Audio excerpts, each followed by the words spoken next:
My question to you is this.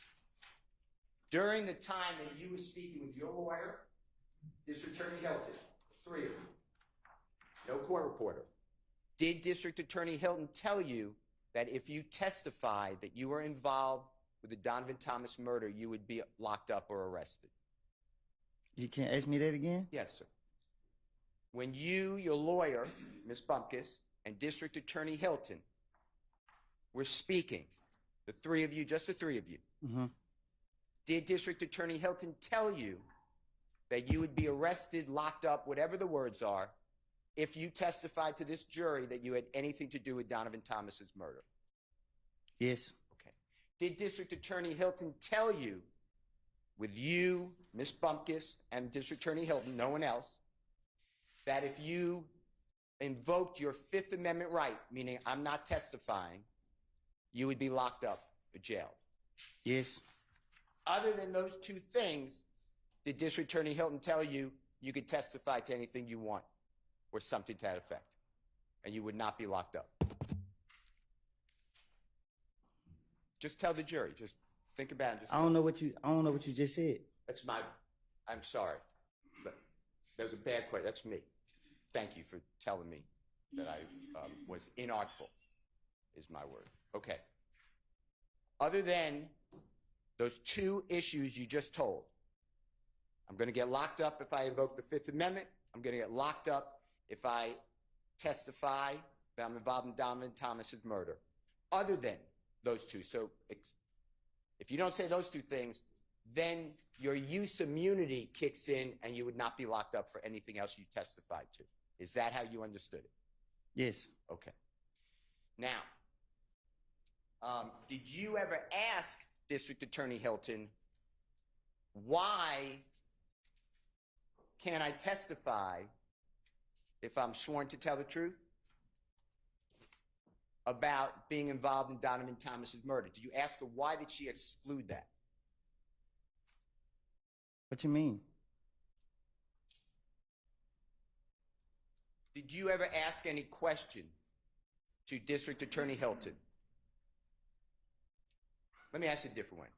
Did you tell? It wasn't no question. We was talking. Okay. And we were going back and forth. That's what she said. Objection.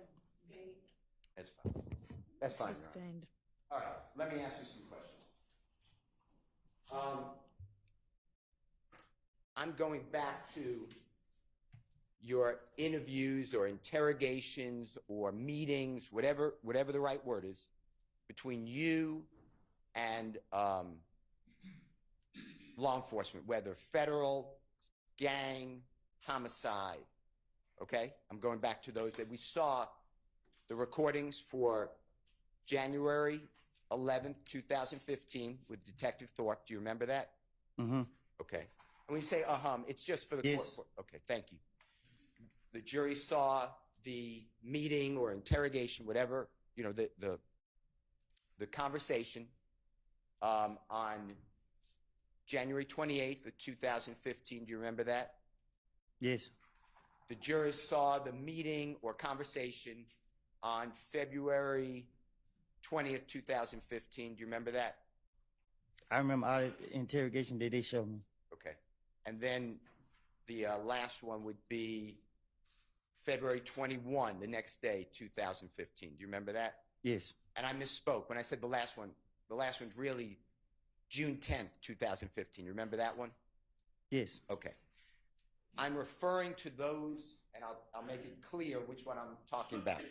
But I would like to talk to you about what you said in those different statements, and then if it was a lie, and then whether the police, the district attorney's office, the federal authorities ever came to you to say that we can or cannot, the words corroborate, but that means we verified what you said, okay? Or didn't verify. That's what I'm going to ask you. A whole series, okay? All right. If I'm losing you at all, Mr. Copeland, it's me. All right. Let's start with, and this is going to be, Your Honor, Jeffrey Williams, or JW 240A. It's in Elisa, and it's State's Exhibit number 378 YE, already in evidence. It's June 10th, 2015. Interrogation, and Your Honor, the times are 10:36:34 a.m. through 10:36:42 a.m.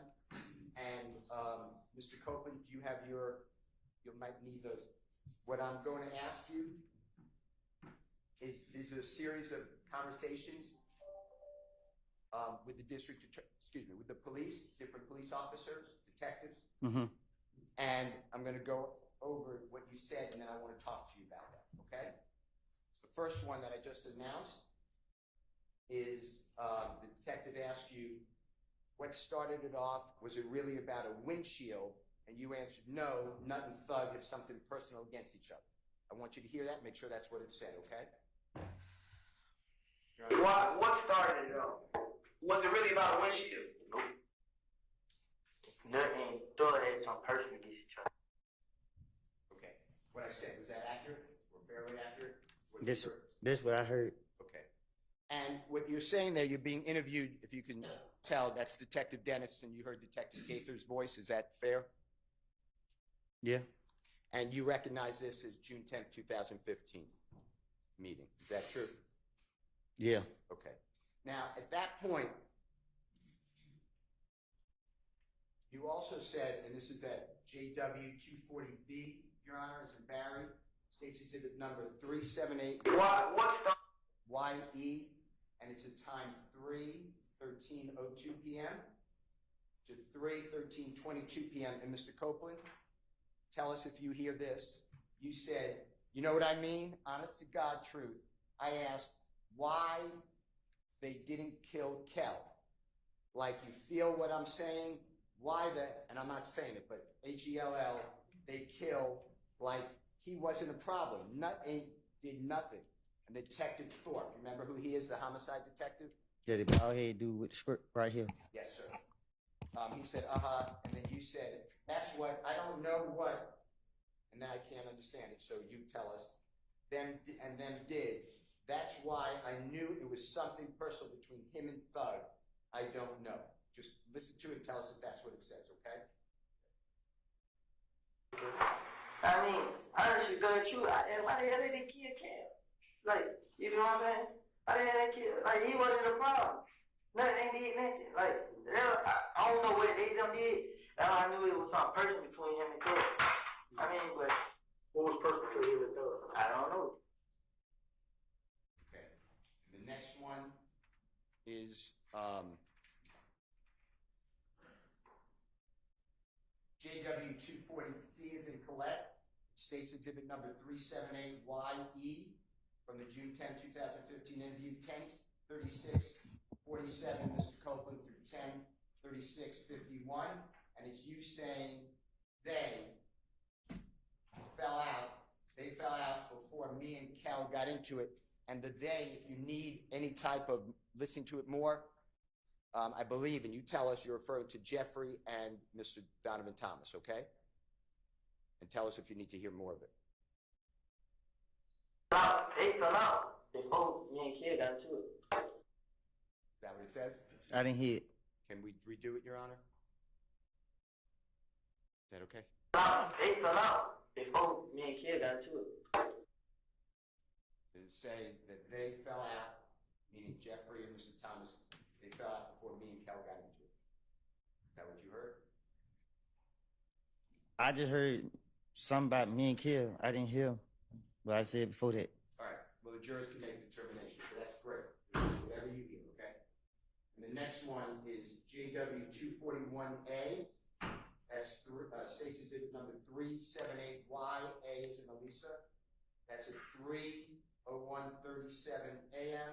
to 3:02:52 a.m. And Mr. Copeland, this is January 11th. This is about 6-7 hours, 8 hours after Mr. Thomas has got the big shot. Okay? So this is the morning of January 11th, the next day, Sunday morning. Okay? 2015. And Detective Thorpe, remember being with him that day? January 11th, 2015? I don't remember the day, but that's who questioned me. Okay. And on here, just tell us if you hear Detective Thorpe say made you want to pull you into the situation? And you said me and him had a problem in the club. Kel, they say, is the little brother. Me and him got into it at the club, probably about no longer than 4 months. So 4 months before January 2015. Just listen to it, make sure that that's what it says, okay? Tell me exactly what you know dealing with this situation. Like now, no, everything. Tell me everything. What made people want to pull you into this situation to happen? Okay. Me and the Kale. You know what I'm saying? Me and him, we had a problem in the club. No, I don't think it's playing through the speakers. Oh. Okay, well, IT's here, and there's not anything I can do about that. Yeah, they say this the little brother, but I thought they were just saying that, but they say they real brothers. Okay, let's K-E-L. let's stop for now. They're here, and maybe they can fix it, even though they had all week last week, and it didn't get fixed. We thought it was, but it's not. So I'm going to excuse y'all.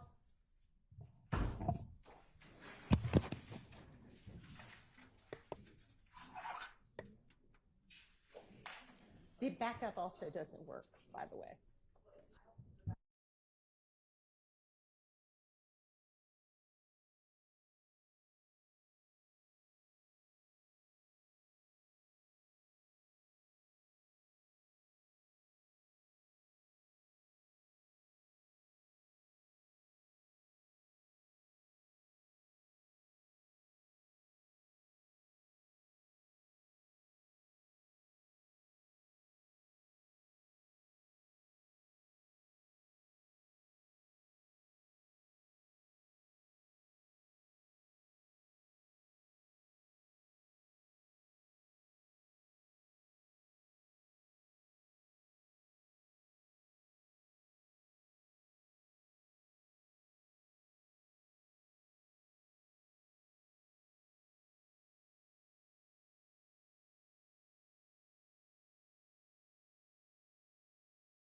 Thank you.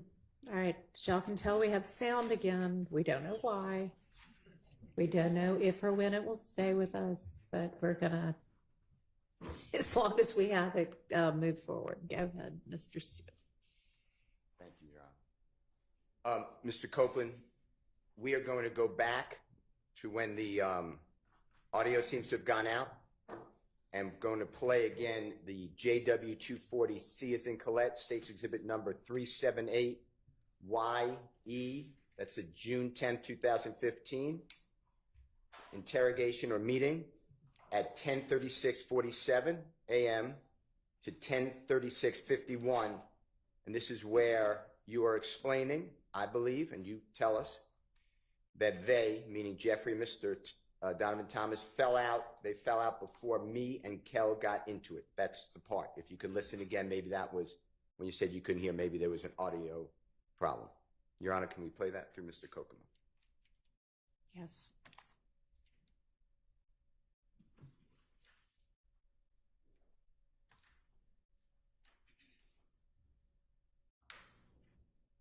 They fell out. They both, me and kid got to it. Was that better? Did you hear that? It was the same. Okay.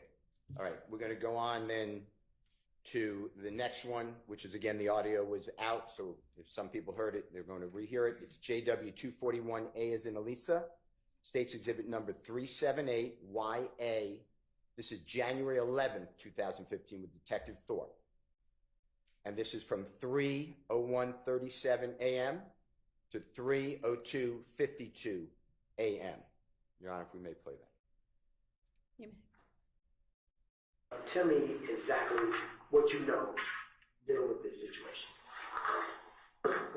Like now, no, everything. Tell me everything. What made people want to pull you into this situation to happen? Okay. Me and the Kel. Okay. You know what I'm saying? Me and we had a problem in the club. Is that him? No, this nut. Okay. Kel, they say this the little brother, but I thought they was just saying that, but they say they real brother. Kel. K-E-L. K-E-L. Kel. Okay. Okay, go ahead. Little brother of Nut. Yes. Who you identified from a picture, which is Donovan Thomas. Yes, ma'am. Okay, go ahead. Me and him got into it in the club push. What day was that? It's just like every like a lot. Okay. So, but 2 months, 3 months, a year, how about? Yeah, about I'm saying no longer than 4 months. 4 months. So, Mr. Copeland, there, are you explaining to Detective Thorpe that you and Mr. Kel, you know his given name is, you know the name Kelvin Watts? Do you know that name? Okay. Nope. Okay.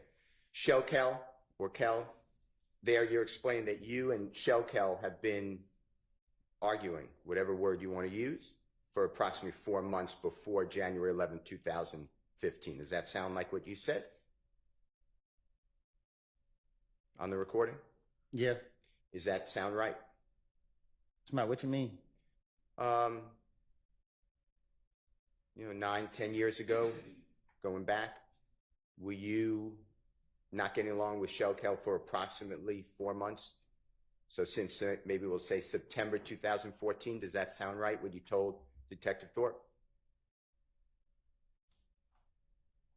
I don't know what you, I don't understand. Okay. Let's just do it this way. You told Detective Thorpe on January 11, 2015 that you and Kel have been arguing since approximately September 2014. The way I got that is 4 months before January 2015. So you saying when me and him got into it? Yeah, approximately. That's what you told Detective Thorpe, and I'm asking you, is that true? Yes, me is what true? Maybe in September 2014, October 2014, November 2014, December 2014, beginning of January 2014.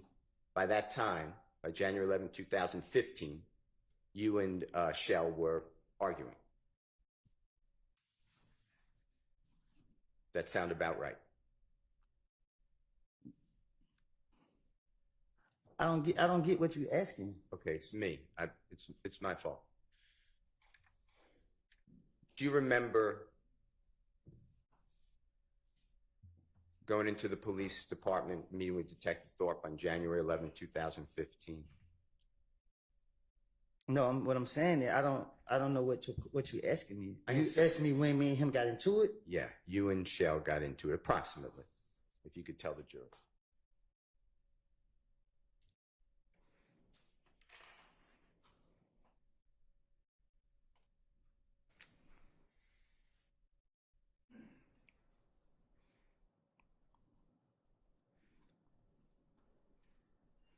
Like 2014. Okay. Okay. Now, on June 10th, me and him was into it for a minute. Okay. Does about 4 months before Mr. Donovan Thomas was, God forbid, killed sound right? And if it doesn't, or you don't remember, I don't know. that's I don't, fine. That's fine. And I thank you. Going back to the June 10th, 2015 meeting or interrogation with Detective Gaither, Detective Dennis, you know which one I'm talking about? Detective Thorpe at the time, ATF Agent Cunningham at times. I'm on June 10th, 2015. When you told law enforcement, or do you remember telling law enforcement that Jeffrey and Donovan Thomas were arguing or had a falling out before you and Shell had a falling out? Do you remember saying that? I don't remember what I told no investigators. Okay. Did you hear that on the recording we just listened to? Did you hear you saying that? What I just say? On the recording that Jeffrey and Donovan Thomas fell out or were arguing? I would have told the investigators anything. Okay. The truth is that, to your knowledge, your observation, so you saw with your eyes and you were present, your ears, Jeffrey and Donovan Thomas were, your words was, big homie. Is that true? They were friends. Can you say that again? Yeah. From your observation, by January 2015, you knew that Jeffrey and Donovan Thomas were friends. Is that true? Right. Okay. And what you said to the police was what you've been explaining. You would do anything to get the police to stop looking at you. That's all you were trying to do, to go home. Right. Okay. Now, were you present on December 4, 2014 at 250 Auburn Avenue in Atlanta? Do you know where that is? I don't remember nothing way back then. I don't know. That's fine. I'm going to show you, with the court's permission, I'm going to show you a photograph of the building, 240 Auburn Avenue. Your Honor, I'll mark this if that's okay with the court. Can I have 1 second, Your Honor? Sure. I'm just looking for a number.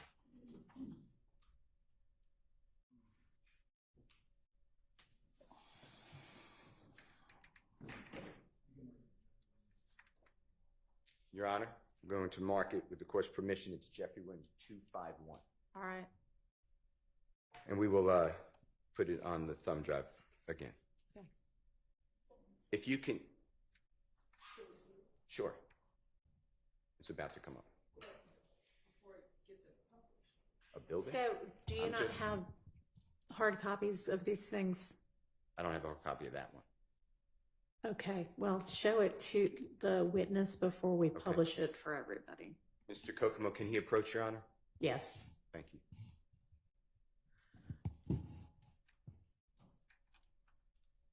You can show the building. Just show it to the state police.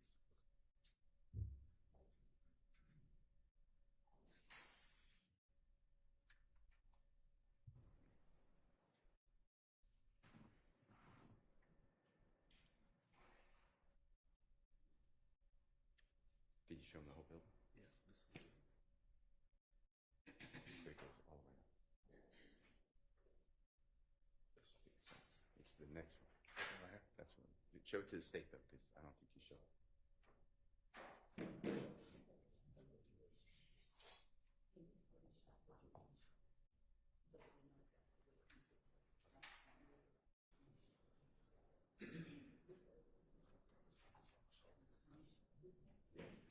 You are correct. May Mr. Kokomo approach Mr. Copeland again, Your Honor?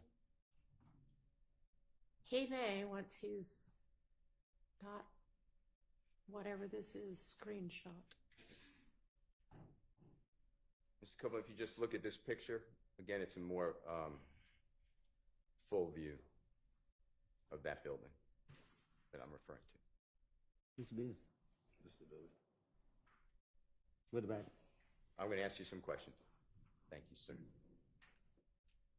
Do you remember, and the date doesn't matter that much, but do you remember being present, or were you present, for the shooting of a music video on December 4th of 2014 at that location you were just shown by Mr. Kokomo? I ain't never seen that building, Okay, even today. okay, that's fine. Do you personally know whether Mr. Thomas and Jeffrey Williams were doing a music video on December 4th, 2014 in Atlanta at 250 Auburn Avenue? No, I don't know. Okay. Have you seen the music video, or do you know of the song In My Blood by Jeffrey Williams, Bloody J? Yeah, All right.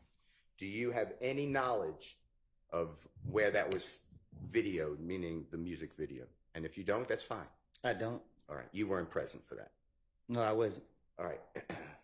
Were you present in Miami, Florida over the New Year celebration going from December 30th, December 31, 2014, striking into January 1, 2015? So it's going to be about 10 days before Mr. Thomas is, God forbid, killed. Do you remember being in Miami, Florida? Was I there? Yes, if you remember. Nah, I don't remember being there. Okay. Do you remember seeing in January of 2015, after Donovan Thomas was, God forbid, killed, do you remember being present at shows with Jeffrey Williams and, you know who Rich Homie Quan is? Yeah, The performer? You know? yeah. Do you know him as Mr. Lamar too, or do you know the name Mr. Lamar? I just only know Rich Homie. Okay. Do you remember seeing, after the killing of Donovan Thomas, seeing Rich Homie Quan and Jeffrey together What you mean? in Florida performing at shows? Were you present? You said when? At what time? Shortly after Donovan Thomas, God forbid, was murdered. So January 2015. Yeah. Okay. Now,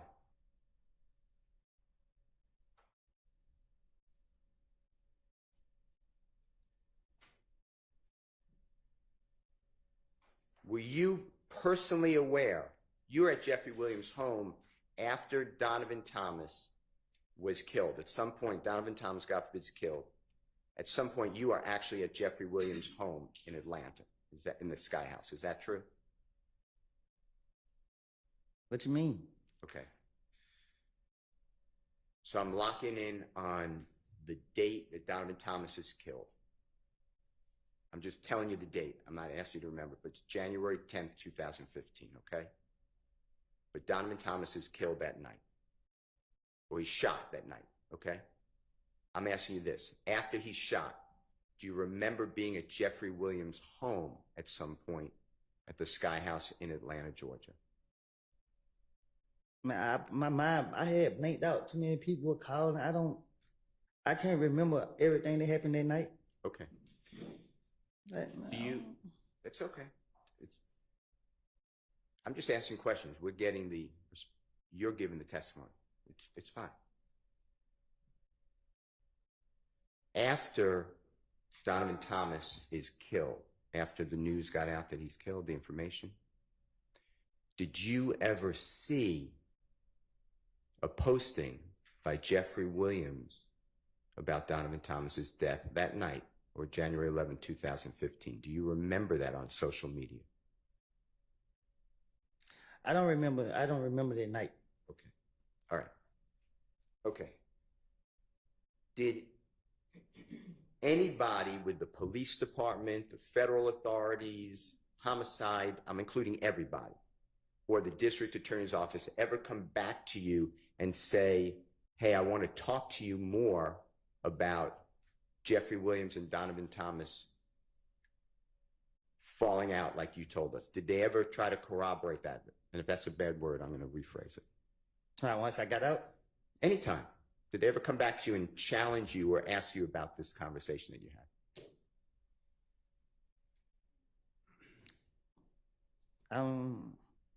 I can't remember if they have. I don't think.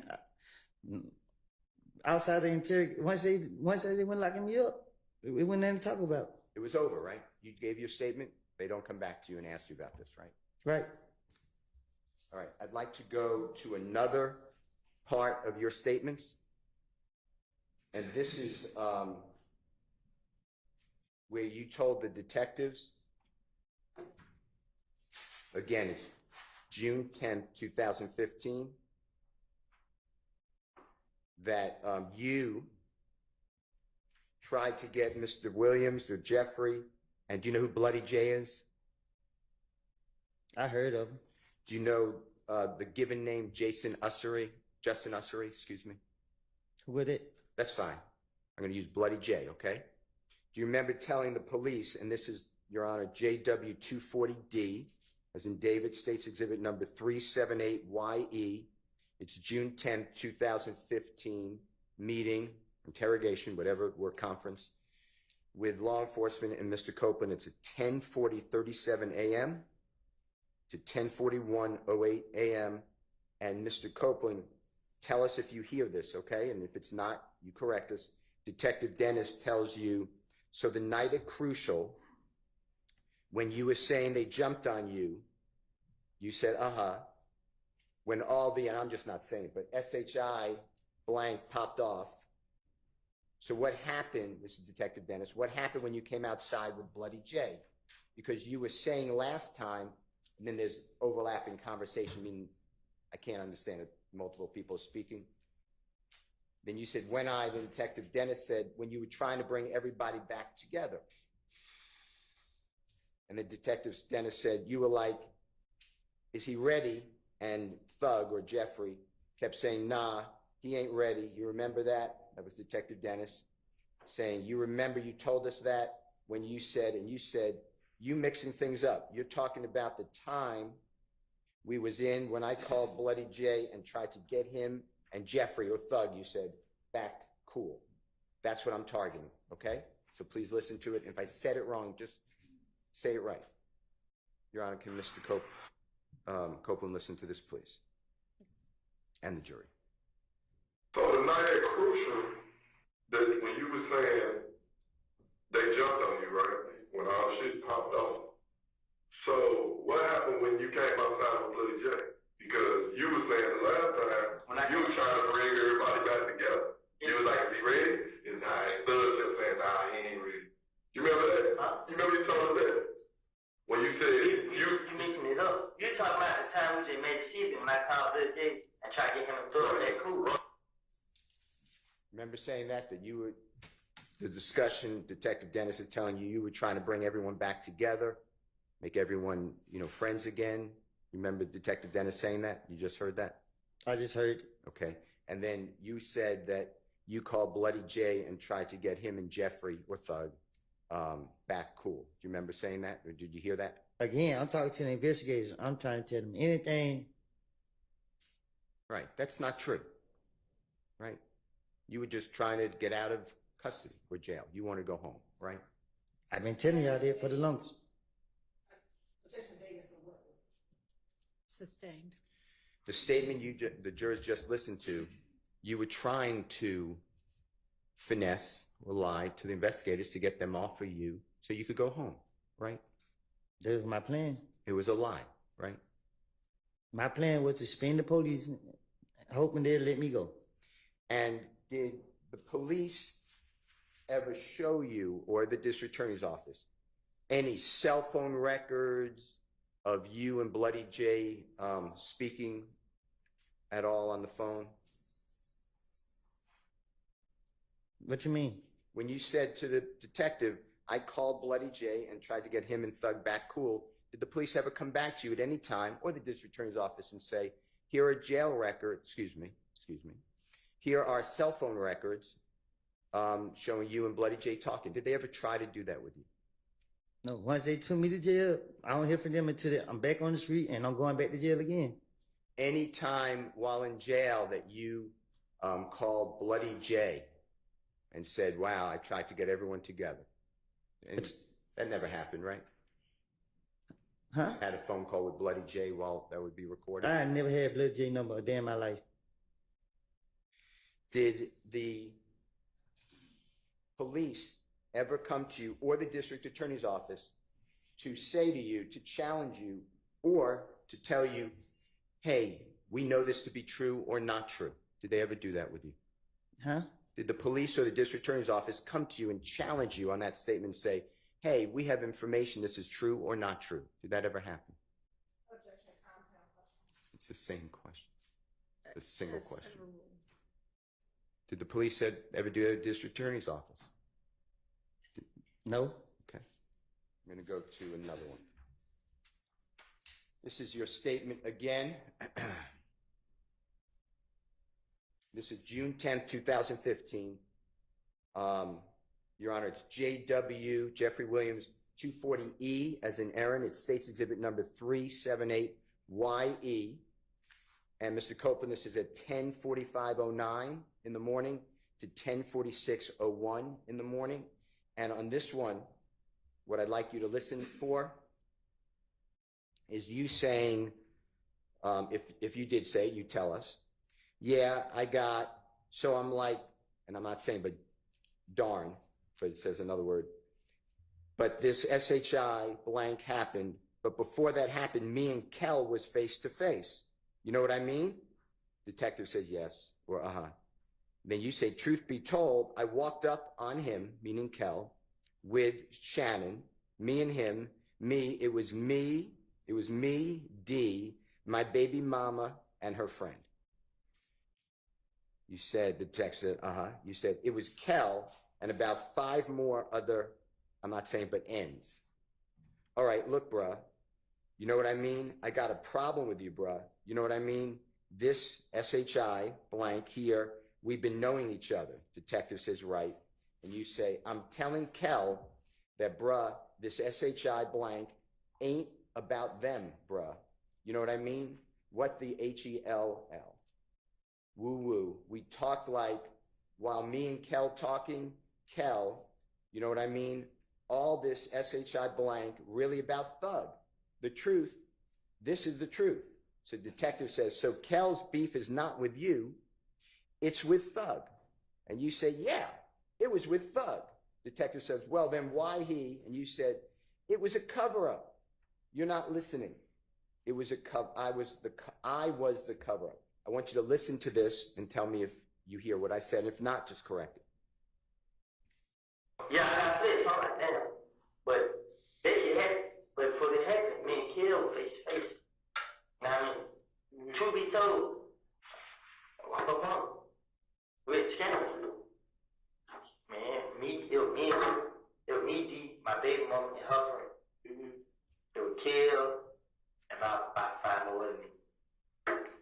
I'm like, look, bro, I mean, I got a problem with you, bro. I mean, this shit here, we been on each other.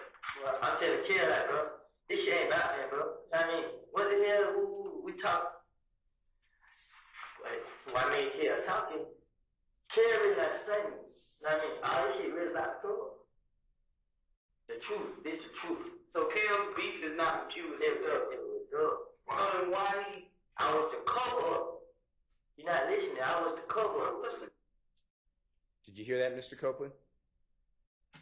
Yeah, I heard. What I said, is that what you heard? I heard it. Okay. And you were doing the same thing you've told the jury over and over again.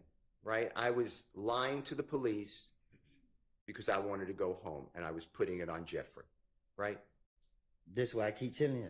And the police, you knew, wanted Jeffrey. They wanted to make a case against Jeffrey. They made that clear to you, right? Yeah, they did.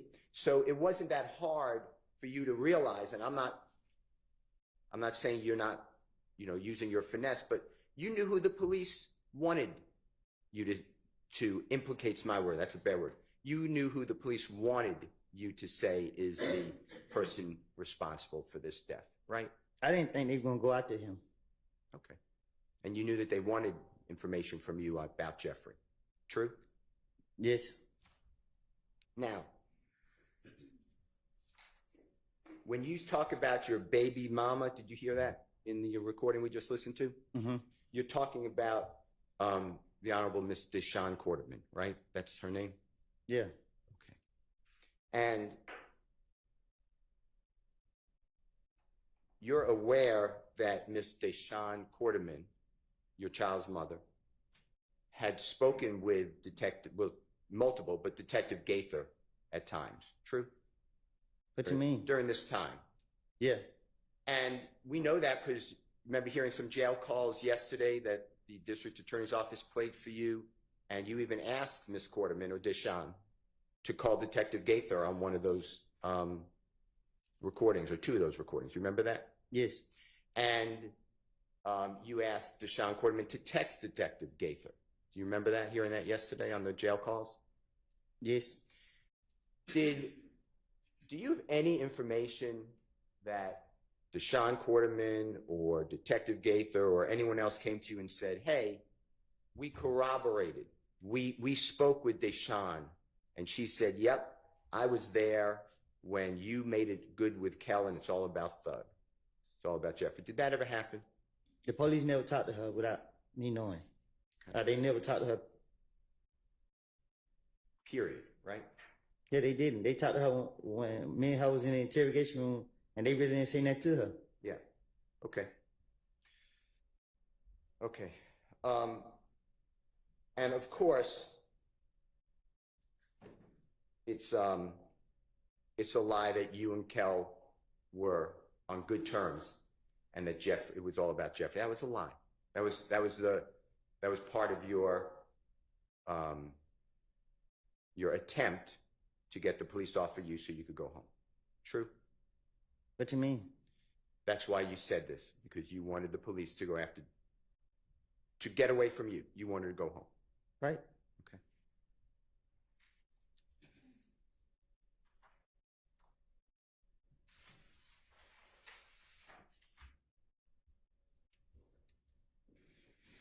I want to go to, it's Jeffrey Williams number 240F as in Fox, State's Exhibit number 378YE.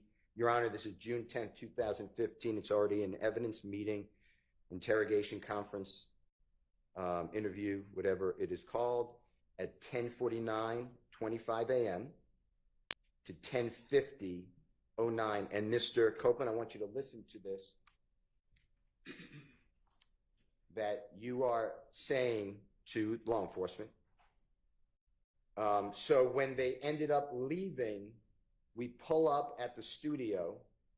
This end was there recording a song, meaning Jeffrey. That song that we pull up tonight, he did that song. I mean, like, he did it so fast, like damn N just shot at you, come make a song.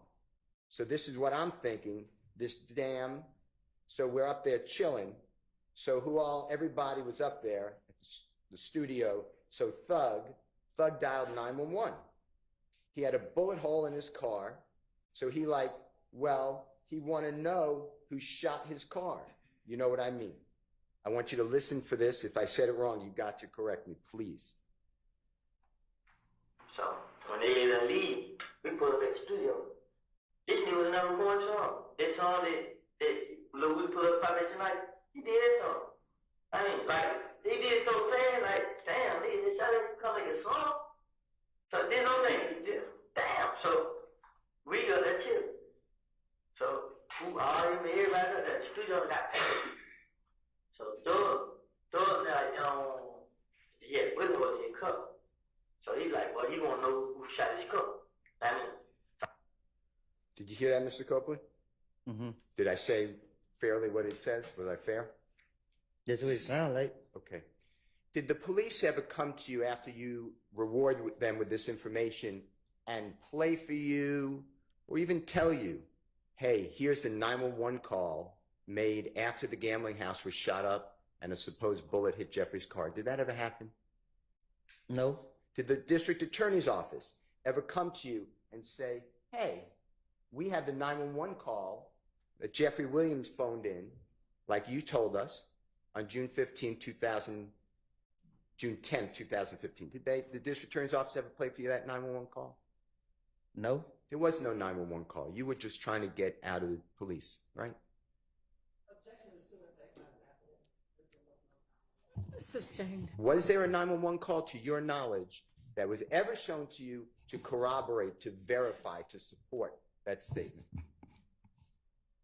No. Okay. You're aware, if you're not, just say I'm not, that 911 calls are maintained or held by the police? You know what I'm talking about? That they're saved. They can be retrieved. If I'm asking a bad question, just say. Yeah, they are. Okay. District Attorney's Office nor the police ever came to you with that 911 call? Did y'all?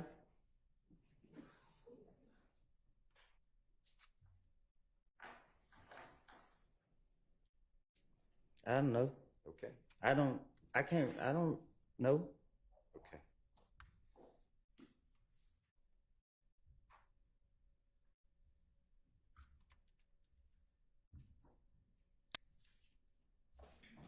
I'd like to go to Jeffrey Williams 240G, as in Goldfeder, States Exhibit number 378YE, as in Aaron. It's again, Your Honor, the June 10, 2015 meeting with Mr. Copeland and the detectives. Now it's at 3:47:32 p.m. to 3:48 p.m. 00. And Mr. Copeland, if you can just listen for and tell us if this is accurate. You said, and we're still talking about the car windshield. Remember all this conversation about Jeffrey wouldn't let it go until his car windshield was paid for? Remember all that? Mm-hmm. I'm listening. Okay. And it should say, and correct us if I'm wrong, that you said, yeah, so when me and Kel was like, well, we wanted to see what Thug got to say. So I called Kel on FaceTime with Kel, and Kel like, I ain't let SHI blank go until you pay for my window. You know what I mean? And Detective Dennis says, Kel said that or Thug said that? You said Thug. Thug, yeah. Detective Dennis said, okay. You said Thug like, Kel like, what? Pay for your window. So he looked at me. I'm about to go. I ain't got nothing to do with it. That's on y'all. So I'm out of here. I'm out of there, bruh. You know what I mean? Like, man, get nut on the phone. You feel me? That's what Kel was saying. I want you to listen to it and see if I've said that accurately.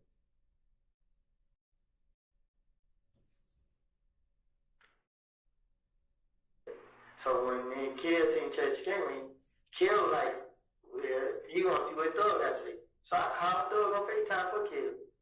And Kill like, ain't that shit go till you pay for my window. Kill like, what? Pay for your window? So he look at me like, I'm like, bro, I ain't got nothing to do with it. It's on y'all, so I'm out of there, bro. Like, man, get that on the phone. You did. They were Kill was saying. What I said, was that accurate? Again, I tell the police anything, get them out my face. Okay. And at that time, by 2014, 2015, you knew Jeffrey was wildly popular in music. Is that fair to say? Since I've been knowing that he been popular. And he was also popular, if you observed it, in fashion, meaning like dress, Yeah, social media. He had influence. yeah. And he was owning several homes, to your knowledge. True? I don't know what he owned. Okay. How about cars? He had several cars. Yeah, And he would allow people to use those cars. He was free with that stuff, right? yeah. And he would rent cars for other people too, even if he didn't own it. Is that true? I don't know what he do for other people, but it wasn't no issue. He rented cars for you. Fair? Huh? He rented cars for you if you needed it. Isn't that true?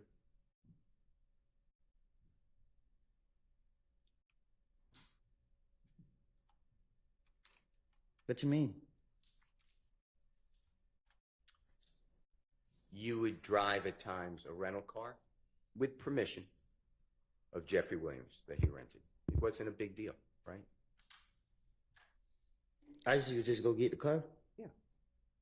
Yeah.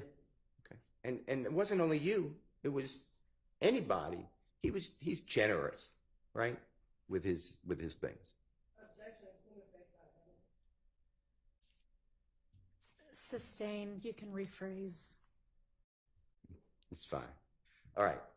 You also knew at that time, 2014, 2015, Jeffrey would fly on private planes. True? Yeah. And he would allow you at times, I don't know the number, you could tell the jurors, to go on a private plane with him. Fair to say? Yeah. And you knew he was touring America at that time, right? He was performing all the time, right? Yeah, he was. Yeah. And he would do tours throughout America. You're aware of that? He used to go to, I don't know what tour is, but he used to go to the different clubs and stuff. Okay. And do you remember him having, like, go to different cities throughout America? I mean, this is what I need to say. That's fine. And Europe, countries like England and France. Sustained. Jeffrey would play in other places, not in America, outside America. You're aware of that, right? What's the relevance? So relevance is that Mr. Copeland's telling the police that Jeffrey Williams cared about a window. I'm sorry, I couldn't hear you. Say that again. Jeffrey Williams cared about a car window. The man is... Okay, I'm not sure the one has much to do with the other, so I'm going to sustain that objection. When you told the police that this is about a window, Jeffrey's window, remember what we just heard? That was part of your finesse, right? To get you out of there. When the police was questioning me, my only motive was to get me out of the interrogation room free. I was trying to say whatever I can to get them to let me go, to convince them that I would help them. And this just was my motive.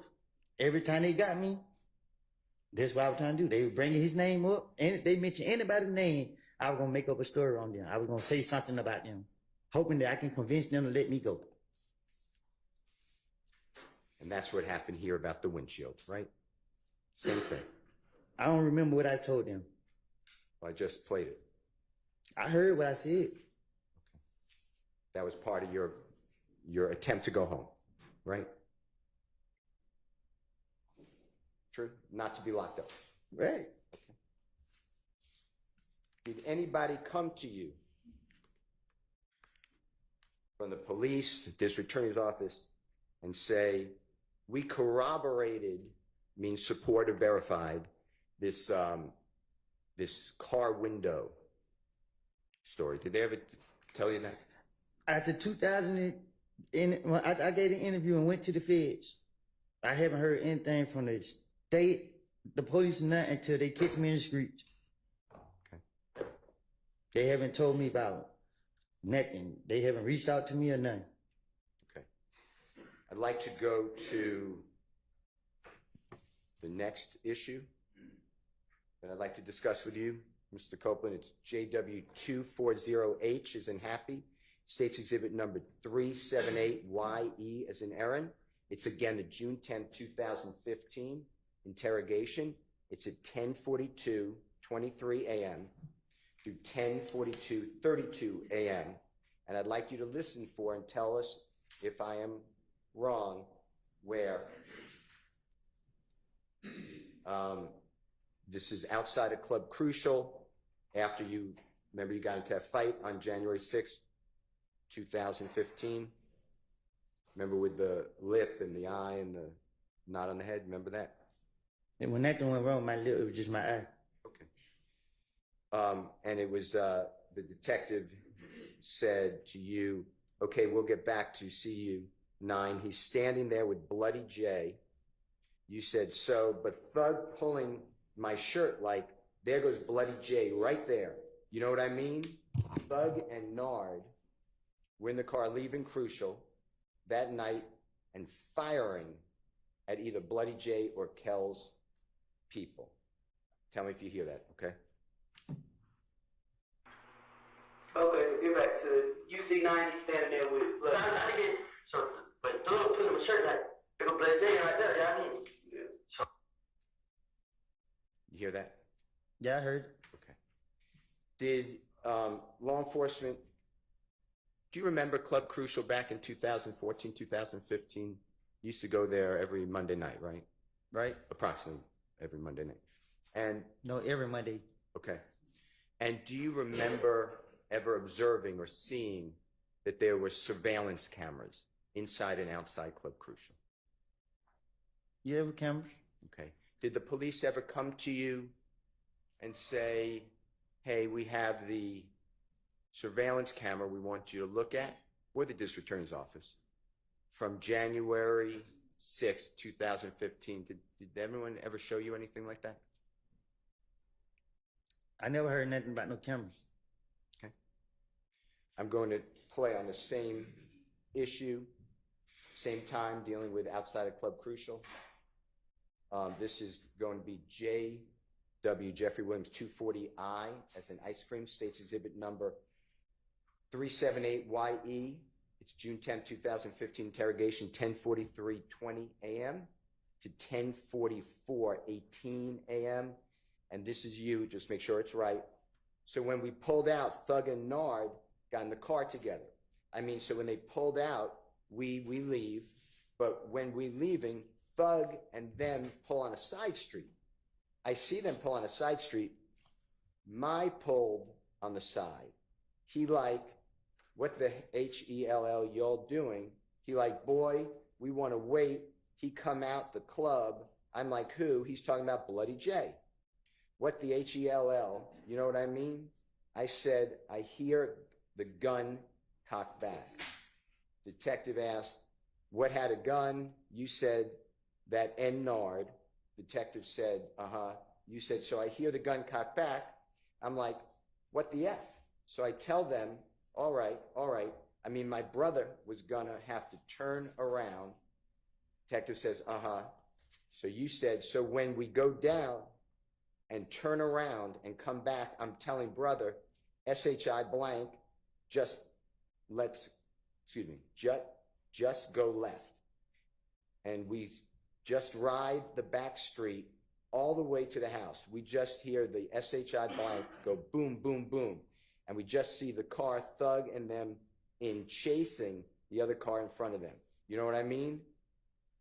Detective said, that is the same night you got jumped on at the club? You said, yeah, Thug and them chasing them.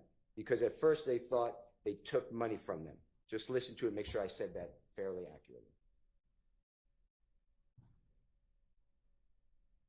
We pulled out. I mean, so we pulled out, Thug and another guy come in. I mean, so they pulled out. We did. But what we did is, I threw them from Side Street. So I went out to the from Side Street. My brother pulled on the side like, what the hell y'all doing? Y'all, we don't really need to come out the club. I'm like, ooh, he's not Bloody J. What the hell he went, you know what I mean? Do I do it? I said, gun cop back. Who had gun? The nigga Nard. So I hear gun cop back. What the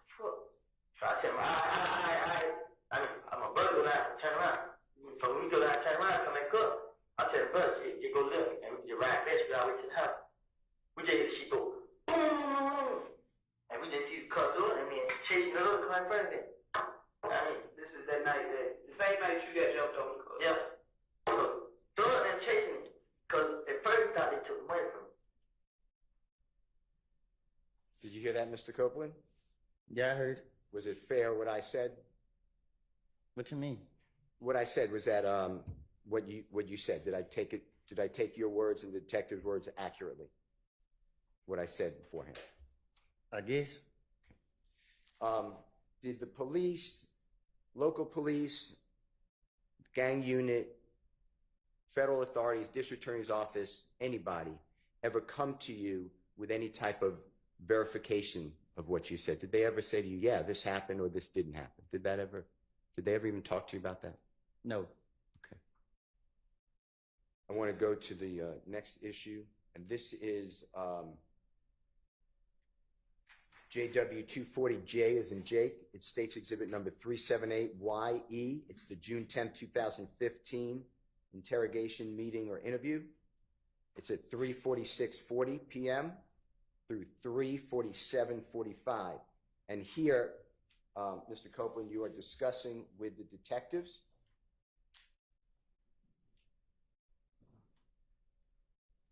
that Mr. Donovan Thomas, or Nut, came to the gambling house and met with you, and you discussed your issues with Mr. Shelkel. I want you to listen to this. Specifically, you said, I was just like, darn, but it says another word, bruh, what happened? You know what I mean? What the H-E-L-L? I'm just like, the only thing I did was, you know what I mean? That N-Kel is, that's what that was, because I was just like, and then I just remembered like the stuff Nut used to be saying. You know what I mean? Like Nut pulled up at the gambling house and he tried to talk to me. You feel me? I let the window down. I cracked the window. He said, darn, it says another word, blood. I ain't blood, bruh. You know what I mean? But darn, says another word. You know what I mean? So I pull over. And when I pulled over in the car, him and Big Boo was talking. I mean, dapped him up. Boom, Shannon right there. Shannon walked right past, looked at me, and was like, you know what I mean? Detective said, uh-huh. You then said, and he was just like, man, what's up with you and Kel? Meaning Nut, or Mr. Thomas. Like, man, these ends, let him trip with y'all. I ain't got no problems with him. You know what I mean?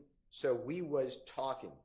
When we got finished talking, he like, man, I'm a holler at the end. I'm a let y'all ends know what's up. You know what I mean? This and that. The detective said, that's what Nut said. You said, yeah. So when me and Kel seen, Kel was like, well, he wanted to see what Thug got to say. So I called Kel on FaceTime with Kel, and Kel like, N, I ain't let SHI go until you pay for my window. You know what I mean? Just listen to it and tell me if you agree with what was said. I was like, damn, bro, man, what is you? I don't think I did ever. That nigga ain't the problem. Know what I mean? The nigga Cal is. That's what, so I was like, and then I can remember like the stuff Nut used to be saying. I mean, like Nut pulled up at the camera house and he tried to talk to me. You feel me? I did one night, I cracked one. He like, damn, blood. I ain't blood, bro. Know what I mean? Like, damn. I mean, so I pulled over. When I pulled over, I got the car and they did boo talking. I mean, I got more. Boom. Shannon right there. Shannon walked right past. Looked at him like, you know what I mean? Mm-hmm. And he was like, man, what's up with you and Kel? I mean, they him trip, which I ain't got no problem with. You know what I mean? So we were talking, we got there and talking. Like, I'm how that thing, I'm really trying to know what's up. You know what I mean? This and that. That's what Nut said. Yeah. So when me and Kel seen Church Gaming, Kel was like, well, he gonna see what Thug got to say. So I called Thug on FaceTime for Kel. And Kel like, it ain't that shit, go till you pay for my window. I mean, Kel. What I said, was that fairly accurate, what you were saying with the detectives? I never had no conversation with Nut outside the gambling house. Exactly. police never came to you in any way to say, hey, we corroborated that or support or verified that, right? That never happened. I never had a conversation with him. I want to talk with you about Jeffrey Williams number 240K, as in Kitten, States Exhibit number 378YE. Your Honor, it's at 9:56:01 to 9:56:27 a.m. It's June 10, 2015 meeting. Mr. Copeland, I want you to listen for, and then, correct me if I'm wrong, that you said to the detectives on June 10, 2015, so I went and got the car. I pull up at the green store. I ain't seen them out there. So I was talking to Little Rick. Me and Little Rick talking. I called D. D said he was on Cleveland. So Rick asked, where you just go? Because I was going to the girl's house. He all right, boom. I get in the car, I ride. I pull up at McDonald's. When I pull up at the McDonald's, detective says, you went to McDonald's? Bye-bye. You say, on Cleveland. Detective said, on Old Hateville? You said, nah, the one across, and the detective then cuts into your statement. I want you to listen to it. We're talking about, obviously, where you were at around the time of Mr. Donovan Thomas getting shot, okay? Just to orient you. So I was at college. I got put up at Greenstone. I ain't survived. So I'm talking to Rick. Me and Rick talking. I called him. He said he's on team. So Rick asked where you could go. You turn around. And I'm going to go to the girl. He's all right. Boom. I get in the car. I ride to you. I pull up at the McDonald's. When I pull up at the McDonald's, to the McDonald's side, Cleveland, Wakefield, the one right across the street. Yeah. Did I say fairly what you said to the detectives? Did it sound correct? That's what he said. Yeah. Okay. Now, did you ever get word from the district attorney's office, the detectives, the ATF agents, anybody that Little Rick confirmed your statement to the police? That they spoke with Little Rick? No. Okay.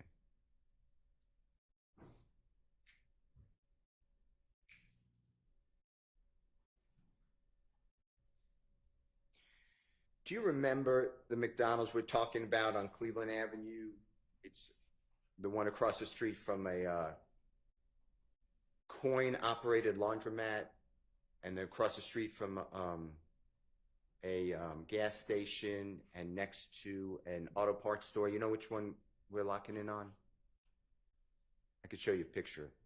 Yeah, you gotta show me a picture. Okay. Nah, I know what you're talking about, though. Okay. In 2014, 2015, if you observe this, just tell me, if you remember and you observed it. Do you remember seeing surveillance cameras inside and outside that McDonald's? That's not my neighborhood. That's fine. That's good. Okay. All right. Now, you're aware by the time that all this happened, January, we'll just say January 2015, January 10, before Mr. Donovan Thomas's, God forbid, shot, you're aware that cell phones, cellular telephones, give a general description of the area the cell phone is in. Is that true? Can you say that again? Yes, sir. Yes, sir. At and around or before Donovan Thomas's shooting, that's what I'm locking in on. Were you aware, did you know, that cellular telephones can tell a general vicinity of where the phone is? Do you know what I'm referring to? You said, do I know about it? Yeah.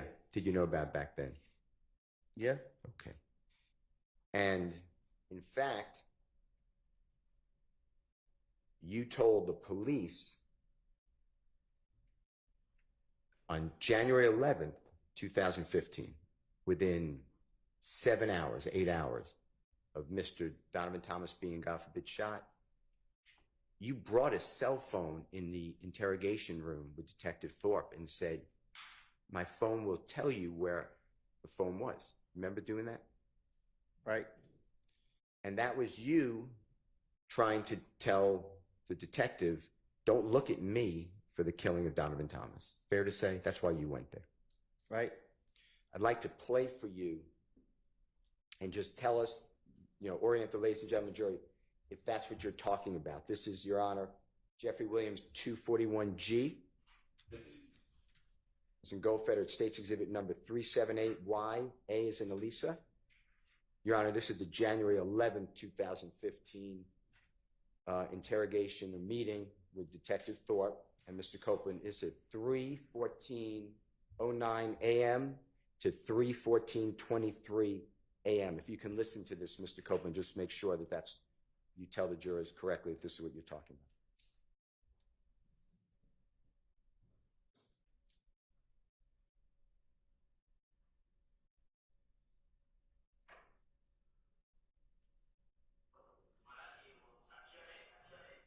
I can't hear it.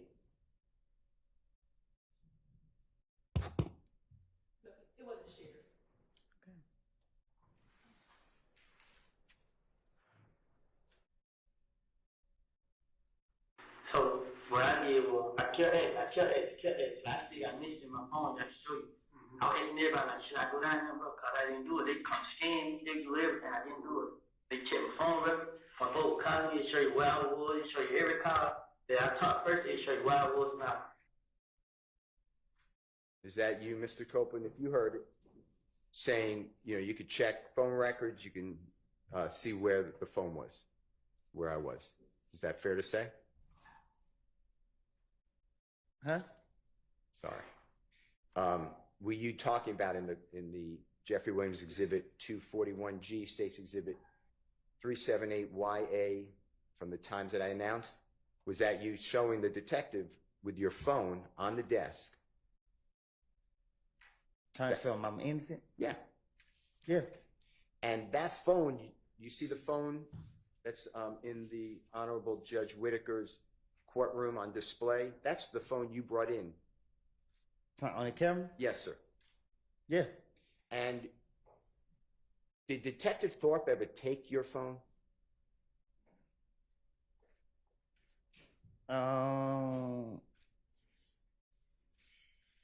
Shit, I don't know. I don't think so. Well, let's do it both ways.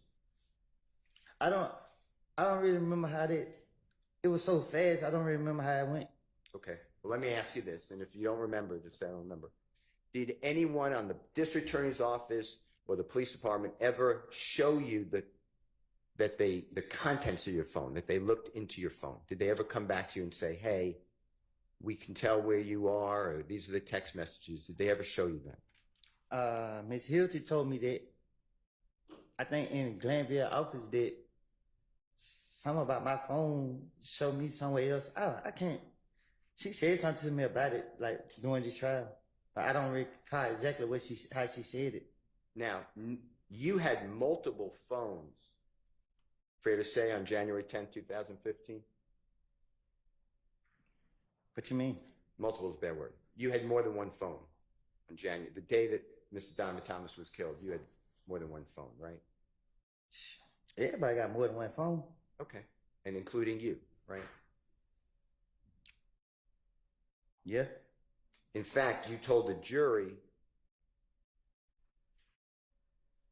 on August 12th of 2024 that you had more than one phone. And if you listen to this, and just make sure that's what you're talking about, the night of Donovan Thomas's murder.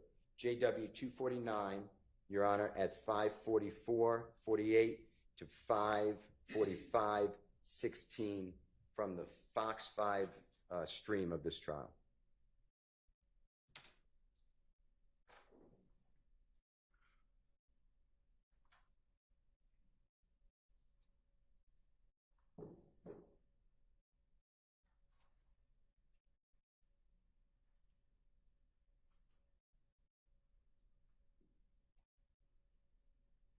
But I'm about to listen to something.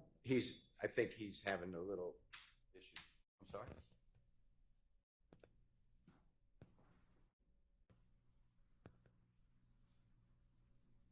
You're on there, just 1 second. You may. Do any need to have a restroom break anyway? Let's have a short recess while they get that queued up. It's about time for a restroom break. Can I step out?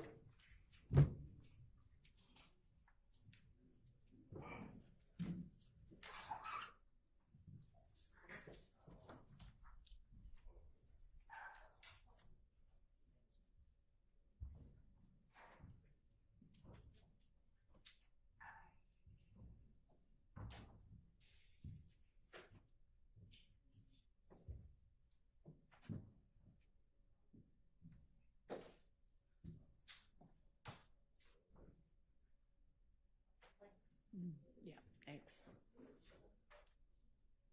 All right, we'll take however long it takes the jury to get back, 10-ish minutes.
Yeah, my team.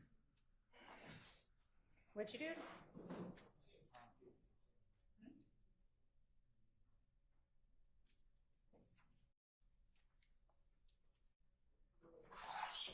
All right, for the jury.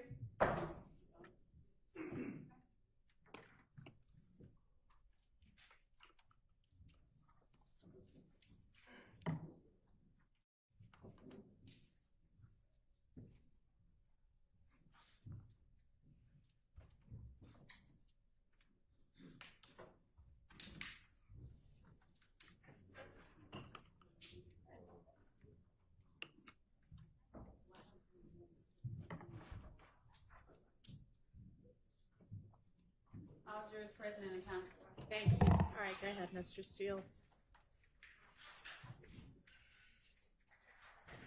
Your Honor, I'd like to play Jeffrey Williams, or JW 249. It's at 54448 to 54516 from Fox 5 stream of this trial.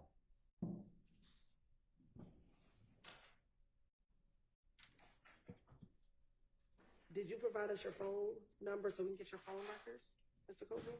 Which phone? The phone you had in 2015, did you give police your phone number so we can get your phone records? I don't recall. Now you're talking about. Did you give police your phone number in any of these interviews so that we can get your phone records? Which phone? Your phone that you had back in 2015. I had more than one phone. Okay. That audible?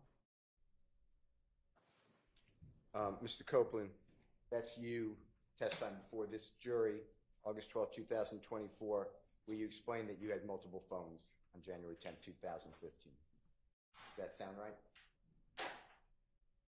That's what it said. Okay. Did the district attorney's office, did the federal authorities, did homicide detective Thorpe, Detective Dennis, Detective Gaither, anybody, Agent Cunningham, anybody, just anybody in law enforcement, did they ever seek to get a warrant, a search warrant for your other phone or phones? Speculation. Sustained. Did you ever get served with a search warrant, a warrant, or even asked to give the police your other phones or the district attorney's office? No.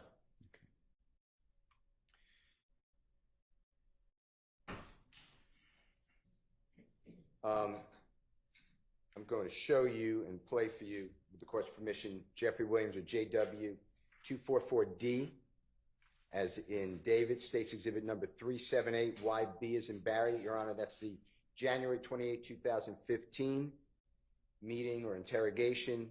It's at 7:12:03 p.m. to 7:12:43 p.m. And this discusses, Mr. Copeland, just make sure I'm right, that you and your brother made a false report of who's driving a vehicle because you had a suspended license. If you can listen to that, make sure that's what that's about.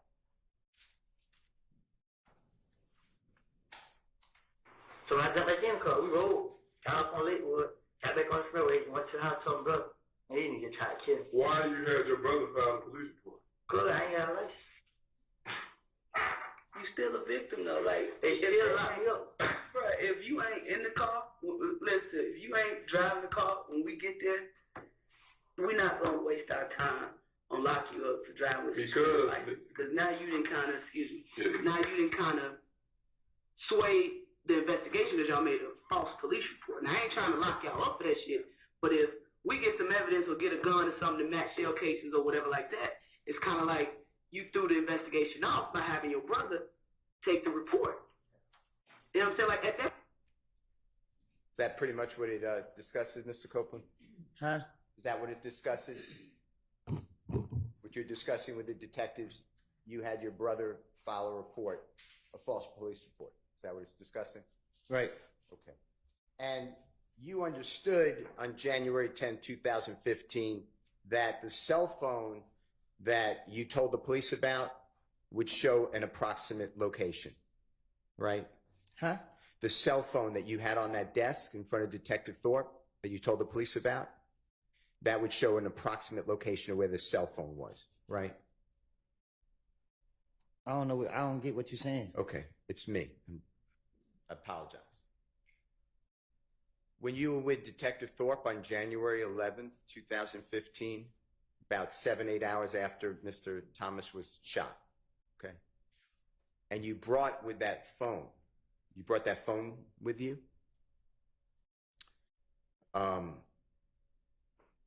If that phone was with somebody else and not you, at the time of Donovan Thomas's shooting, the police didn't have all your phones, right? Well, you didn't give, I'll correct. Just rephrase it. It was kind of Sure. confusing. You didn't give the police all your cell phones that you had with you or access to on January 10th, 2015, but you did show one phone. True? He didn't. I don't even think he went in my phone. Okay. All right. Now,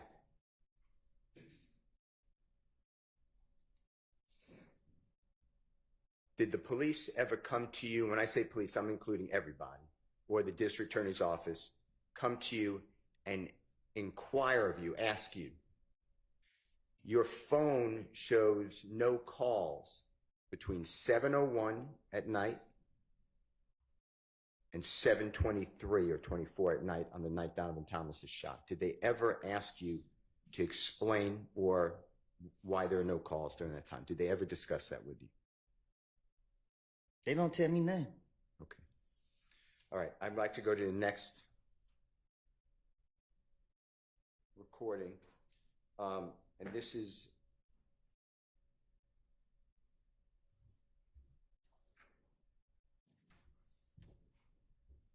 Jeffrey Williams 24 or JW 240L, as in laughter, states exhibit number 378YE, as in Aaron.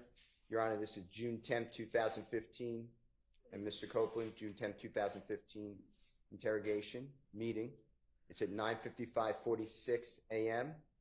to 9:56:01 a.m. And it is you, I believe, and you make sure, saying that you called Jeffrey Williams from the green store, and it's something like this. You said, all right, so I walk up on my brother's house, hey, bruh, let me see your car real quick. He gives me the car, boom, I get in the car, I pull up at the green store. When I got to the green store, nah, this is what I did. I called Thug. I ain't called D right then and there. Detective says, and you say, I called Thug. He ain't answer. I'd like you to listen, make sure that that's correct, okay? All right. So I'm on my brother's house. I run to the car and give me the car. I get the car, pull up at the green store. When I got to the green store, they were like, I called Thug. I ain't called you right there. I called Thug. He ain't answer. Mr. Copeland, did the police or the district attorney's office ever come to you and ask you on your phone records whether it supported or did not support that you called Jeffrey Williams from around the green store on or around the time Donovan Thomas was shot? I don't know what you. I don't. Ask me again. Yes, sir. Did the police or the district attorney's office ever come to you and ask you to explain your cell records, your cell phone records, and ask you about this comment that you called Jeffrey from around the green store at around the time of Donovan Thomas's killing? Did they ever do that with you? Can you ask me short so I can catch it? It's too long for me. No, it's my bad. It's my fault. I apologize. Did the police ever share with you, or the district attorney's office go over with you your cell phone records that they may have? Did they ever do that? No. Okay.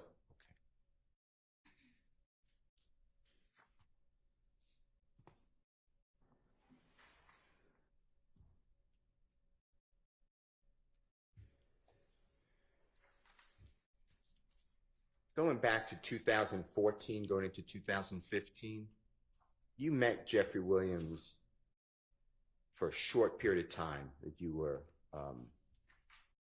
my word would be hanging out with him, but that's a bad word, that you were in his company and he was in your company, a short period of time. Is that fair to say? Right.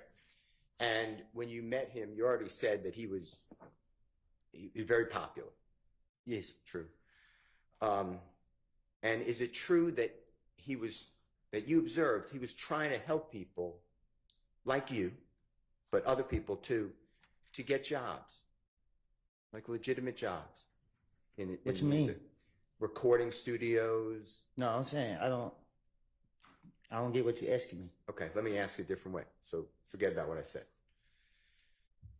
When you met Jeffrey, did you witness him trying to get people to have a legitimate job? A legitimate just means a job at a recording studio, make music, trying to help people.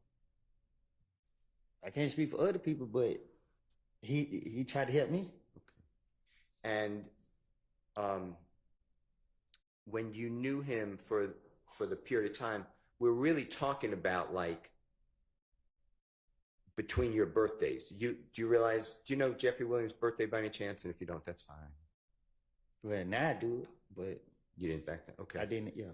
Is it fair to say that you and he knew each other, but like after your birthday in July 2014, and really stopped because you were in custody anyway? By July 2015, that's the period of time that you knew each other. Is that true?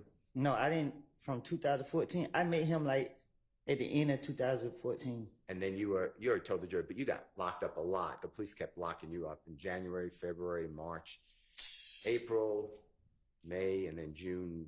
You were locked up in federal custody for 51 months. True? Yes. Okay. And that's really the only period that you knew Jeffrey. Yeah. The only time that you were around him or he was around you. True? Well, really, we wasn't even together every day. I was out in the neighborhood. So when the state is asking, like, you questioned about, you were so close with him, what you really did was you'd go to a studio, he'd let you come to a studio. True? Yes. I was going with somebody else. Yeah. You went originally with a gentleman I know as Mr. Trontavious Stevens. You know that name? Yes. Is that also Slug and Tick? Same person? I call him Tick, yeah. Okay. And that's how you first were introduced to be around Jeffrey Williams, true? I think so. And then you would see him, he'd allow you, and when I say allow you, I mean it was okay. He allowed a lot of people to go to his shows, right? I think Tick invited me out. Okay.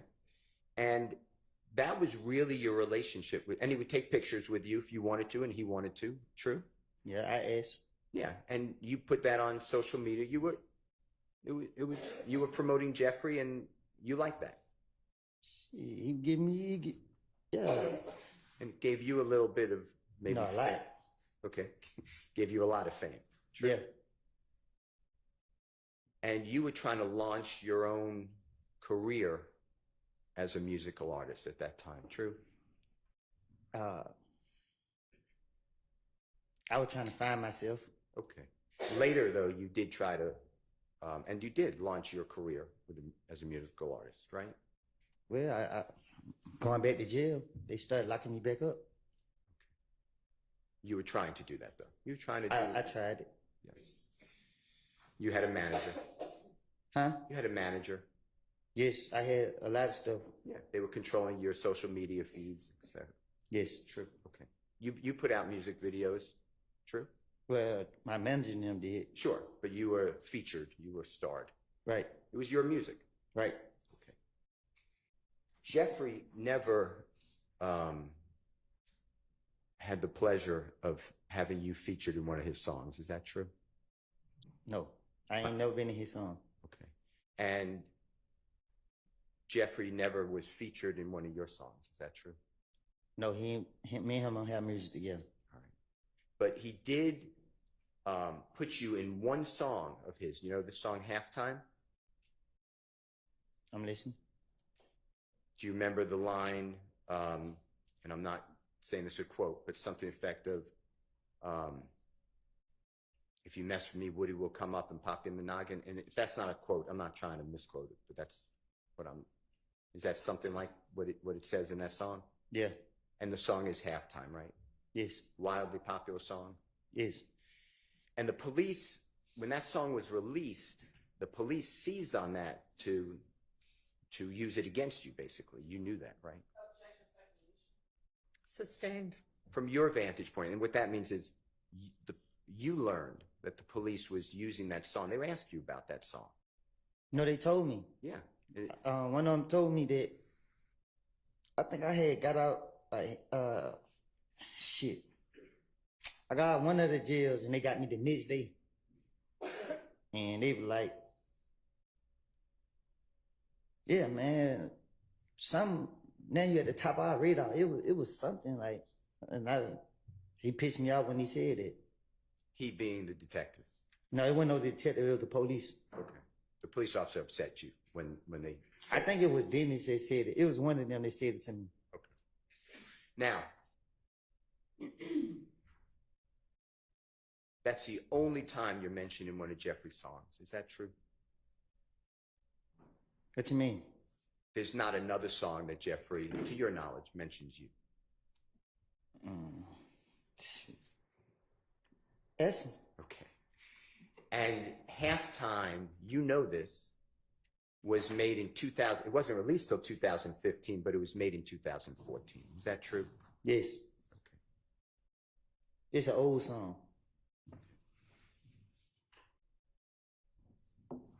And there's no truth to that lyric that you would pop somebody in the noggin for Jeffrey. Am I right? I would never. Okay.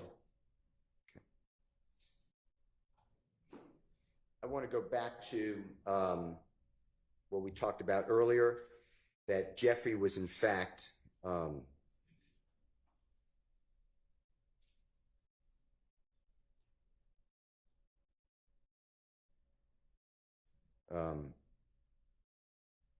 this is, by the way, Your Honor, this is J.W. Jeffrey Williams 241B, as in Barry States Exhibit 378Y, A as in Elisa. It's at 3:16:50 a.m. to 3:16:56 a.m. And this is January 28th, 2015 meeting or interview or interrogation with the police. Okay, Mr. Copeland, I'd like you to listen to this about things were good with Jeffrey. If you could just listen to this. Defense counsel said January 20th. I think this is the January 11th interview. You are, and thank you very much. I apologize, Your Honor. It's Mr. Copeland, it's January 11th, 2015 with Detective Thorpe. Same time. I was cool with him at first. My dog goes up, dog started letting me hang and put me out in his songs and videos. You were telling Detective Thorpe that Jeffrey was cool with Mr. Thomas, right? I guess. And that's the truth, though, right? I don't know. I'm saying I can't hear what I said in the video. Okay, how about this? From your observations, Jeffrey was on good terms with Donovan Thomas. I don't think I ever seen them two. I can't remember being around both of them at one time.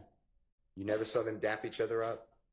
I'm saying I don't think I've been around with. I don't think I've been around like if I never seen them. I don't think I've been around with both of them in the same place. If that makes sense. Yeah, of course. Okay. I don't remember. I can't remember seeing both of them in the same place. Okay. I want to talk with you about what you told the detectives. It's June 10, 2015. And this is when you're telling the detectives you're at the McDonald's and D gets into your car. I want to talk to you about this. This is JW or Jeffrey Williams 240M as in Magic, States Exhibit number 378, YE as in Aaron, 2:45 p.m. to 2:46 p.m. And you say to the police, SHI blank, I just heard D got in the car and he was like, they just killed him. Or he like, yeah. He like, boy, they killed Nut. Detective Thorpe said, who he say killed Nut? You said, I'm telling you. Like my heart started pounding. Like who? He was like, them. And then Nard got in the car. He shut up talking. So we get riding. I'm like, where the HELL we going, but he told me that I was already trying to get the HELL away from them. So Moonton FaceTimed me. He like, boy, you know old boy just got shot, right? They saying, boy, he just might not make it. I'm like, who? He like, nut. I'm like, huh? Man, he trying. He like, SHI, boy, you know they could scream. You know they could scream out a name, right? Man, boy, I ain't got nothing to do with it. So SHI, I'm like, man, my head started hurting instantly. I got off the phone with him. So we following behind them. We dropped. That's when we dropped them at Thug's house. They was in the car, in the first car. So when we pulled up, I want you to listen to this and tell me if that's what we're talking about. Excuse me. So I just heard the guy in place like they just killed him. Yeah, he like, boy, they killed Nut. When you say killed Nut, I'm gonna tell you, I'm like, my heart started pounding like, who? He like, damn. And then another guy in the car, he shut up top. So we get blind. I'm like, where they was going? But when he told me that, I was already trying to get a head away from them. So I moved to a FaceTime, he like, but you know, old boy, they got shot, right? Saying, boy, his head might not make it. I'm like, who? He like, Nut. I'm like, him. Man, he like, shit, well, you know they could scream, out of name, right? Man, well, I ain't got nothing to do with it. So shit, I'm like, man, my head started instantly. I got off on him. So we fight behind him, we drop him. Then we pull up his own thug.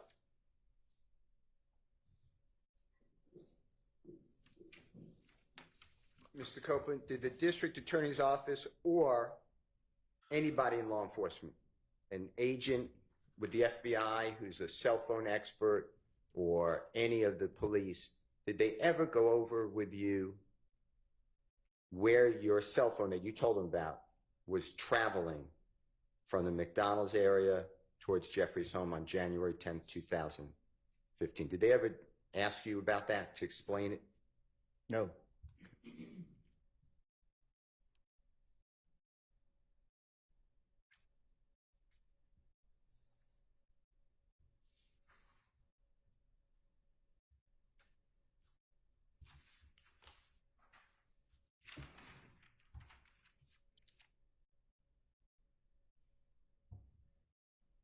Now, when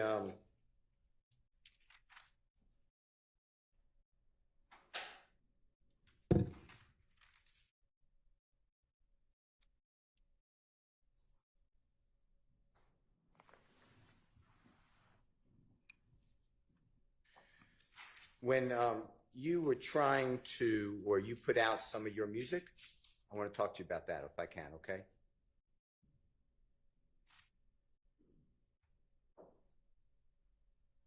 Now, do you remember putting out a song and a music video entitled Homicide?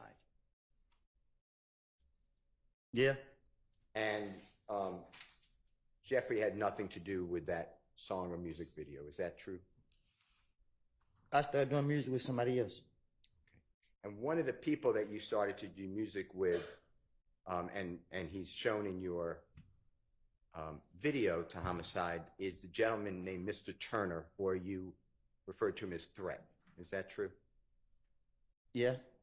And in the music video Homicide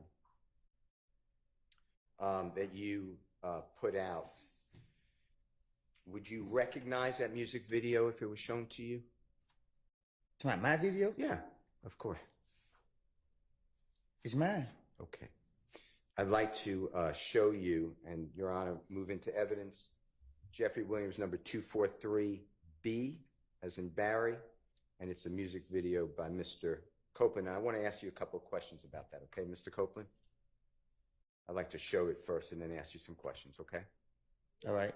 First, I think he needs to show it to the witness. And to, I think there's a proper foundation. tiny Okay. little clip and see if he recognizes it. Mr. Kokomo, with the court's permission, is approaching. He may. Thank you. Mr. Copeland, just do me a favor. When Mr. Kokomo comes to you, just watch this for as long as you need. Just to see whether you recognize it as the music video that is homicide. Wait, you have to show it to the state first. They have it, but just show it. Is this all on the 4 minutes. drive or whatever that you provided already? Yes. So then they've. And Your Honor, I misspoke. It's JW243C, as in Colette, is not B. Okay.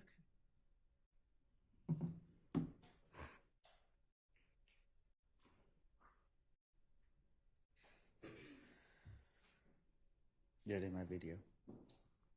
Mr. Copeland, I heard what you said. I'm going to repeat it. If it's not what you said, just correct me. That is, you recognize it as your video.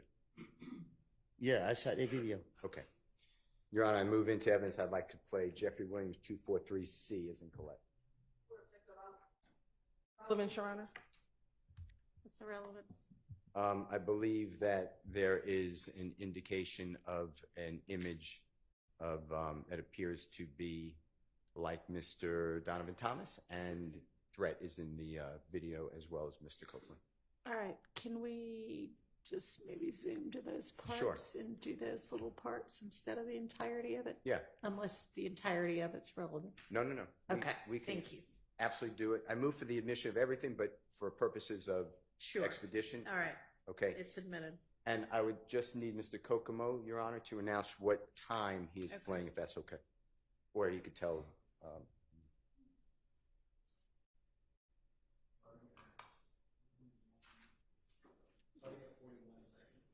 Your Honor, Mr. Kokomo said starting at 41 seconds. May I just look and see what he's playing? Sure.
Yes. We would like to play, with the court's permission. I know it's in evidence, but 40:34 through 40:50 first, and then it's going to be stopped, and then 3:56:02 to the end. Okay. Go ahead.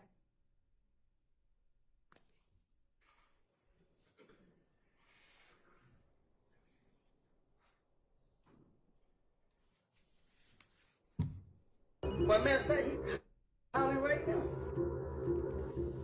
Say, twin, we got that fuck nigga y'all been looking for. Where y'all at? Where you at? We at the spot. Man, she got it right now. We on the way right now. We on the way right now. We on the way right now. All right. They on the way now, little bro.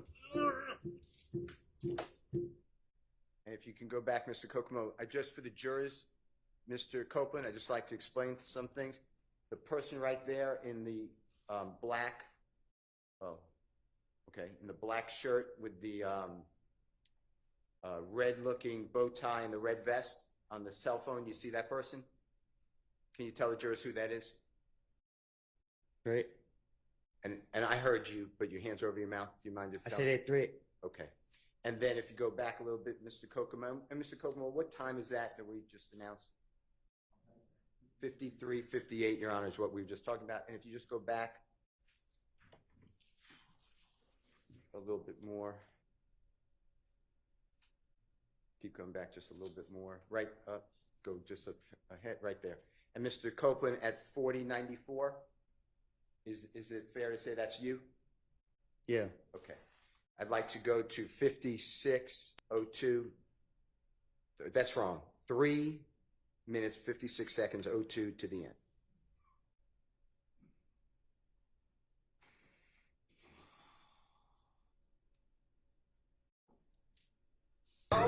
Triple cross, cause this boy is speaking to the boss. Me and Woody think I do win what it costs. We ain't take no loss.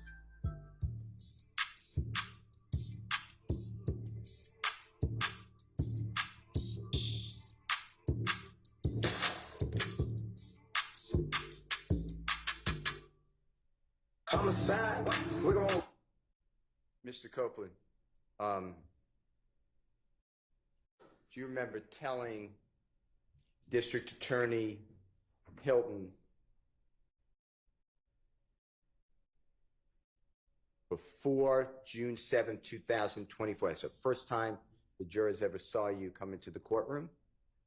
Judge Glanville was the judge at that time, and you invoked the Fifth Amendment. That's the day I'm talking about, so before that day, okay? Am I losing you? Because I'm not trying to. I lost you? Yeah. Okay. We're finished with the exhibit. Can you take it down? Yeah. Before, I'm sorry. You finished with it? For now, I'm going to go Okay. back to it. Before the first time the jurors saw you testify, on a Friday, June 7, 2024, before that, do you remember telling District Attorney Hilton that you made a video admitting to killing Donovan Thomas? Do you remember saying that? Huh? Do you remember saying on social media or otherwise that you made a video or a statement that you admitted to killing Donovan Thomas? Do you remember saying that? Objection, mischaracterization of evidence. Not even mischaracterization. I don't know how to rule on that. Okay. I mean, I don't have anything in front of me. That's fine. Let me get the, can I have 1 second? Yeah, it's not an evidentiary objection, by the way.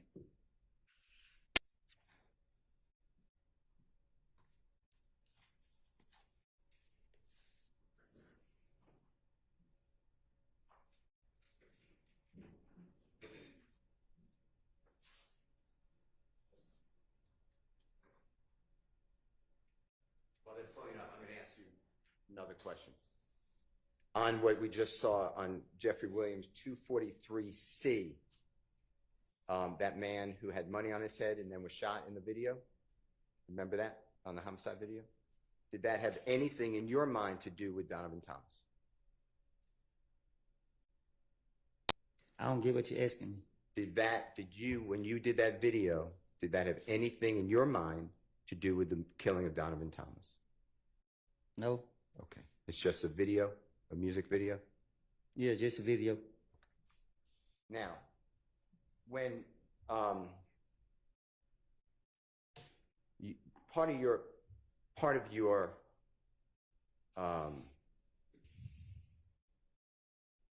what you try to give out to the public is that you are a real gangster.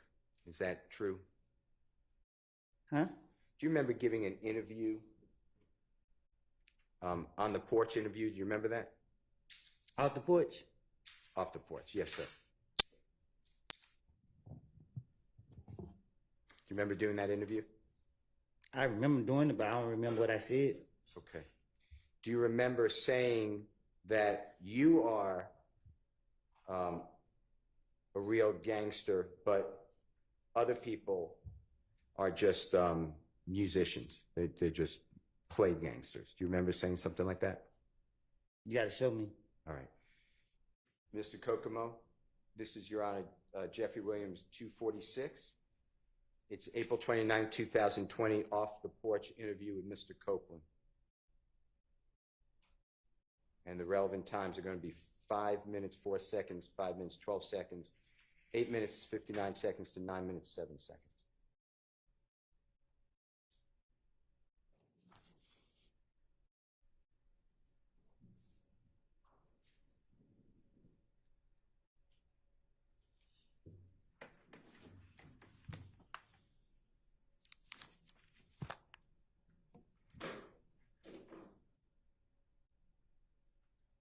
I remember. I said, I don't know what he's talking about.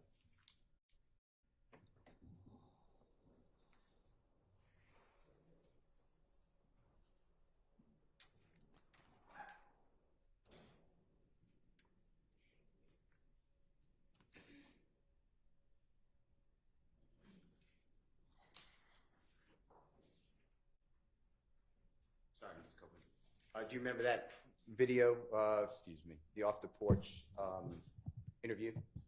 I remember, but I don't remember what was said. Okay. Was that you in that video that was shown to you? In that picture he showed me? Yeah. Yeah. And do you need to hear what was said? Did Mr. Kokomo play that for you? No, he just showed me a picture and walked off. Mr. Kokomo, would you just show Mr. Copeland the relevant portions, 504, and you can listen to any of it, 504 and 512 and 859 to 907. Mr. Copeland, just listen to this yourself, please. They have it. These statements.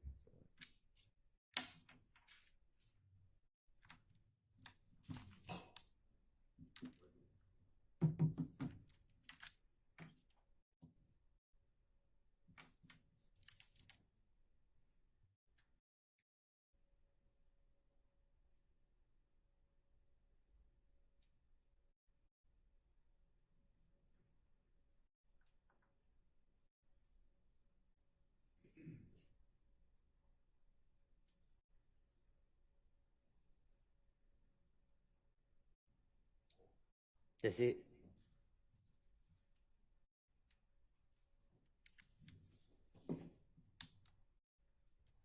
That's you in during your interview or part of it? Yeah. Okay. Your Honor, I move for the admission of Jeffrey Williams 246 specifically, and I don't care if the whole interview's in, but specifically the times I announced, Your Honor. Your Honor, we're objecting based on improper character, and we can approach for some other matters, Your Honor. All right. Instead of approaching, because I haven't seen this before, so I'm gonna need to see it as well. I'm gonna excuse y'all to the jury room. Any of you can I step out too. find out. Yes, for now, but stay Be close. right there. And I may end up just sending you to lunch, but not yet. If I'm gonna do that, I'll send word. Okay, so just step to the jury room for now.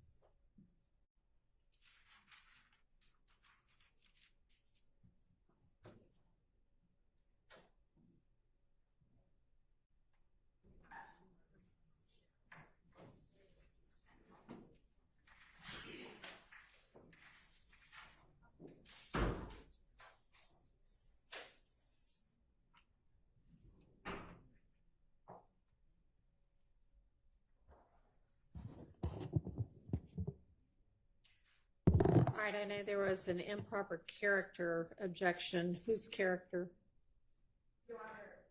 At this point, it seems like Mr. Steele is one implying for the witness about him being a gangster. It sounds like he's going down a line of a some other dude did it defense, especially speaking about threat and the homicide video, and then this video, this on the porch video of Mr. Copeland speaking about being a gangster. We think that this is more prejudicial than probative, substantially more prejudicial than probative. And so those are the basis for our objections. And so whose character are you alleging it's improperly impugning? Mr. Copeland's. Okay. Let me see what you're planning to play.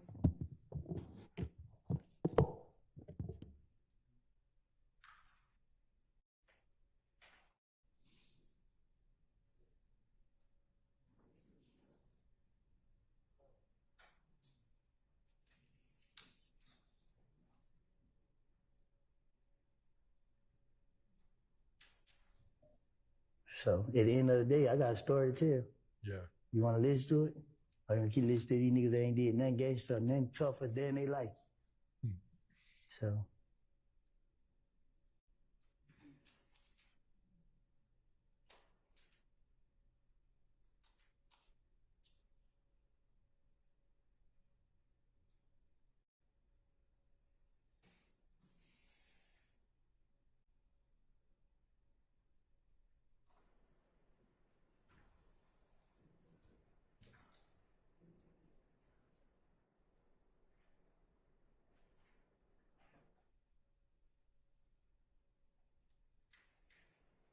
To hear so many people like it just build my confidence.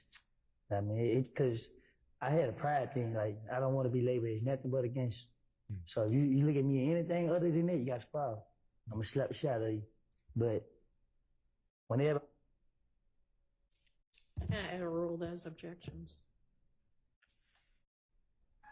It'll be very short, Your Honor. Okay, and I'm going to have the jury back.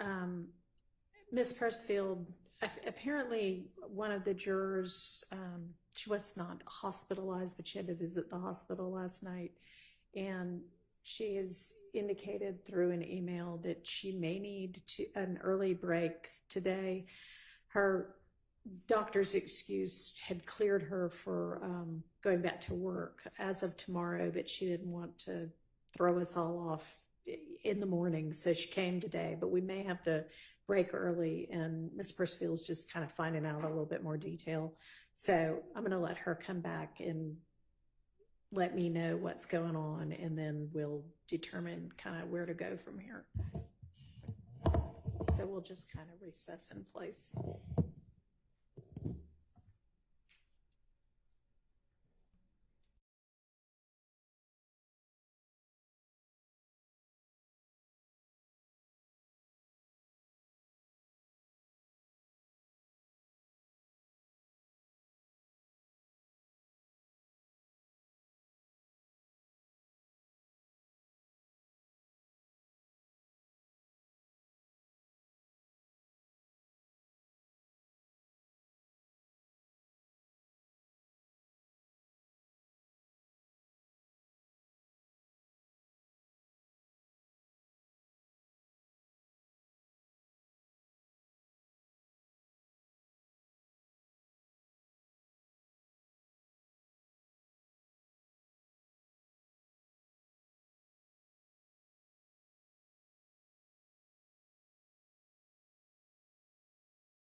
All right, so we're going to have the jury back out, wrap up. I guess you're saying, Mr. Steele, that we can wrap up this topic fairly quickly, and then we'll break for lunch. And it sounds like she's just feeling okay now, but will sort of keep us posted. So, okay, and Mr. Copeland as well.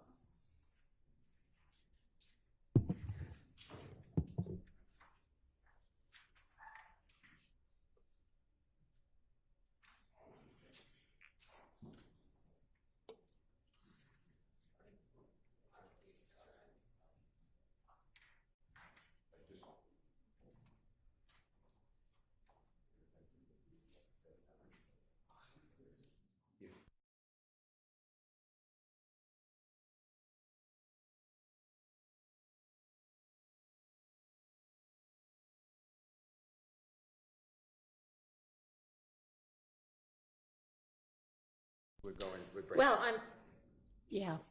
if this will be a clean kind of place for us to stop, sure. It'll be fine. Okay. Any way you say, we'll be fine.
It may just be easier to let him go for lunch. I think they're all doing their bathroom break now. So.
And Mr. Steele, just, stop wherever you want. I mean, if you've got 15 more minutes or 20 more minutes or whatever before the next natural break, that's fine. Okay. All right, thank you very much. Go ahead, Mr. Steele. Your Honor, with the court's permission, I'd like to publish to the jury Jeffrey Williams or JW 246, specifically the time frame 5:04 through 5:12. And Mr. Copeland, if you could listen to it, and I just want to ask you some questions, okay? All right. You might need your earplugs if you want to use them.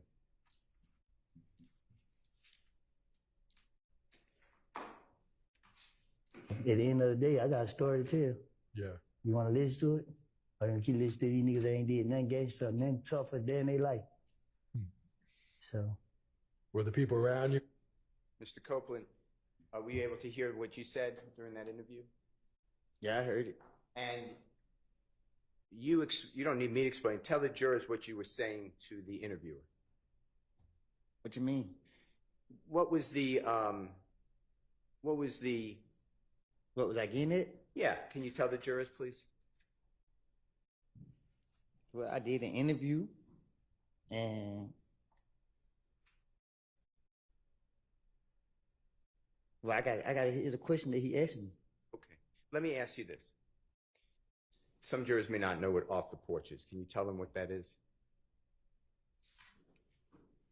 It's they interview rappers, upcoming rappers, and ask questions about the music and your background and stuff like that. That's what you ask? Yeah. And this was done approximately April 29, 2020. Do you remember that? It was done. I don't know when. Do you remember it was done during COVID, if that matters at all? Before I went back to jail. Okay.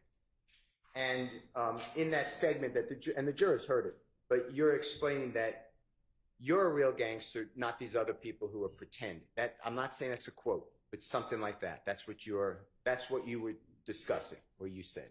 Is that true? That's what I said. Yeah. Yeah. Okay. I'd like to, and you discussed Jeffrey Williams in this. If you remember, I could play for you, but if you remember off the porch interview, is that true? All right. You said he was like a role model. He blew up, or whatever the right word is. True? Well, he showed us that it was real. I'd like to show you, or play for you, if you don't mind, you might need your earpiece again. This is 859 to 907. I'm going to ask you the same type of questions, just what did you say, what did you mean? I'm going to ask you the same type of questions, what did you say and what did you mean? All right. Same thing. Because I had a pride thing, like, I don't want to be labeled as nothing but a gangster. So you look at me anything other than that, you got a problem. I'm going to slap the shit out of you. But whenever I... Did you hear that? You hear what you said? I think we all heard. Yeah. And what you're expressing is that's what you want people to look at you as. That you're tough. Nah, I just wanted people to know. Not to look at me. I wanted them to know. That you're tough. My word. I ain't tough. I just ain't scared. All right. Now, you also put on your social media, I think the state showed it to you, but let me get the exhibit number.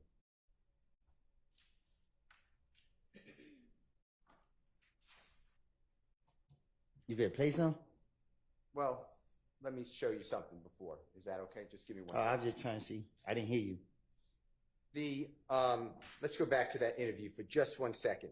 Do you remember at the first part of the interview saying that these other people are not real gangsters? That's what you said, right? I think I asked it actually. So no, that's what I said. Okay. All right. On your social media, give me 1 second, okay? You're on, may I just go back? Yeah.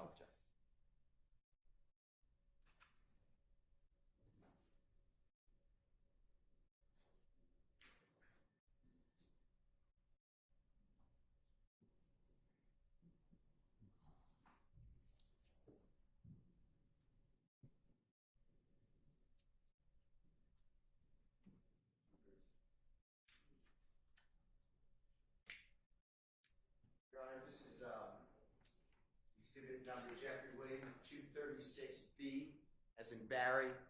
And with the court's permission, can Mr. Kokomo just show it to Mr. Copeland?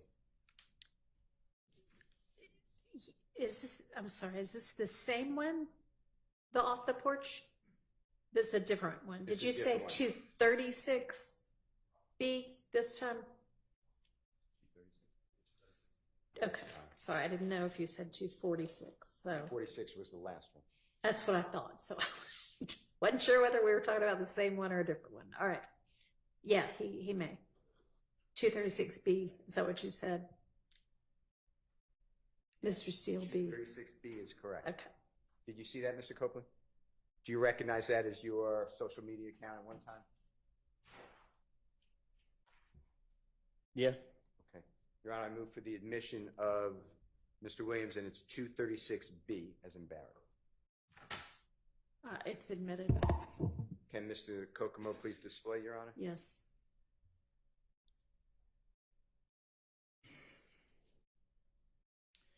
Mr. Copeland, I apologize. I want to go through this with you just for a minute, okay? Mm-hmm. And when I say this, I'm talking about JW, Jeffrey Williams, Exhibit 236B, as in Barry. That's a picture of you on the left-hand side. Do you remember where you were in that picture? In the back of a Rolls Royce. And do you remember whose Rolls Royce that would be? It was a rental. One more time. A renter. Okay. Do you know who rented it? No. Okay. And then it says 725 _ WODY, and then it has Georgia Most Wanted with 2 emoji green snakes. You see that? Mm-hmm. And it says that you're an artist, or it says artist, the word artist, right? True? Is that right? Yeah. And then underneath it says, I came from nothing with a period. You see that? Yeah, I see it. And I came from nothing. Do you know that to be a series of Jeffrey's music? What you mean? Do you know whether Jeffrey Williams ever put out music? I came from nothing. Yeah. 1, 2. Okay. And is that where that comes from? And if not, that's fine. I'm just asking you, were you inspired by That's where it came from. Okay. And when it says Georgia's Most Wanted, you're aware that you were deemed by the federal authorities as 12 most dangerous people in Atlanta. Is that true? I was? Yeah. Objection. Speculation. I'm asking you. Well, I mean, it's not speculation, but he's answered that he didn't seem to know. Let me show you. Tell me whether this refreshes your memory. Objection, Your Honor. This is What's the number? Exhibit number? What's the objection? this is nothing that he can authenticate. Okay, there's an authentication objection. Well, Is that the only objection? Irrelevance. And if we can approach him, we can show you the exhibit. You may. Let's go ahead and send the jury to lunch then. And we'll deal with this while y'all go to lunch. Let's be back at 1:15, please. You said 1:15? 1:15.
Okay.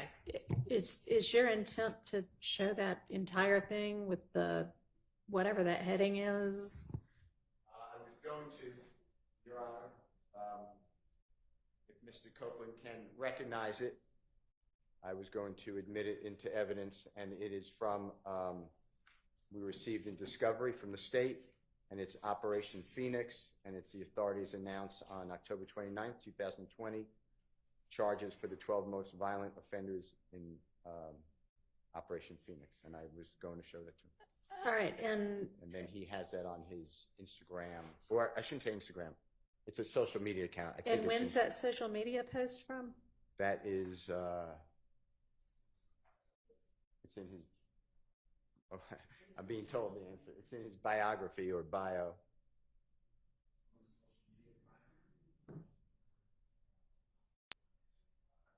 I can't hear what he's saying, but He's saying it's in the social media biography of Mr. or bio of Mr. Copeland. I don't know the date personally, Your Honor.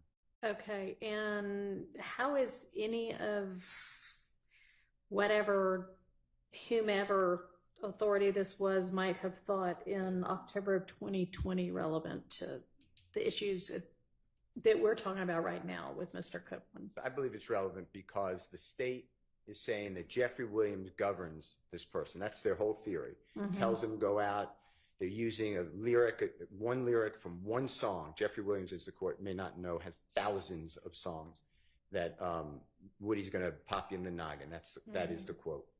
And I want to show that they hardly knew each other. They knew each other for a short period of time. Mr. Copeland did not commit crimes for Jeffrey Williams. Jeffrey Williams encouraged Mr. Copeland to conduct himself lawfully. That was on a jail call that we heard yesterday. In fact, included on that, Jeffrey Williams, through his sisters, saying, get out of the streets, you have a child, you don't have to live that life. And I want to show that Mr. Copeland ignored all of that. And after he has no contact, he has zero contact with Jeffrey Williams, he is still putting on his social media that he is a gangster, or one of Georgia's most wanted. He is by the prosecution. These are federal authorities, by the way. So when I say prosecution, I'm talking about the federal authorities. Deemed him one of the 12 most violent offenders in Georgia in 2020. And he has done an interview with Off the Porch in April 2020, where he's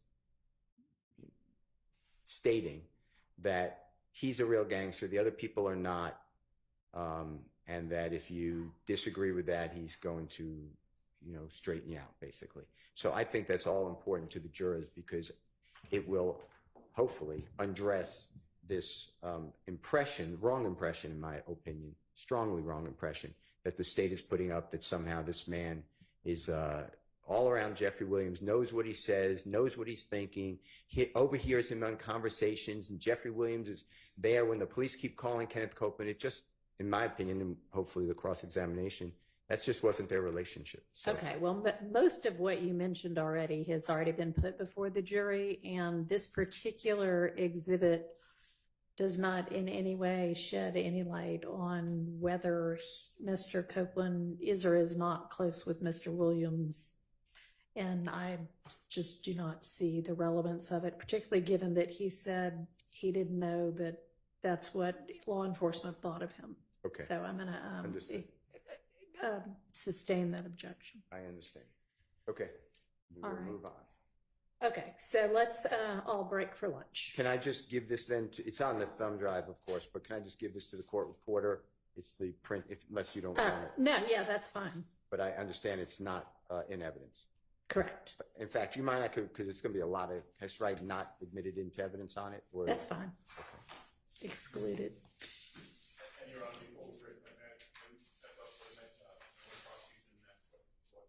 Yes.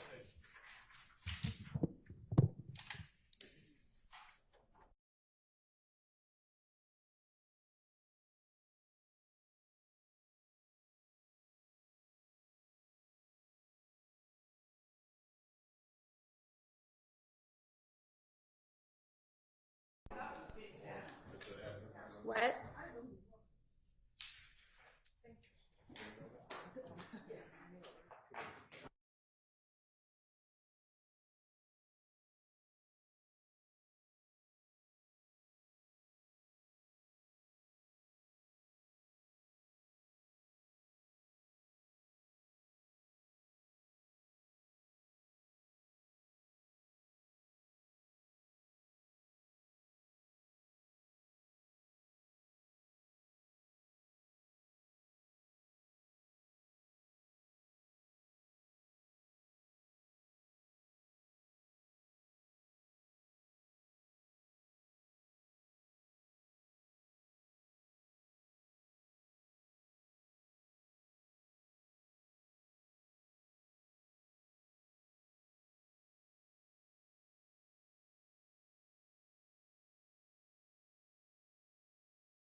think I'll let y'all all know the question and the answer.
That matters.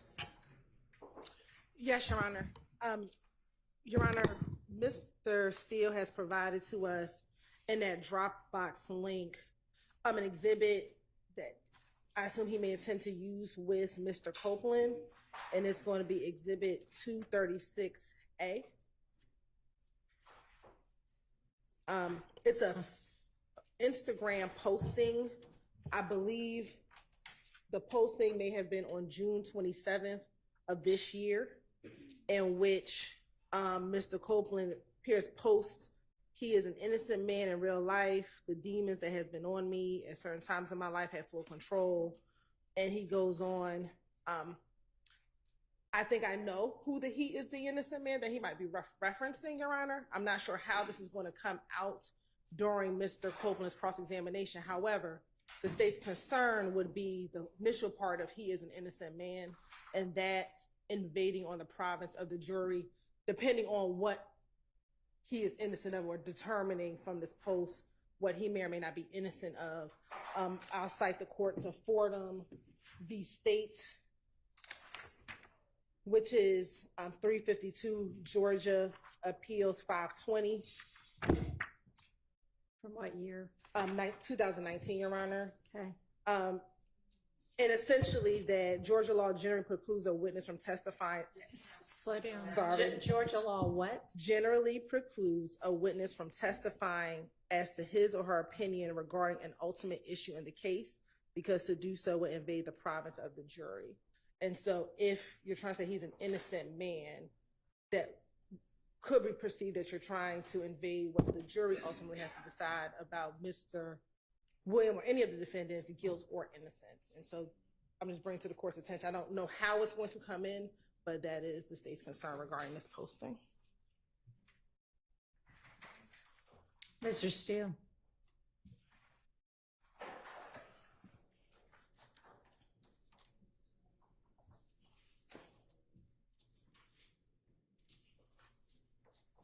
Your Honor, I could get a case, but lay people, by the way, can comment on an essential element if it's their observation, A, but B, it's for impeachment.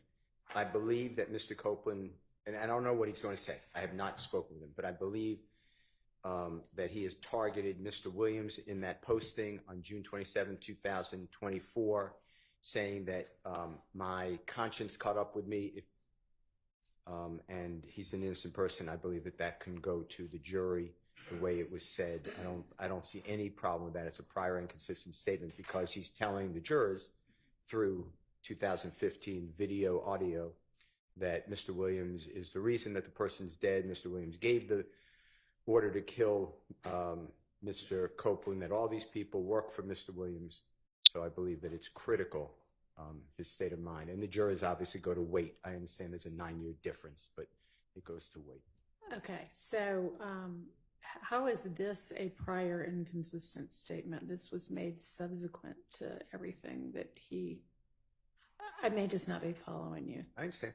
Prior inconsistent statement is anything prior to the trial of the case, but I could get you that case. Okay, well, this is in the midst of the trial of the case. Prior to testimony. It's not prior to all of his testimony either.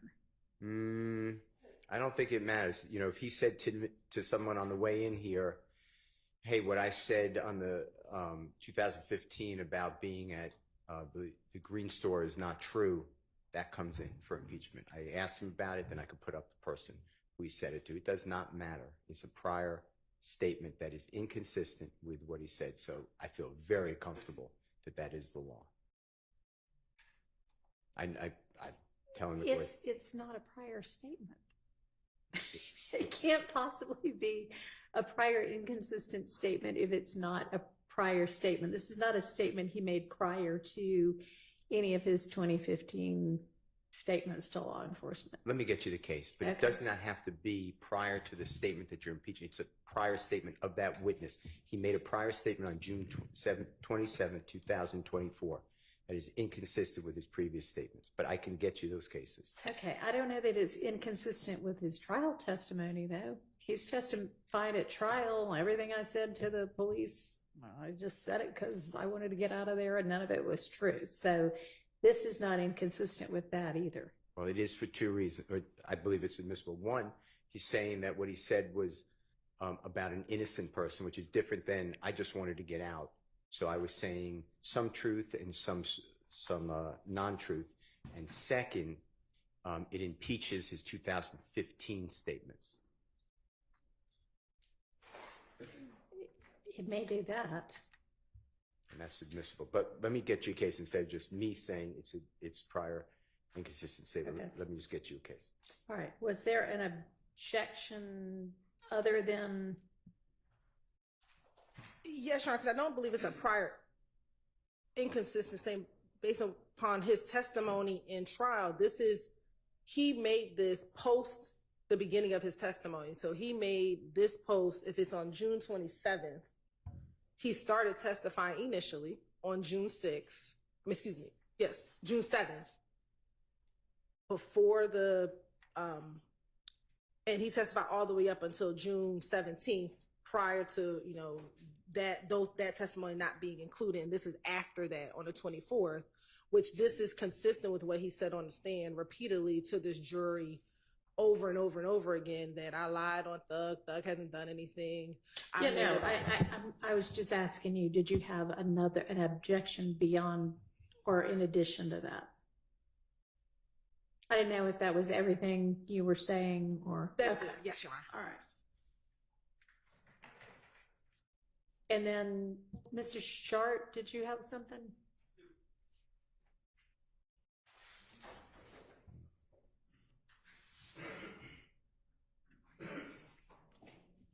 Your Honor, it is my belief that Mr. Steele plans to play a phone call that Mr. Copeland is on with his sister. I believe it's marked Jeffrey Williams 250B. My concern is from 1605 to 1629. There is a comment made by who I believe to be Mr. Copeland's sister, stating that she has heard that Shannon got shot at because he killed Nutt, is close to the quote. It's based on speculation and hearsay. It's obviously very prejudicial to my client. So I would ask that if Mr. Williams, or if Mr. Steele, on behalf of Mr. Williams, is to publish JW 250B, that the times between 1605 and 1629 be redacted to take that segment out. All right. Any response, Mr. Steele? Any objection to that part coming out? Okay. Thank you. All right. Anything else?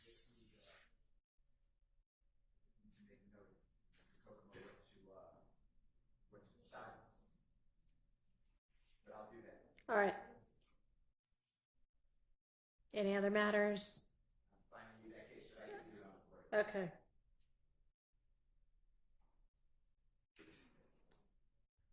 All right, then let's get Mr. Copeland and the jury in.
Thank you. All right, you may proceed, Mr. Steele. Mr. Copeland, do you remember saying on when being asked questions by Ms. Hilton that Mr. Turner or Threat asked you to go with him, and you and Mr. Turner fired ammunition or bullets into the barbershop of Rich Homiequan's father? Do you remember that? Can you ask me again? Yes, sir. Do you remember telling the jury that you and Mr. Turner, Threat, went to the barbershop of Rich Homiequan's father and fired bullets into that barbershop? What about it? One more time. What about it? Do you remember saying that? Out of frustration? Yes. Yes. And when you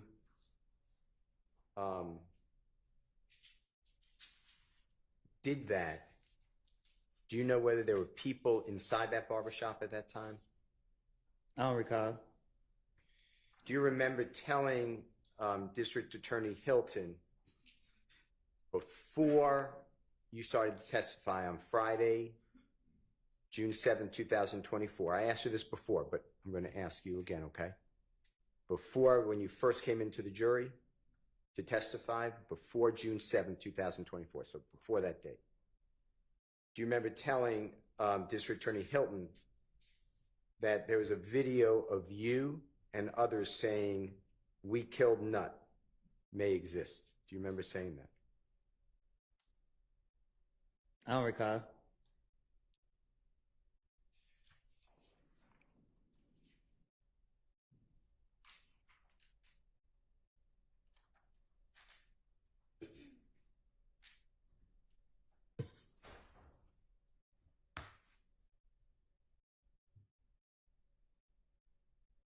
Did you tell District Attorney Hilton that?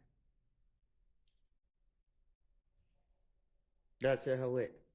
That there's a video with you and others admitting that you killed Donovan, Nut, but Donovan Thomas.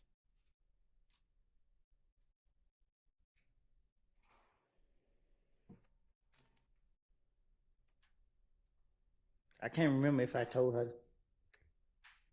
All right, let me go into this. I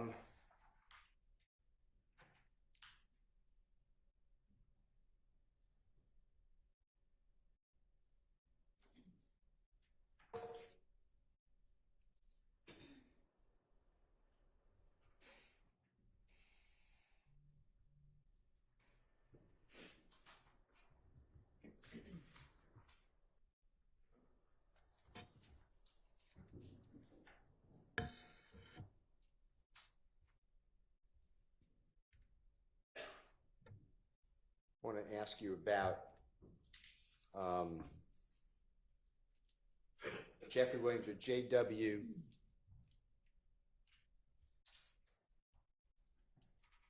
$240P as in perfect, and that states exhibit number 378YE. So, Mr. Copeland, that's going to be the June 10, 2015 interrogation or interview with the police. And it's at 248:22 through 248:57. And this goes into you stating that when you pulled up, you told Deshawn is your child's mother, right? That's right. Her name? Okay. That I was like, she got in the car, she was at her friend's house. This is on January 10, 2015. You're recounting. She got in the car. You said, "Man, these ends just killed Nut, bro." She like, "Who?" I told her, "It's Thug in them." She like, "Huh? What happened?" Like, SHI, I don't know. D just got in the car and like, SHI, boy, they just, you know what I mean? They just told me that. So she like, "What you gonna do?" "What the F you mean what I'm going to do? I ain't got nothing to do with this, SHI.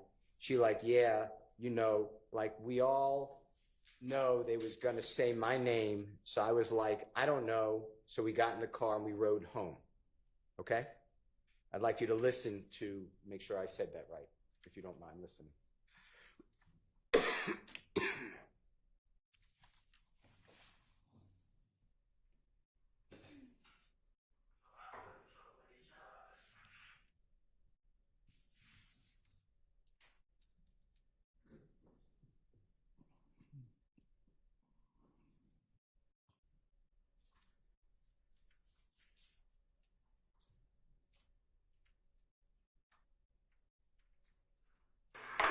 Y'all ain't got these son.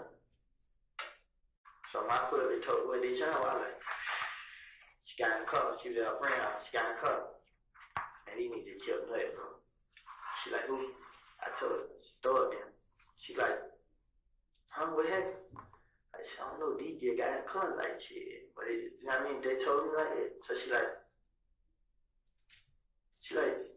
what you gonna do? What the fuck you mean what I'm gonna do? I ain't had nothing to do with this shit. She like, yeah, you know, like we all knew they gonna say my name. So I was like, I don't know. So we got in the car. We drove home. Did you hear that? Did I say it accurately? Sound like it. Okay. And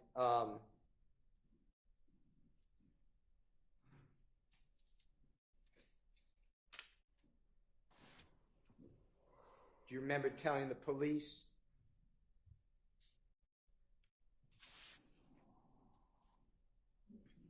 that, and then they spoke with Miss Quarterman or Deshawn? You're aware of that? You said earlier, right? They did? Yeah, you're aware that she would call them for you, text message them. Oh, yeah. Collect calls. Never corroborated or never asked about that, right? As far as you know. Yeah, I don't know. Okay. All right.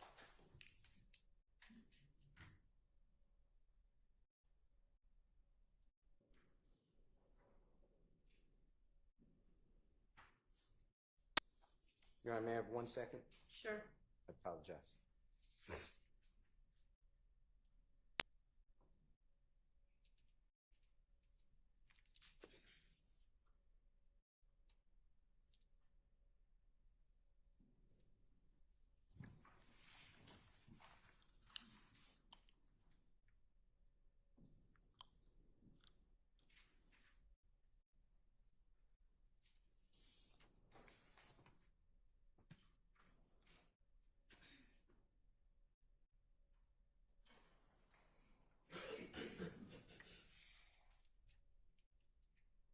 Sorry about that.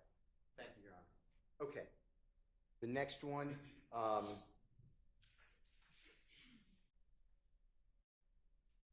we discussed already, I believe. No one ever, you told the police that on June 10, 2015, that from the McDonald's, me and him get on the expressway, boom, and they are following y'all in the Nitro. Asked the detective, you said, yeah, no.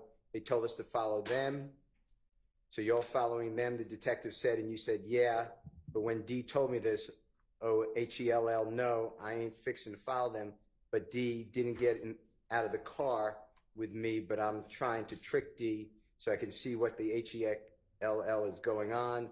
Boom, so we followed them to Thug's house. They stayed downtown at the Sky House. I'm going to play for you, make sure that's right. Jeffrey Williams of JW240Q, State's Exhibit number 378YE. It's the June 10, 2015 interview. It's from 9:58:12 to 9:58:39.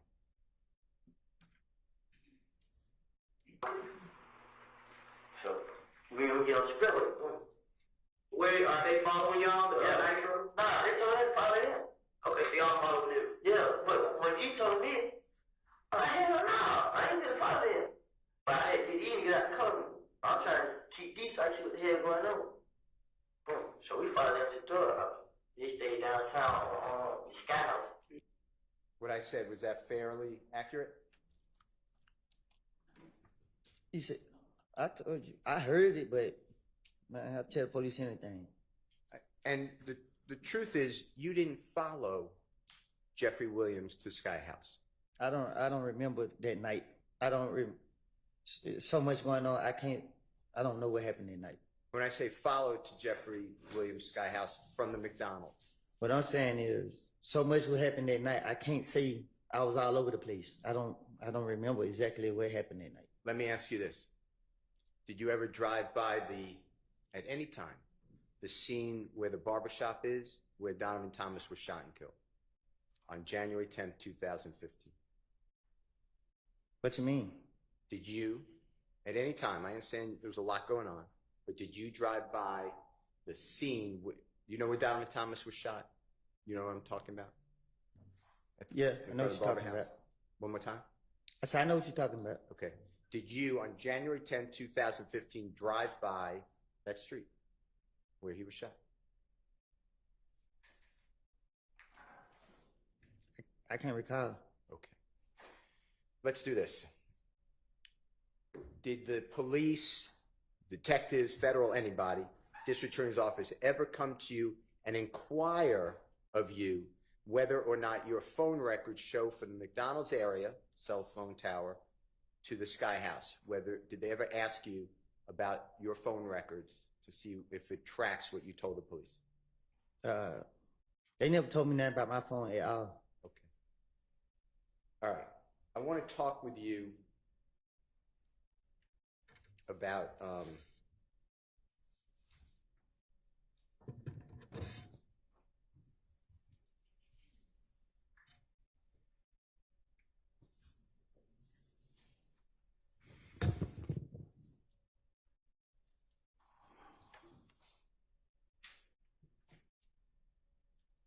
the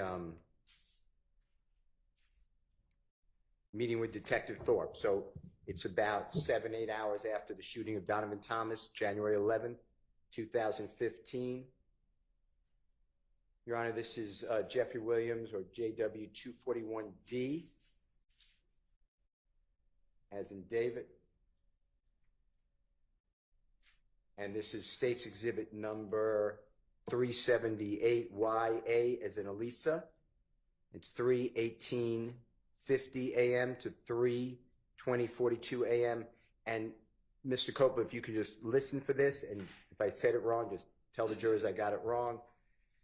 You're in with Detective Thorpe, January 11, 2015, and Detective Thorpe is asking you, who is Walter Lee Maddox? And you said, who? Walter Lee Maddox, the detective said. You said, I don't know. Nickname? Detective said, did you all ever rent or own an Infiniti? You said an Infiniti. Detective Thorpe said, did you all ever rent or own one of those cars before? You say no. You deny it. Detective Thorpe said, have you been stopped in an Infiniti before? You said, have I? No. Detective Thorpe said, have you been stopped in an accident in an Infiniti? You said no. Detective Thorpe said something, I don't know, you could tell us if you can recognize it. You said, have I ever had a car break-in? No, let me think. You talking about this year? Detective Thorpe said, anytime. You said, I had a car break in a Pontiac. That was a couple of years ago. Detective Thorpe asked you, what kind of car does your brother drive? You said, a white Dodge Charger. That's the truck he gave me. You said, Detective Thorpe rather said, does your brother got two cars? You says, nah, his girl got a car, and that the car he got, the Dodge Charger, and she got the ugly little Malibu, like 19 something. Detective Thorpe said, a 2014 Dodge Charger. You said yes. Detective Thorpe said, white. You said yes. Who drives a Nissan? Detective Thorpe asked. You said, a Nissan, what color? Detective Thorpe said, it is gray. You said, I don't drive no Nissan. Detective Thorpe said, okay, y'all ever have an Infiniti Gray Q45 before? You said a truck. Detective Thorpe said no. You said a car, not that I know of. I want you to listen to this. If you don't mind, tell me if I did that wrong. Who's Walter Lee Maddox? Who?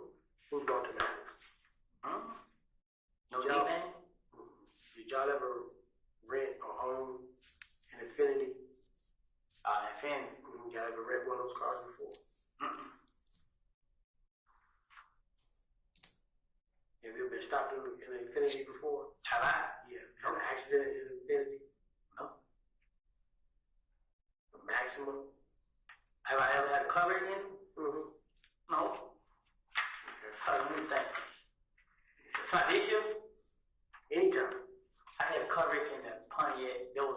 years, but I ain't had no coverage. I ain't had no registry. I ain't have none of it. What kind of car your brother drive? Who was that in there? A white Dodge Charge. His truck car he gave me. Your brother got two cars? Nah, his girl got a car in the car. He got the Dodge Charge. Oh, okay. Then she got the little ugly little Melody, like a 19 something. 2014 Dodge Charger? Yeah.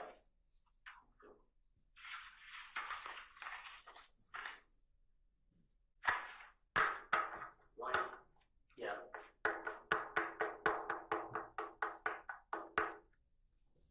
Who drives the Nissan? A Nissan?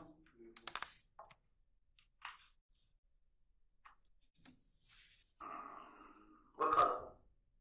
What color is it? Gray. How about that on Nissan? Okay.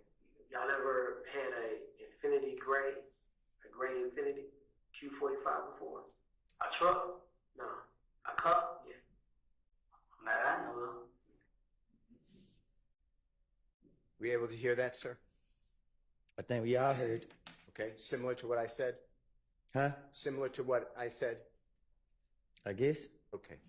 Mr. Copeland, you referred to Detective Thorpe as a squirrel brain. Do you remember that earlier in the testimony?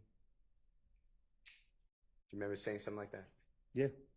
And by approximately 3 o'clock in the morning on Sunday, January 11, 2015, so within 8 hours approximately of Mr. Donovan Thomas being shot, Detective Thorpe is asking you specific pointed questions about you in a rental gray Infinity sedan. Do you realize that? You said, do I realize it? Yeah. What you mean? That's what he was doing.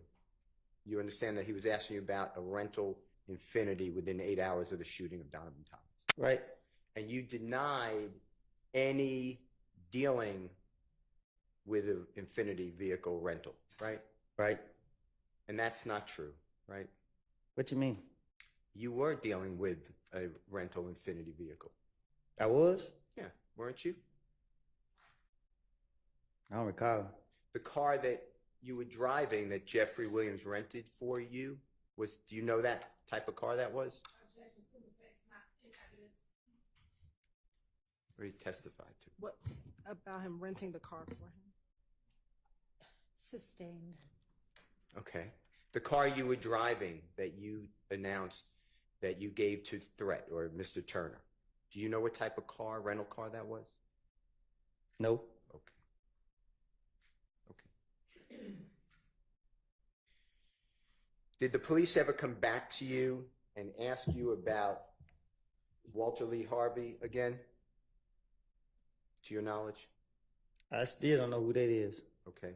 Did the police ever come back to you and talk with you about wrecking that 2015 Infinity vehicle besides this? No. Now,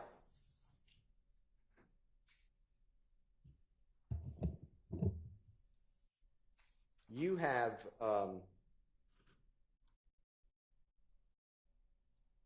used other people's, like when other people rent cars, you know, Miss Quarterman's mother rented cars, allowed you and Miss Quarterman to use. You know what I'm talking about? Mm-hmm. Just do me a courtesy, I apologize, but for the court. Oh, yes. Okay. And that would be in Miss Quarterman's mother's name, the rental car. You're aware of that, right? Right. And I want you to listen to, if you don't mind, J.W. Jeffrey Williams 240R as in righteous, states exhibit number 378YE as in Aaron. It's also June 10th, 2015 meeting or interrogation by the police, 11:33:17 a.m. to 11:34:10 a.m. And I'm just going to tell you and just make sure this is what it says. You said that I didn't break in these cars. I wasn't even with them. I just gave them the car. Detective said, but you said, but for what reason though? Because they was going to do some stupid SHI blank to get some money. Detective Dennis said something, I don't know what it is, so you could help us if you don't mind. You said, I knew they were fixing to go. Detective Gaither said, you knew they were going to do a job. You ain't what exact job it was. And then there's overlapping, meaning everyone's talking at one time. Detective Gaither said, but you know what an effing job is. You said, I just. Detective Gaither says, you know they ain't going to church. You said, I was just looking at like SHI. I ain't doing it. I ain't getting in trouble behind it. That's how I was really looking at it. Detective Gaither says, but you're still effing up Deshaun. Because if something else would have happened in that effing car, that truck is in her mama's name. Detective Dennis said, what if they did a robbery? You said, like I told them. Detective Gaither said, and it's the first report. Detective Dennis said, right. Detective Gaither said, we found. Detective Dennis said, we ain't even check. And you said, what I'm saying, no. What I'm saying, I already told them. I said, look, y'all, this car is Deshaun Mama name. You feel what I'm saying? I just said it like that. I said, it's in her mama name. She's gonna tell the police if y'all do anything. I did it. And I'm saying, y'all, I ain't going down for nobody else. I told her just like that. Just listen to it and make sure that what I said was fairly accurate. That ain't my fault that you did that. No, I didn't break any car. I wasn't even with them. I just stayed in the car. But for what reason though? Because you knew they was going to do some stupid shit to get some money. I knew they was going to go. You knew they was going to do a jug. You ain't know what the exact jug was, but you know what the fucking jug is. You know they ain't going to church. I know I won't get this. I just looking at it like shit. I ain't going to get in trouble behind. That's how I'm just looking at it. But you is still fucking up their shot because something else would happen in that fucking car. That truck is in her mama's name. What if they did a robbery? Like I told you. And this is just the first report we found. We can check on What I'm saying, I told him, I said, look, the car is your mama's name. You know what I'm saying? I said, it's your mama's name. She gonna tell the police, if y'all do anything, I did. And I'm letting y'all know I ain't going out for nobody else. I told him just like that. Is it fair what I said? That's what you all are talking about? That's what it sounds like. So, even though it was, and Deshaun and you have a special relationship. I mean, you share child or children, right? Yes, a child. Okay. And you're aware that her mother is renting a car in her mother's name, letting you use it, and Deshaun, or excuse me, Miss Carterman, and it's used for criminal conduct by stealing people's cell phones, laptops, breaking into cars. You're aware of that, right?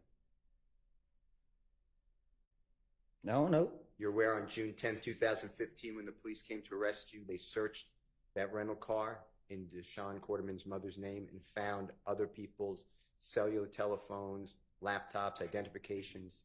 You're aware of that, right? Yeah, after they locked me up. Okay. And you were involved in breaking into those cars and stealing, using her mother, Deshaun Quarterman's mother's rental car, right? Objection, Your Honor. Assume effect's not in evidence. I'm asking him a question. I think he just answered it. Right? They charged me. Okay. Why, I just asked you, why would you be entrusted by somebody? They were doing you a favor with a rental car in their name. Why would you go out and commit a crime while using someone else's rental car? I don't get what you're asking me. Did you ever think? Did you ever think about the lives that you were affecting by committing crime in a rental car in someone else's name? Objection, Your Honor. Assume effect's not in evidence. Rule 611, Rule 24-6-611. How about relevance? And relevance. Did it ever occur to you that you can get other people in trouble? Objection, relevance. Sustained. All right. I'd like to talk with you about Jeffrey Williams exhibit number 240S, as in Samantha.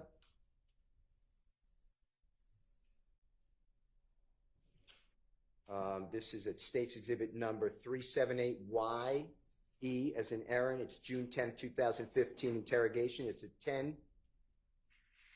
10:00:31 a.m. to 10:00:46 a.m. And please listen and make sure that what I'm announcing is accurate. You're talking about, if you remember, and you'll listen to it, O.G. Bentley. Do you know the name Kelvin Treadwell?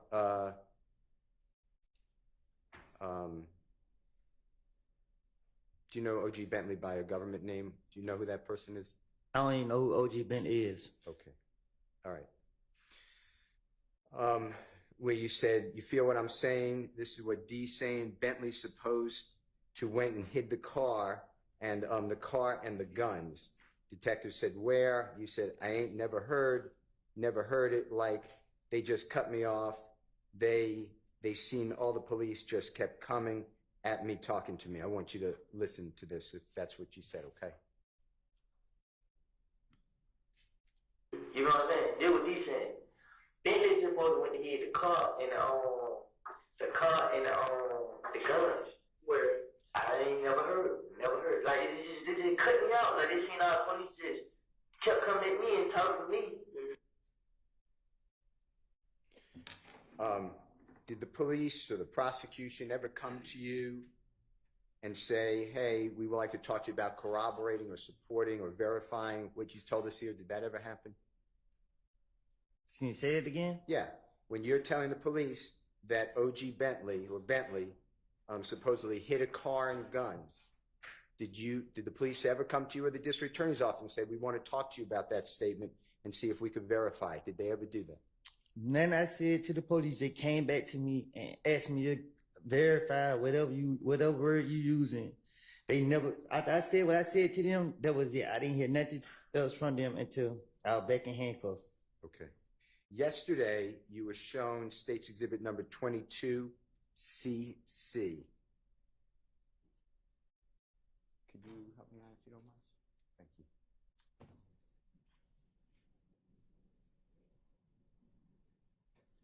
It should be the nitro. You know what I'm talking about? Yes.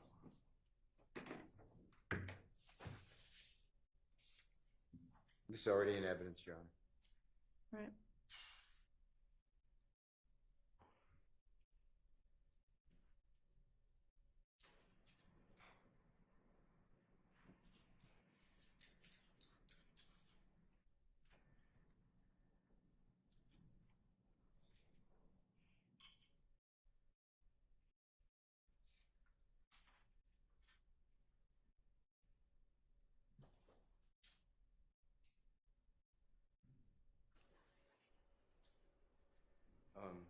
Ms. Person? Perfect. Thank you.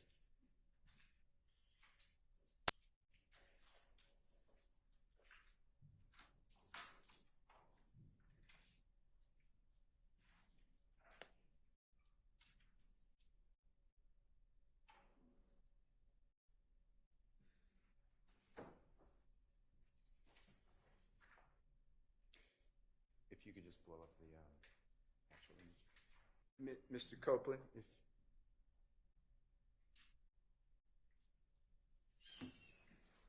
you were shown this yesterday, this should be State's Exhibit number 22CC, as in Colette, and the state asked you about the vehicle, which should be on the left of your screen, and they identified it as a white Nitro, I believe. Do you remember this from yesterday by any chance? Yeah, I seen it. Yeah. Now, I just want to make sure the jurors know, and if you could make it smaller.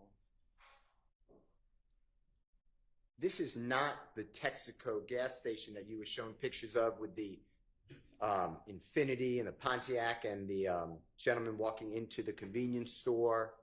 This is a totally different gas station. Do you recognize that? I don't know what is it. I just want to make sure that there was clarity. Do you know where this gas station is by any chance, just from looking around? Just from looking at 22cc? You said, do I know that area? Yeah, do you recognize that at all? Yeah, I know that area. Okay. Is that in the same area, vicinity as the Texaco gas station that's next to the barbershop where Mr. Donovan Thomas was killed? No. Okay. I just wanted to make sure the jurors weren't confused, or that we didn't confuse the jurors. Okay. Thank you, Ms. Knight. Now, the state also showed you yesterday a photograph. It's 10cc, as in Colette. I'd like to show that again, and it is in evidence already, Your Honor.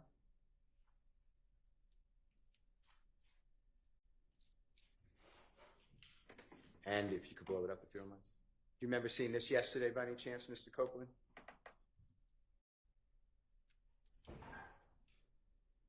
Remember being shown? I don't see that. Oh, it's not on your screen? It might be, it's behind you. Yeah, I see it now. Okay. And the gentleman in the white shirt, kind of in the center but left of the screen, do you know that person? No, I don't know that person. Okay. Try with the white shirt or the black shirt? I don't know neither one of those. Okay. That doesn't, being shown that yesterday by the district attorney? Let me be clear. Yes, sir. I see him around, but I don't know him. Okay, thank you. But that doesn't verify any of your statements to the police, does it? Huh? Objection, improper question, Your Honor. I'm not sure he can answer that question. Do you believe that by seeing that picture of that person, whoever it is, the person you see around sometimes, did that in any way verify what you told the police? I mean, that's basically just, you put a do you believe in front of it, but what he believes about it isn't relevant. Did the police ever do anything to show you, or the district attorney, to corroborate your statement to the police? I understand what you're saying, that it was made up. But did they ever do anything to say, to try to tie it to that person? Did the police ever do that to you? Or the district attorney's office? I don't remember. I don't know. I don't hear nothing about him. Okay.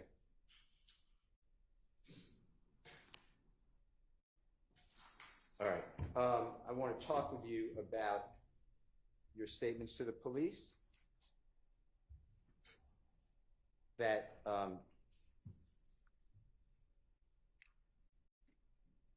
Jeffrey, that you were with Jeffrey when you were getting calls from the police, okay? There was some discussion like that. And it's, Your Honor's JW, Jeffrey Williams, 240T, as in terrific. State's Exhibit number 378YE, as in Aaron. It's again June 10, 2015. This is at 9:50:35 a.m. to 9:51:48 a.m. I'm sorry. Of course. 9:50:35 a.m. 9:51:48 a.m. And if you hear this, Mr. Copeland, just make sure that after you listen to it, I'm correct. You said, I'm like, don't worry about it, N. But anyway, long story short, the detective was calling my phone. You know what I mean? And he was right there. Detective said, Thug was right there? You said, yeah. You said, so I answered the phone, and he looking at me like this, but I don't know what's going on. Detective says, why is he looking at you like that? You said, because he see me answering the phone for them. Detective said, but at what point does Thug have anything to say, nuts murder, to be looking at you in any kind of way, like, don't worry about that, like this and that? And you said, I'm fixing to give it to you. Detective said, please, we've been waiting for months. You said, no, I ain't. Guess what? I heard he was trying to kill me, but I ain't. This is what happened. I answered the phone. Hello? Yeah, this. I knew it was the detective calling. Detective said, the one that's handling the murder case? You said, no, different detective. Detective said, okay. You said, I thought one of them was you. My sister said that. She described, you know what I mean? But she was just like a man. Detective said, right. So you said, so I just thought she was talking about you. Detective said, okay. You said, so she was like, detective's called. All right. So I answered the phone, and he's right there So I was like, yeah, indiscernible. So I don't know what that means. I couldn't understand it. This and that, man, they just talking to me. And he was just looking at me, but I ain't think, because I ain't did nothing. So I'm like, SHI blank. I'd like you to just listen to this if you don't mind and tell me if this is what you're saying, and I'd like to ask you some questions. I'm like, don't worry about it, nigga. But anyway, long story short, the detectives were calling my phone. You know what I mean? And he was right there. Yeah. So I answered the phone, and he looked at me like this. So, well, I don't know what's going on. Like, why are he looking at you like that? Because he see me answer the phone for him. But at what point does Thug have anything to say about Nuts murder and be looking at it any kind of way? Like, don't worry about that. Like, I'll get to you. Please, we've been waiting months. No, ain't. Guess what? Well, I heard you try to him, but I ain't. This way, I answered the phone. Hello? Yeah, this I knew it was the detective call. The one that's handling the murder case? Nah, it was different detectives. I went on too. My sister said that she described it. You know what I mean? But she was just like a man. So I thought she was my too. So she was like, detective called Ice. So I answered the phone, and he right there. So I'm like, yeah, this chemical company, what's this and that. And they just talking to me. And he just looking at me, but I ain't think he could. I ain't need that. So I'm like, shit, nigga, answer the phone. Yeah. Mr. Copeland, what I said, was that substantially right, according to what you just heard? That what it sound like. Did the police ever come to you, or the district attorney's office ever come to you and discuss with you whether or not anything about you were around Jeffrey when police are calling and his impression of it or reaction to it? They ever do anything to verify that, to your knowledge?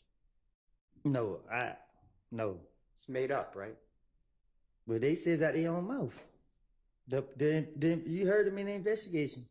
You ain't giving us nothing. You bushing us. I mean, like they knew what I was doing. My stomach hurt bad, Judge. I feel like I had cramps.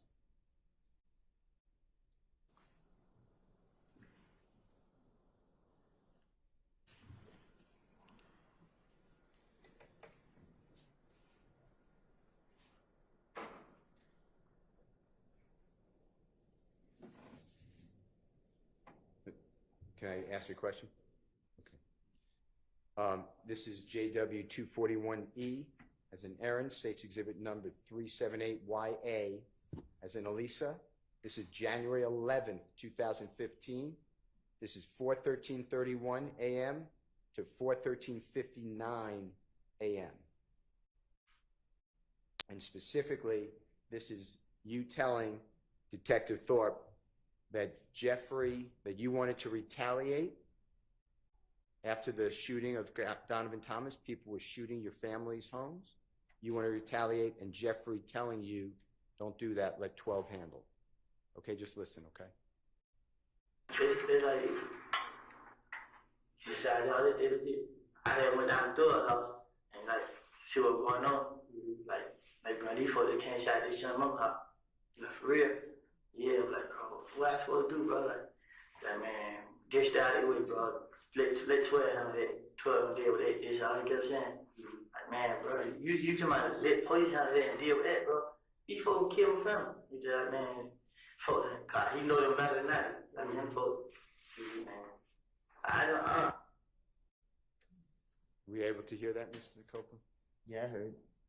And is it fair to say that you told Detective Thorpe about 7-8 hours after the shooting of Donovan Thomas that Jeffrey's reaction to all this is let 12 handle? Say it again. Okay. Jeffrey's reaction when you were saying that people are shooting at your family's homes, God forbid, Jeffrey told you let 12 handle. That's what you told the police, right? Now I tell the police anything to try to get them out my face. Okay. And tell the jurors, if you don't mind, who is 12? Who? Who is 12? Who is 12? Yeah. Shit, they know the police.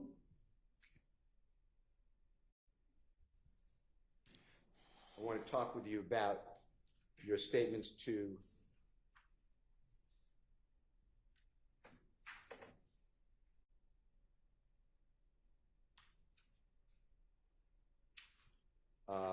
law enforcement.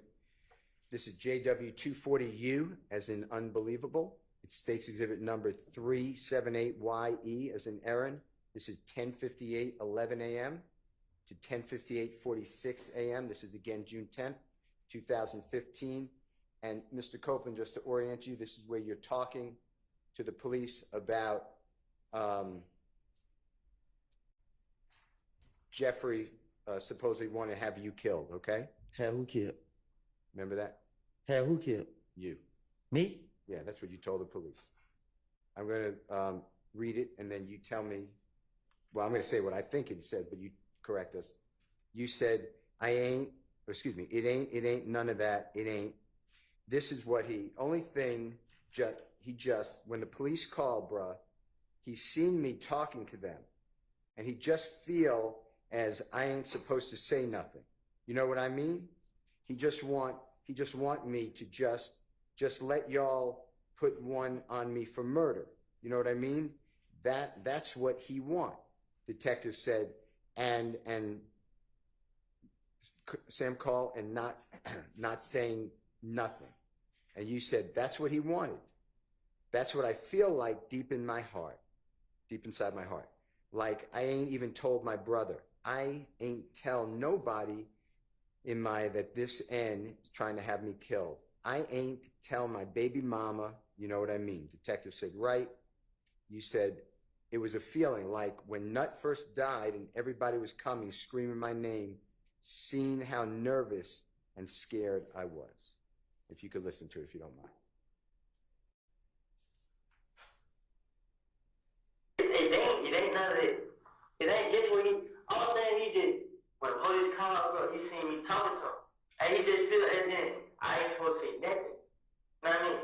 He just want me to just they try to put one of me for murder. I mean, that's what he wants. And stand tall and not fake up. That's what he wants. That's what I feel like deep inside my heart. Like, I just told my brother, I ain't telling nobody about something that you trying to kill. I ain't telling baby mama. I mean, and then I'd like to play for you Jeffrey Williams 240W. As in wonderful, it states exhibit number 378YE as in Aaron. It's at 10:58:50 a.m. to 10:59:09 a.m. So it's right after where we stopped. So it's really a continuation. And I'd like you to listen to this and focus on your statement that, you know what I mean? It was, I got scared to be around him, be told, the truth be told, I got scared. I told my baby mama, like you can call her now, man, we gotta go, man. I think that N thug, like that night they shot at us, when I was telling you all that story, in my heart, I was like, darn, but it says another word, that N thug trying to get me killed, you know what I mean? Right. I mean, I got scared to be around. Be told, truth be told. I got scared. I told baby mom, are you calling him? Man, we gotta go, man. I think we do. Like when that night they shot at it. When I'm telling y'all the story with it, in my heart, I just like, man, thug trying to get me killed. You know what I mean? Did you hear that, Mr. Copeland? Yeah, I heard it. So in those two back-to-back recordings that we heard, the JW240U and the JW240W, on the first one, you said to the police that you ain't tell nobody that this N's trying to have me killed. I ain't tell my baby mama. And then in the second one, the JW240W, you said, truth be told, I got scared. I told my baby mama. Did the police ever ask you about that and push back and say, how do you say that? How do you say what? Yeah, that you didn't tell your child's mother, and you did tell your child's mother. Did they ever do anything like that? I think they just try to make me feel comfortable. Like they just talk to me to try to make me feel comfortable to open up to them. So that's what I was thinking. I don't know. I telling people anything. I ain't care about getting caught up in a lie. But I was trying to be as convincing as possible. Okay. I'd like to go into JW240V, as in Victory. It's State's Exhibit number 378, YE, as in Aaron. It's June 10, 2015. Mr. Copeland's 10:20:39 a.m. to 10:21 even, or 10:21:00 a.m. And this, I'd like you to focus on what you're talking about with Valerie told you that Jeffrey wanted to set you up. And you said that, yeah, but see, Valerie got in the car. She was like, hey, bro, I'm going to tell you something. Don't say nothing. You know what I mean? Like, what's up? She like, thug, this and that and that. And I'm like, detective said, no. And then you said, now I'm like, what you mean? And she like, don't trust this N, bruh. You know what I mean? He trying to set you up, talking about every time I go out, I got out of jail, something got shot up. Detective says, uh-huh. Can you listen to that for me? All right. Thank you.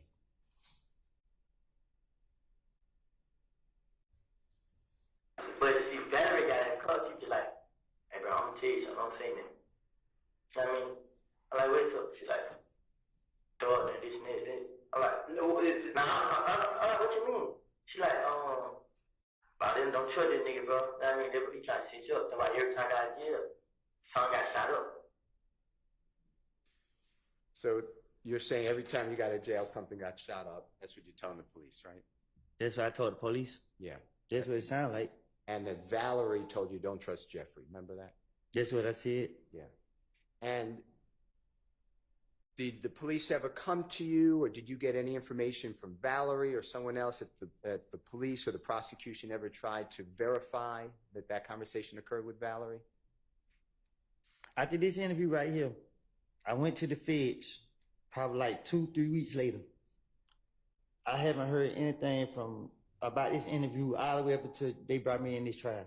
Okay. I haven't heard anything about no investigation all the way up until this trial. Okay. To your knowledge, did the police or the prosecution ever just simply go to Valerie and say, did this happen? Yeah, it's I don't know. I'd like to show you what the prosecution showed you yesterday. It's State's Exhibit number 60W, as in wonderful, A as in Elisa. It's timestamp 2:08. Ms. Knight, do you mind helping me? Thank you.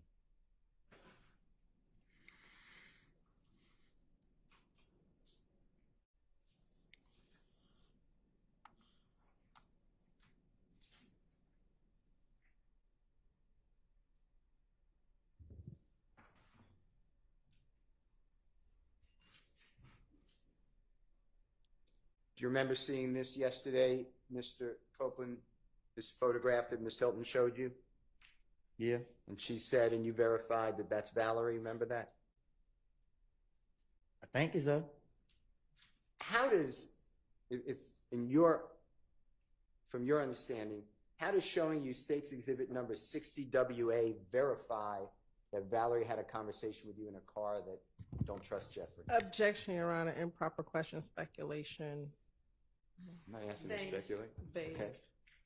Can you tell the jury, how showing you State's Exhibit 60WA verified anything that you said to the police on June 10th, 2015? Objection, vague, and it's the same question. Just refrain. Sustained. Besides that being a photograph or an image of a video, what does that picture mean to you that you were shown yesterday? That she was dirty as hell back in the day. Thank you, sir. All right. I'd like to go into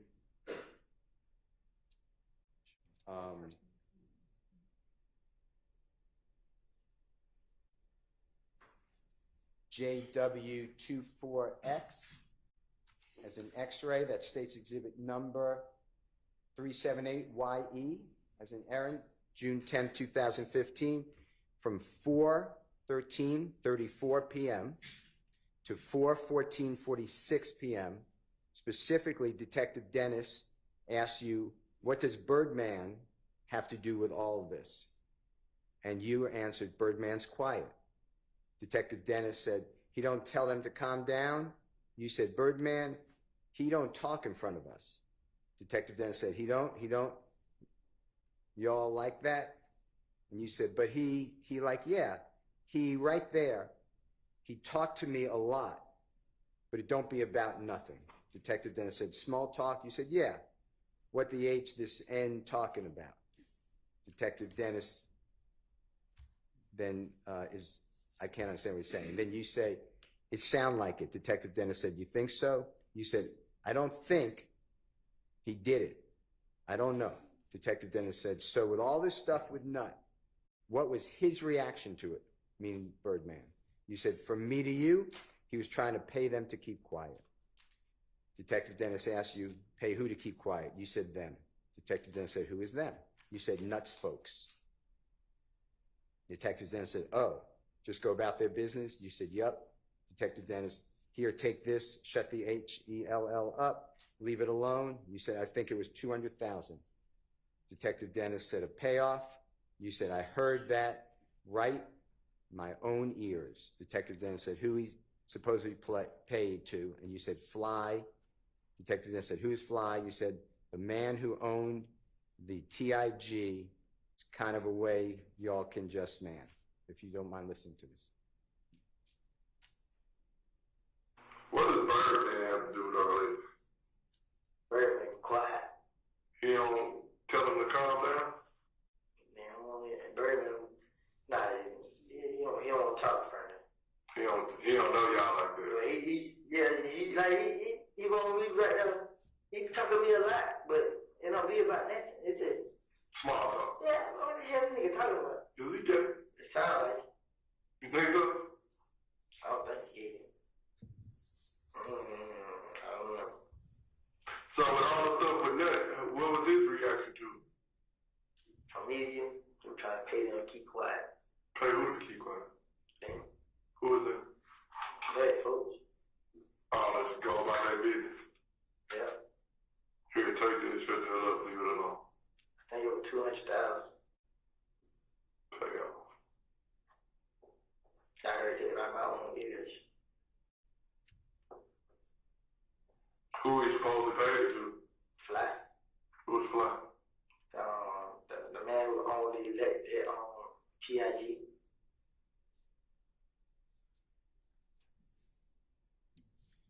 Cooper, what I said, was that fairly accurate to what you told the Detective Dennis? I tell the police anything. Sure. Did the police ever come to you, the district attorney's office, and ever discuss with you anything to, let's corroborate this? All the way up to this point, even today, they never sat down and asked me nothing about nothing I said in the interviews. I'm the first one to do this? Yeah, you the only one that did this to me. Did you bring up Birdman, or did Detective Dennis bring up Birdman? I think he did. And then you just started talking about him, like you. That's what I'm gonna do. Like you've been telling the jurors. He bring up your name. I'm gonna have something for you.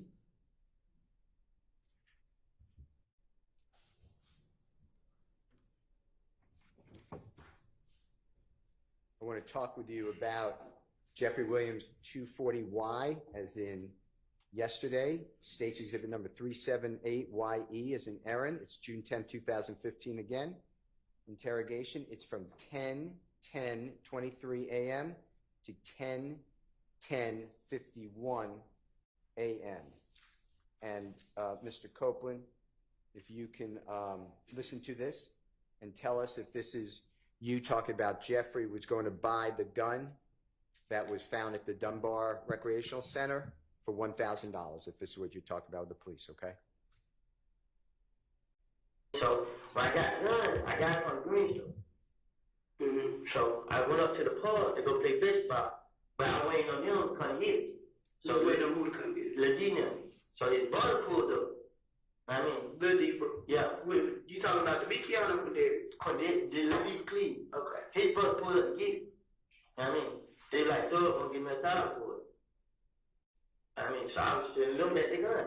But I don't know, It's going to be my same question. anything besides what you told the police to verify that Jeffrey was going to buy a gun for $1,000 at the Dunbar Recreational Center gun? They didn't even believe me. Miss Hilton asked you yesterday towards the end of your testimony with her. She said, but all you were talking about were people, the only people committed crimes was Jeffrey and other people maybe here, like Little D and Nard, etc. Do you remember that type of question that she asked you? I don't even understand what you're saying. Okay. Do you remember telling the police that Rich Homie Kwan took out, put $25,000 to kill Tay? Remember telling him that? See, I told the police that. Told you, I wanted them to believe I knew information, and that they can rely on me. That's my whole motive when they were questioning me. If they go for it and they let me walk away, you got to catch me on the back end. Okay. Do you remember telling the police that Rich Homie Kwan would buy guns for YFN Lucy and his people and store them? I can't tell the police nothing that's going on in some with people that I'm not around. So it's self-explanatory that I made it up. Did the police ever come to you or the prosecution, meaning the district attorney's office, and say, hey, we want to go over what you said to see if we could verify it? No. I haven't heard anything until this trial. Only person come talk to me is Miss Hill. But I can't, like, she asked me, have I heard some calls? She let me hear the calls. Like, I don't recall her asking me specific questions. Okay. I'd like to play for you Jeffrey Williams 244A as an Elisa. It's a January 28th, 2015. Interview at 7:23:53 through 7:24:16, and it's on those. It's on the issue about Rich Homie Kwan putting $25,000 to kill Tay. Okay. All right.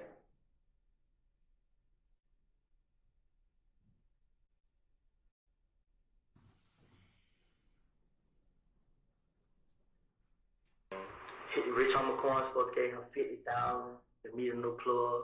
Like Rich Homie Kwan told him this out his mouth. Yeah. Then Rich Homie Kwan like he got $25,000 to have Tay killed. It's like from the picture you just showed me. Nah, Tay who just got shot the other night. Oh, in the car over there. Okay. He had $25,000 to have Tay killed. Who did? Just Rich Homie Kwan shit. Cause he was telling me. So I'm telling Rich Homie Kwan like, but. And then Jeffrey Williams 244B. It's about Rich Homie Kwan buying guns and storing them for YFN Lucy and his people. This is January 28, 2015. It's 9:07:17 p.m. to 9:07:26 p.m. Now that Rich Homie Kwan buying the guns for this.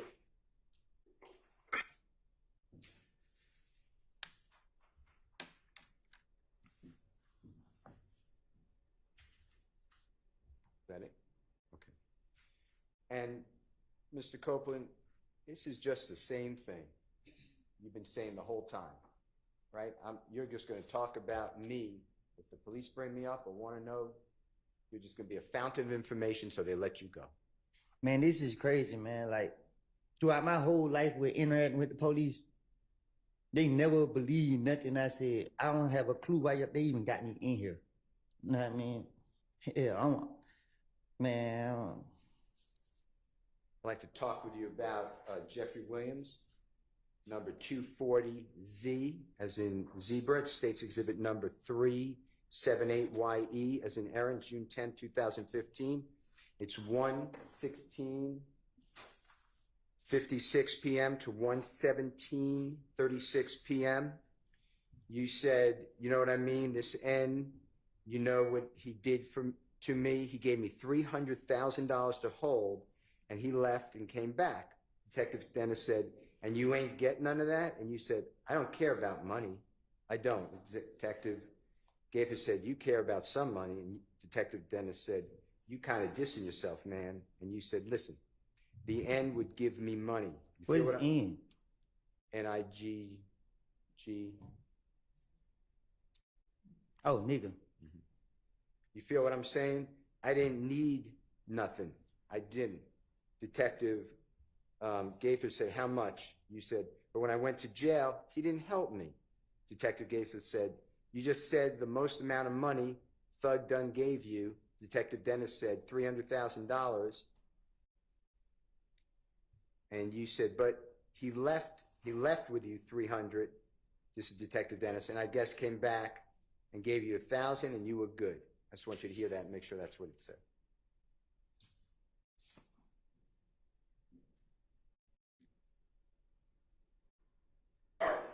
I mean, you know, he did me.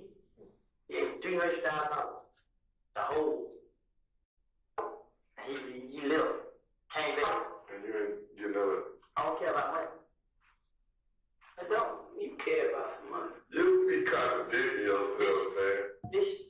The nigga was giving me money. You know what I'm saying? I didn't need that. I did it. But when I went to jail and he didn't help me. You just said the most amount of money Thug $400, but he left you with 300, and I guess he came back and gave you a 1,000 again, and you were good. You hear that, Mr. Copeland? Mm-hmm. And the police are telling you you're not making any sense, right? It's saying that to you, right? Right. They know, you believe, they know this is all just try to make them, give them something they need to let you go, right? Objection to speculation. That's what you're doing. Don't speculate about anyone else. That's what you're doing, right? They know that. Dennis know it. Gaither know it. And there's no picture of you with $300,000. You're not saying that's true. You just said that to the police, right? If I had $300,000, you know it would have been pictures, videos, and everything. The whole world would have seen it. Okay.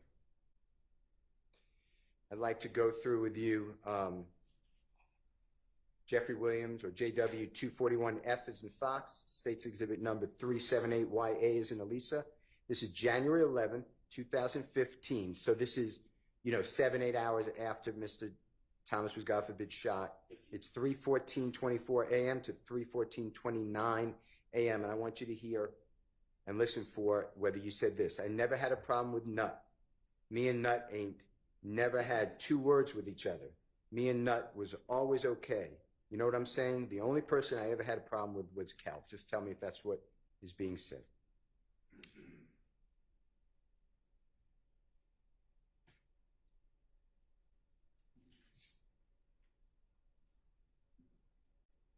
I never had problems with nothing. Me and Nut ain't never had two words to each other. Me and Nut was always okay. You know what I'm saying? Now, Mr. Copeland, what I said, that was fairly accurate? What you say? What I said when I asked you to listen for it, that was accurate? That was... We heard it. Okay. And actually, a little time before January 6, 2015, I'm using that date for when you got into that fight at Club Crucial. You know what I'm talking about? When Shell Cal and other people jumped on you with your eye. You know what I'm talking about? You know I know what you're talking about. Okay. So before that date, before January 6, 2015,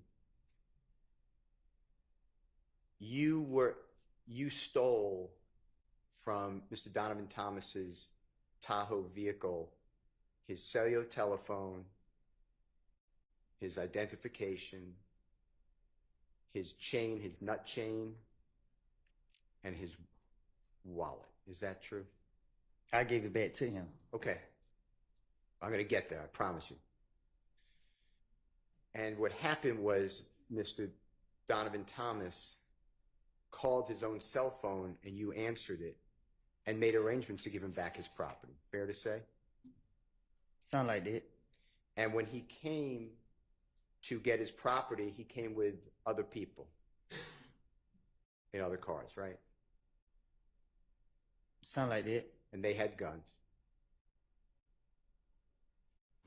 Objection, assuming facts not in evidence. Well, he's asking the question of whether Mr. Copeland knows, so I'll overrule that. What's going on? Did they have guns that you saw? Yeah. And shortly after that, you learned that Donovan Thomas and others were going to hurt you. True? Objection, improper character of the victim. Sustained. You knew that Donovan Thomas and others made statements that you heard that they were going to hurt you. Objection, Your Honor, assuming facts not in evidence and improper character evidence. Sustained. Did you ever listen to Donovan Thomas have a meeting with others where they discussed you?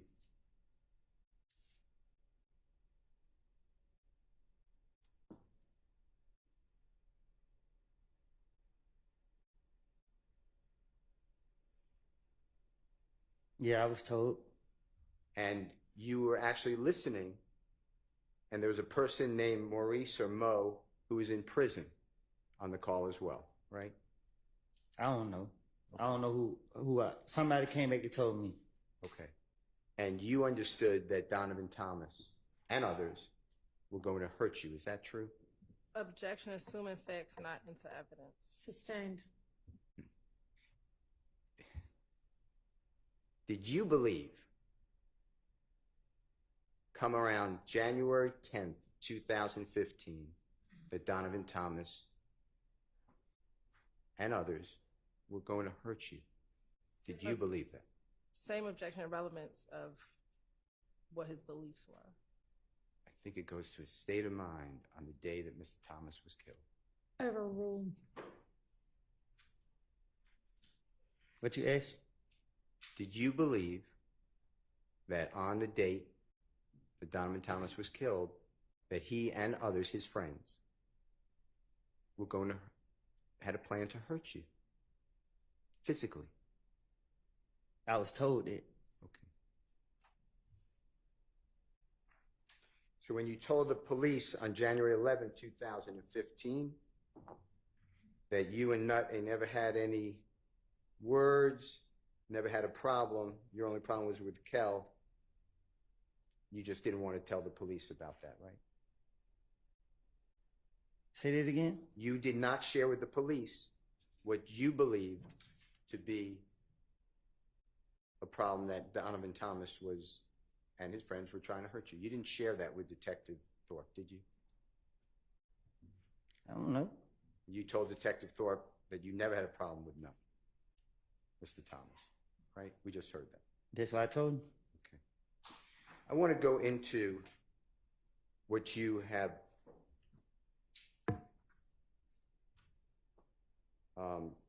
been told by law enforcement. I'm going to do it all from January 10th of 2015. And I want you to listen to these.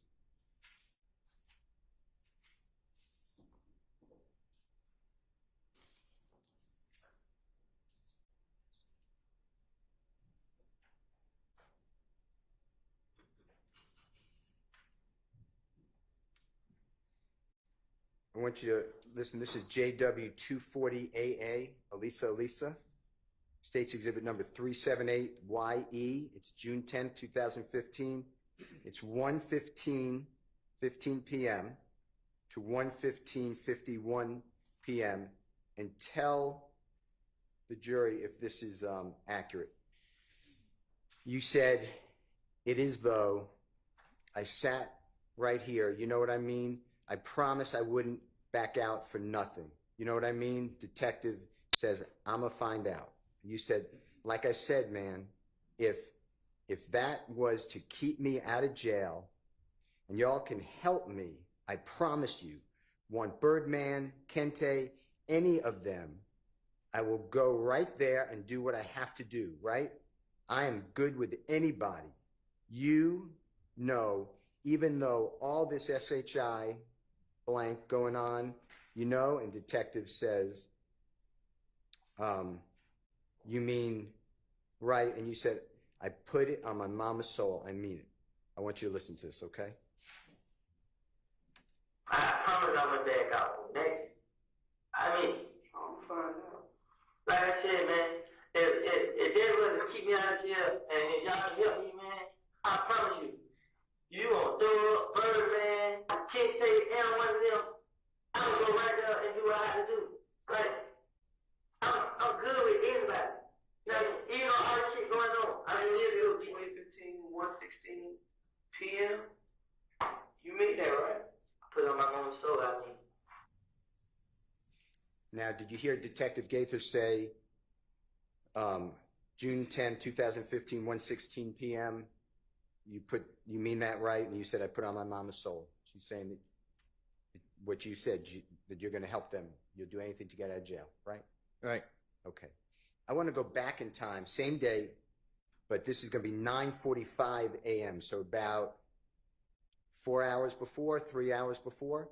This is JW240B as in Barry, B as in Barry, State's Exhibit number 378YE as in Aaron. And this is 9:45, 19 a.m. to 9:48, 39 a.m. And it's Detective Cunning, not detective, Special Agent with the ATF, Alcohol, Tobacco, Firearms, Explosive, Cunningham. She's a female, and she says, and I want you to make sure that it's accurate, she says, okay, I need you to listen. You know you're a felon. You know that you got a gun today, so you can't even dispute that. I don't even want you to try because you're just going to be wasting my time and yours too. And let me finish. You said no, and there's overlapping conversation, meaning multiple people speaking. The ATF agent Cunningham says, me and investigator Gaither, but the gun today, the one we found today in the apartment, meaning when you were arrested from your apartment on June 10, 2015. You said, uh-huh. ATF agent Cunningham said, now, when it comes to the federal system, it's not you go, when you go, do your time, there's no parole, there is no what it is. I mean, and then Detective Gaither says, early release. And then Agent Cunningham says, no early release. You may get good behavior, but that's only like you get nothing. And they typically don't let you stay in Atlanta. They might ship you off somewhere clear across the country. So whatever you do, and then you say, darn, but you said a different word, my head hurt.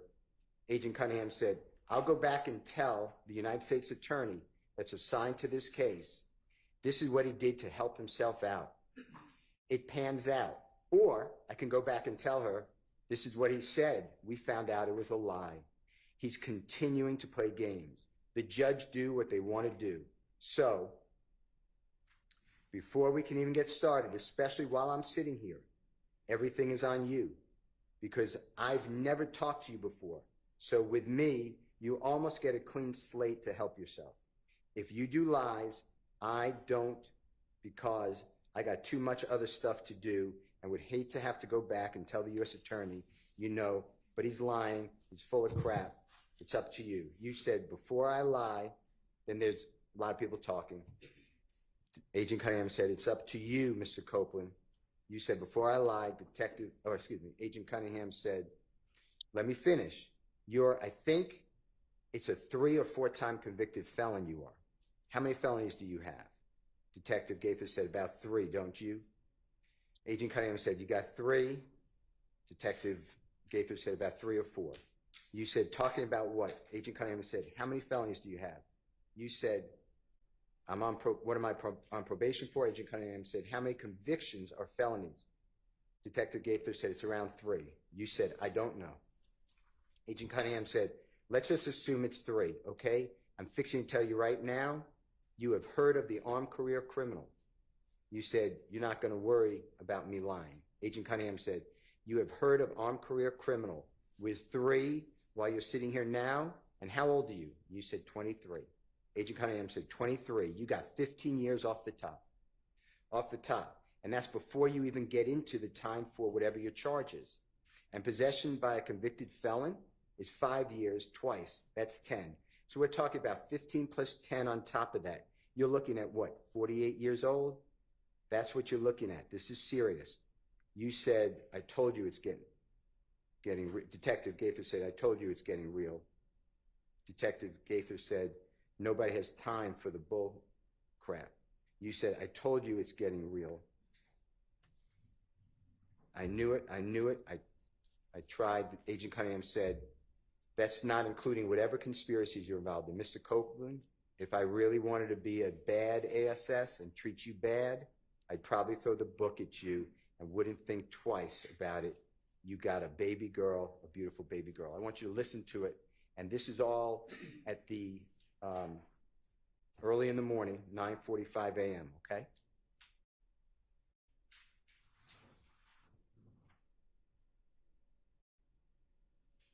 Okay, I need you to listen. You know you're a felon. You know you got that gun today. Today, so you can't even dispute that. So I don't even want you to try because you're just gonna be wasting my time and yours too. And let me finish. With the gun today, the one we found today in the apartment. Now, when it comes to the federal system, it's not no, you go and you go do your time and there's no parole. There is no, what is it? I mean, no early release. You may get good behavior, but that's only like, you get nothing. And they typically don't let you stay in Atlanta. They might ship you off somewhere clear across the country. So, whatever you do, I go back and tell the U.S. attorney that's assigned to your case, this is what he did to help himself out. It pans out. Or I can go back and tell her, this is what he said. We found out it was lies. He continued to play games.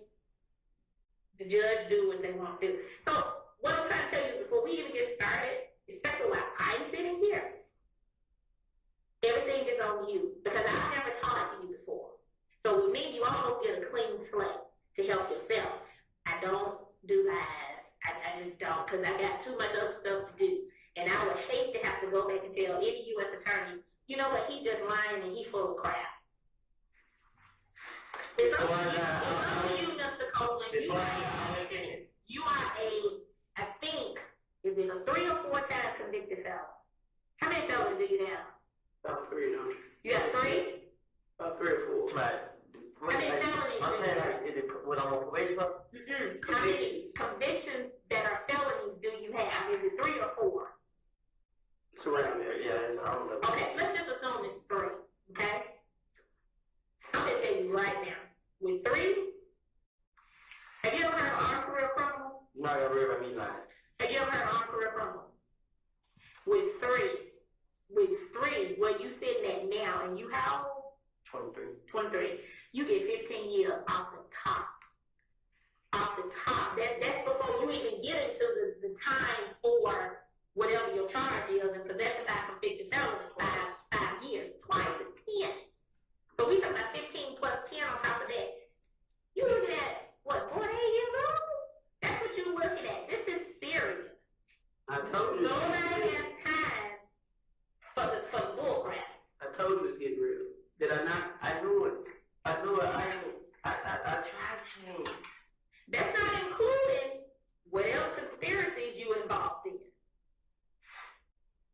Mr. Copeland, if I really wanted to be a badass and treat you bad,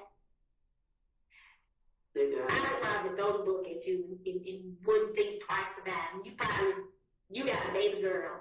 Beautiful baby girl.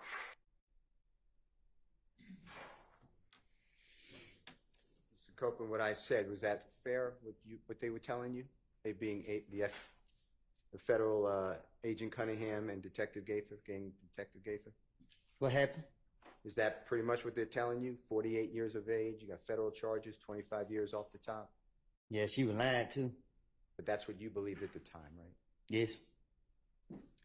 And that motivated you to tell the police anything they wanted to hear to get you home, right? I was always gonna do that, but it just like it scared me more. I want to go into Jeffrey Williams 240, JW 240CC as Colette. It states exhibit number 378. YE is in Aaron. It's again June 10th. Same interview, 2015. This is a little later. This is 12:08:22 to 12:10:50.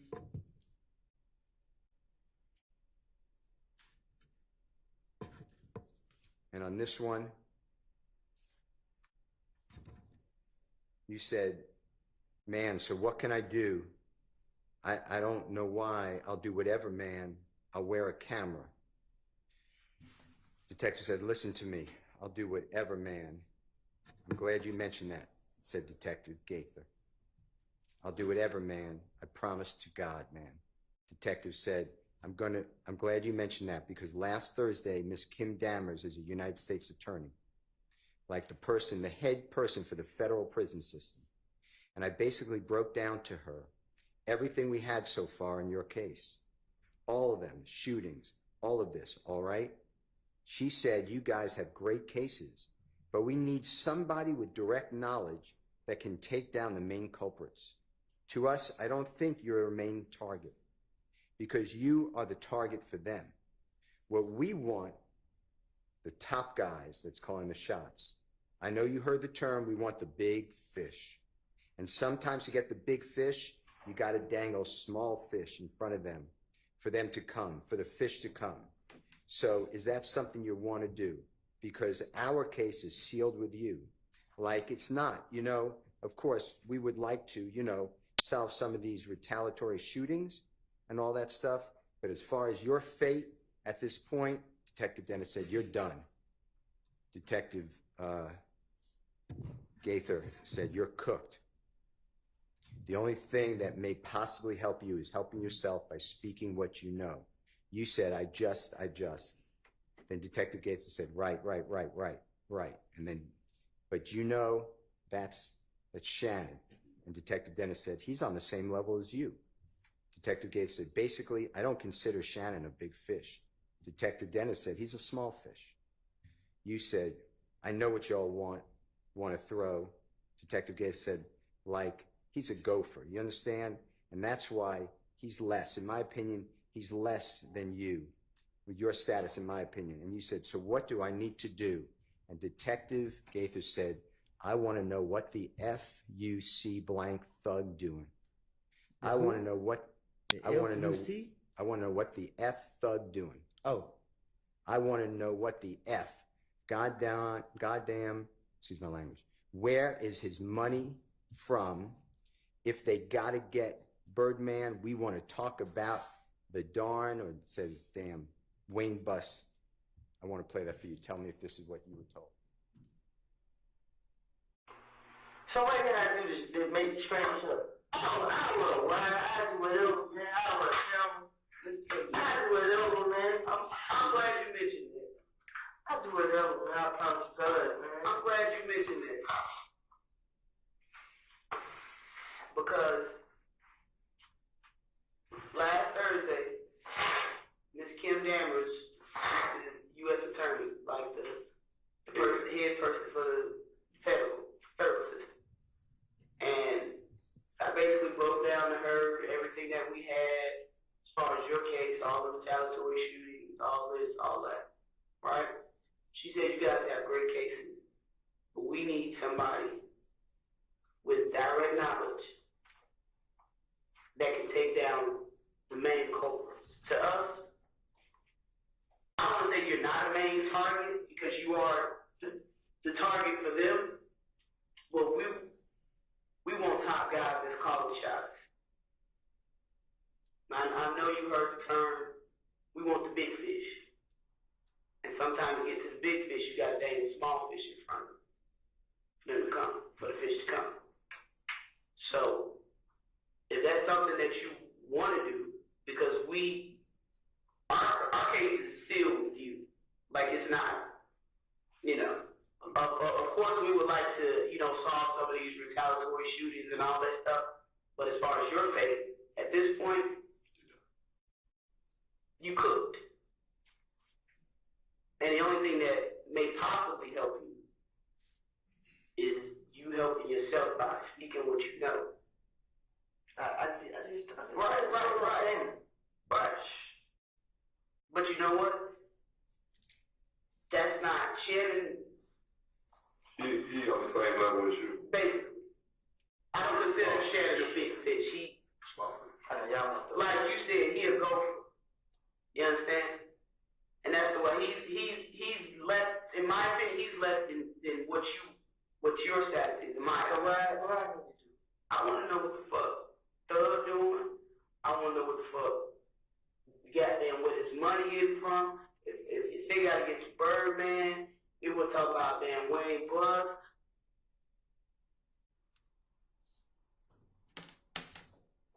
Fair what I said, Mr. Copeland? This what it sound like. You knew before going in that law enforcement, they made it clear to you, this happens to be recorded, but they made it clear to you that they wanted Jeffrey Williams, you to give information on Jeffrey Williams, right? Yeah. And the only way that you were going to avoid, in your opinion, what you were told, pretty much the rest of your life in prison, is that how you understood it? Was to give information on Jeffrey Williams and others. True? Really, just him. And it was a lie, wasn't it? What you mean? Jeffrey Williams didn't do these things that you're telling the police. But I told y'all that. All right, let's take a break.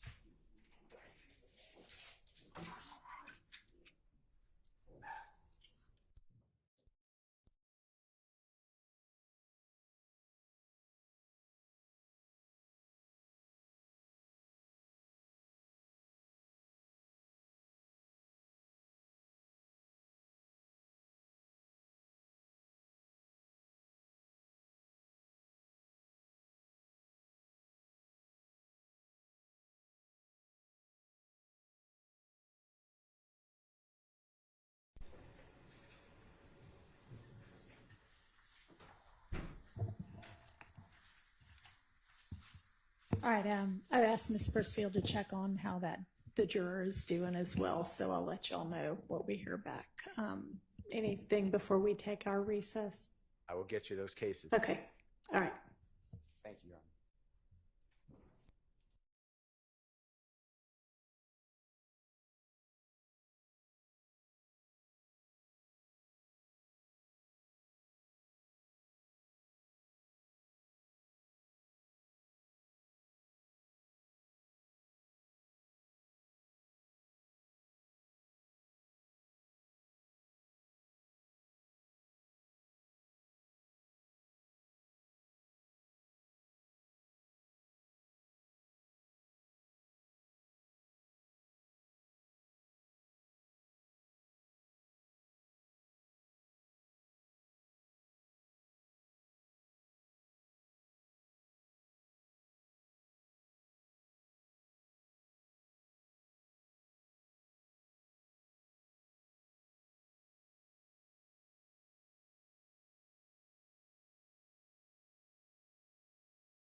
would really appreciate if us wrapping up early today. So if we can go maybe about 45 more minutes or so, and then at least let them go for the day after that. All right.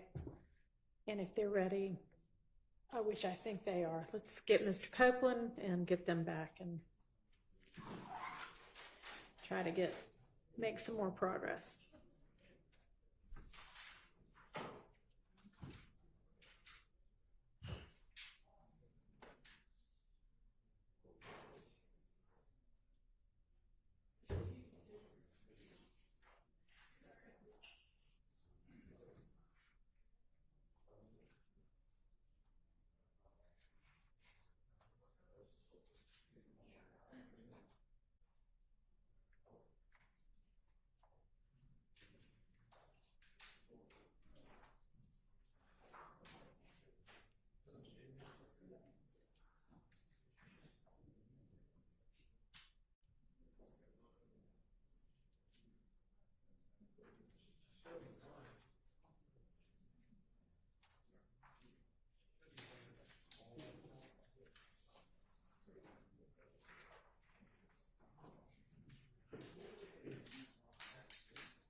You right?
Break a little early. All right. Go ahead, Mr. Steele. Mr. Copeland, I would like to discuss with you Jeffrey Williams, JW 240DD, David States Exhibit number 378, YE as in Aaron, that's 11:52:04 a.m. to 11:52:28 a.m. And what it specifically, I believe, says, and then you tell us if I'm wrong or correct, that you said, because right now I just need help. If y'all can promise y'all could help me, I promise. And then there's some break. I don't understand what's being said. And then you say, I'll sit here, tell y'all everything I done heard and everything I done saw and everything I can tell y'all, stuff that y'all can go get. You know what I mean? Like, and then Detective Dennis said, are you willing to do that though? And you said, I promise. I'll do it right now. I can show y'all houses. Y'all can go bust your head right at the spot. I don't care, man. I just want y'all to protect. Detective Dennis says, what do you want out of it? You said, me, my baby girl. Excuse me, I said that wrong. Me and my baby and my girl. Can you listen to it for us? Right now, I just need help. If y'all can promise y'all can help me, I promise you, bro. I'll sit right here and tell y'all everything I done heard, everything I done saw, and everything. I can tell y'all stuff that y'all can go get. Something. Like, Are you willing to do that now?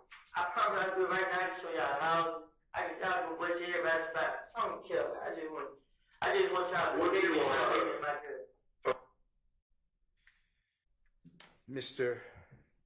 Copeland, what I said, was that fairly accurate of what you just heard? That's what I just heard. Okay. And then the last one I want to focus on for this series is Jeffrey Williams, or JW 240EE, Aaron, that State's Exhibit number 378YE.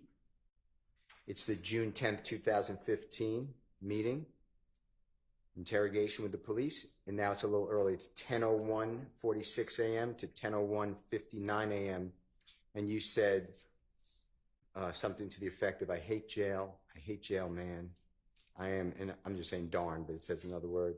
I let an N get me sent away for man, them N's trying to kill me and my child, bruh, I ain't. And then he talking about killing me, bruh. Listen, I'm a tell you anything. Okay? If you could just listen to this for us. You know what they did to me? Tell us. Tell us. After January 10th,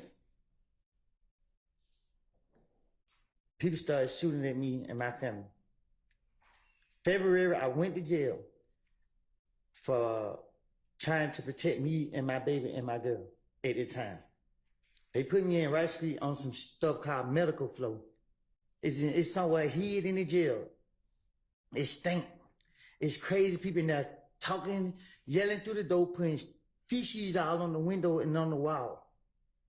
They locked me in the room. It's one door right here, it's one door right here, and it's another door back here, and it's another door back here. I'm behind this door. I don't see nobody, I don't talk to nobody. I'm by myself. I'm at the verge of losing my mind. People trying to shoot at me while they got me locked in this room. I can't talk to nobody. I can't see nobody. I'm locked in this room. They held me in that room for 3 weeks. I got out of jail. I had a court date for another county where I never even been to for some charges I never even did. I don't steal out of stores.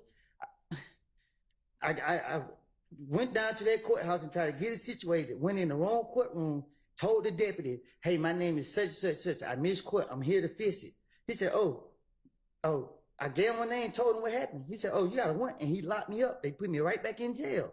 I stayed in jail a whole month. I had to use the money for selling my four-wheeler to pay an attorney to come represent me.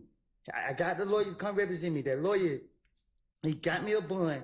A friend of mine gave my baby mama the money to pay my bond.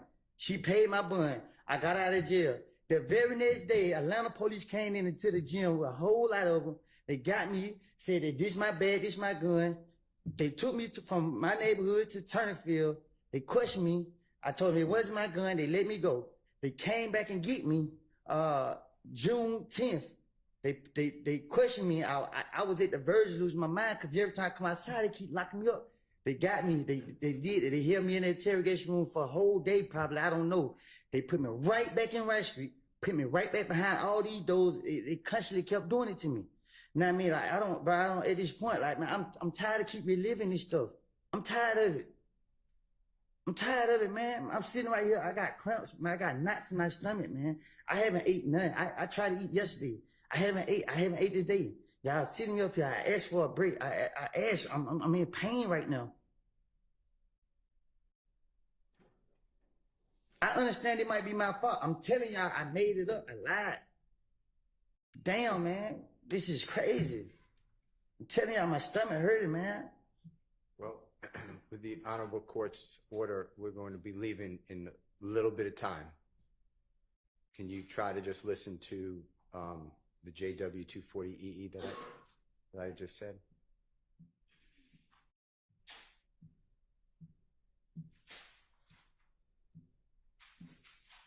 If you need it, could you put in your earphone if you don't mind? I can hear it. Okay. I hate jail. I hate jail, man. I be damn about this nigga recent with man, my nigga try to kill me and my child, bro. And then he come out kill me, bro. Listen, I'm telling you, man, but you. Mr. Copeland, with your background and your experiences in jail, is it fair to say that you would do anything not to go to jail?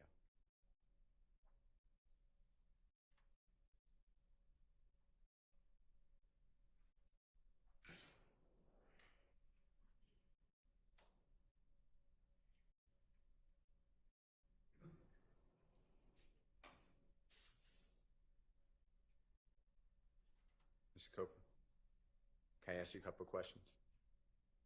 I'm listening. Okay.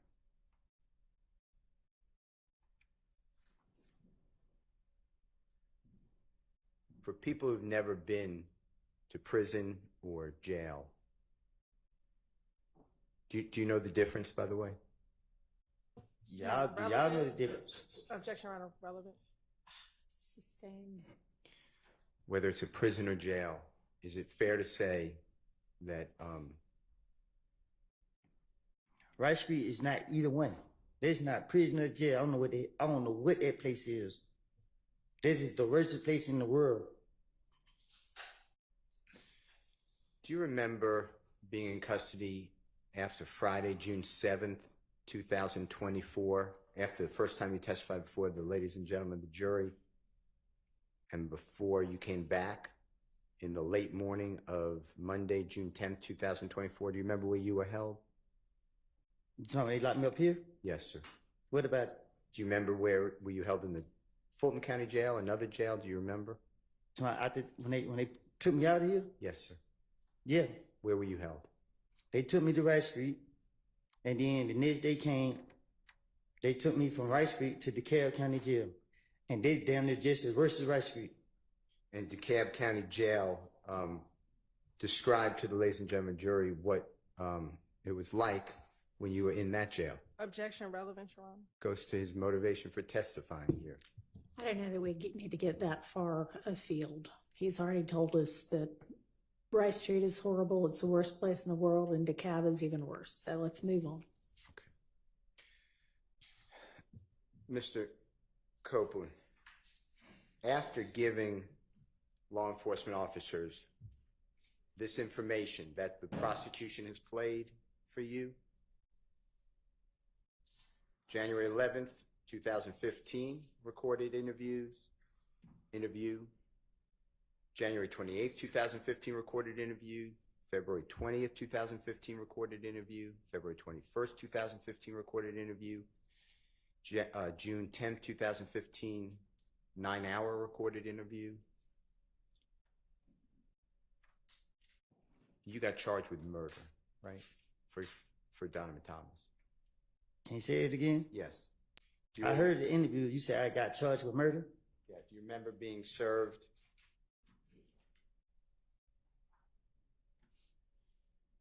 No, I'm marking Jeffrey Williams number 245. May I approach, Ron? You may. I'm going to show you this, Mr. Copeland. If you need any assistance, let me know. Do you remember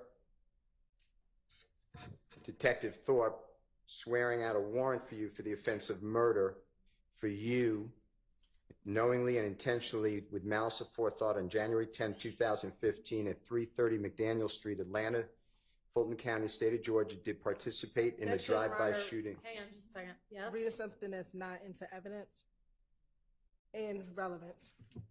Okay, well, overruled on relevance. What was the first thing? That he's reading something that's not in.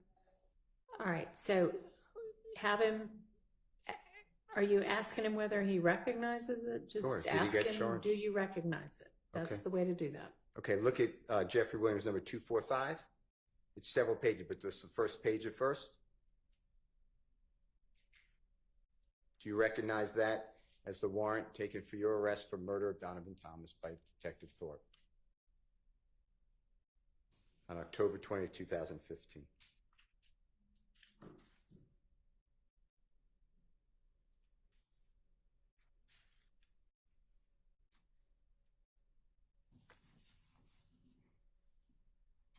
Yes?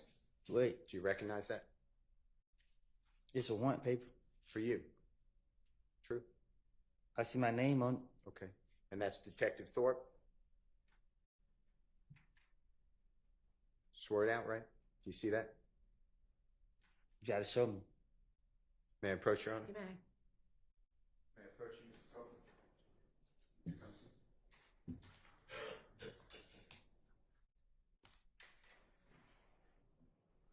You see that? Yeah. Do you see the date on there, Mr. Copeland? October 20th, 2015?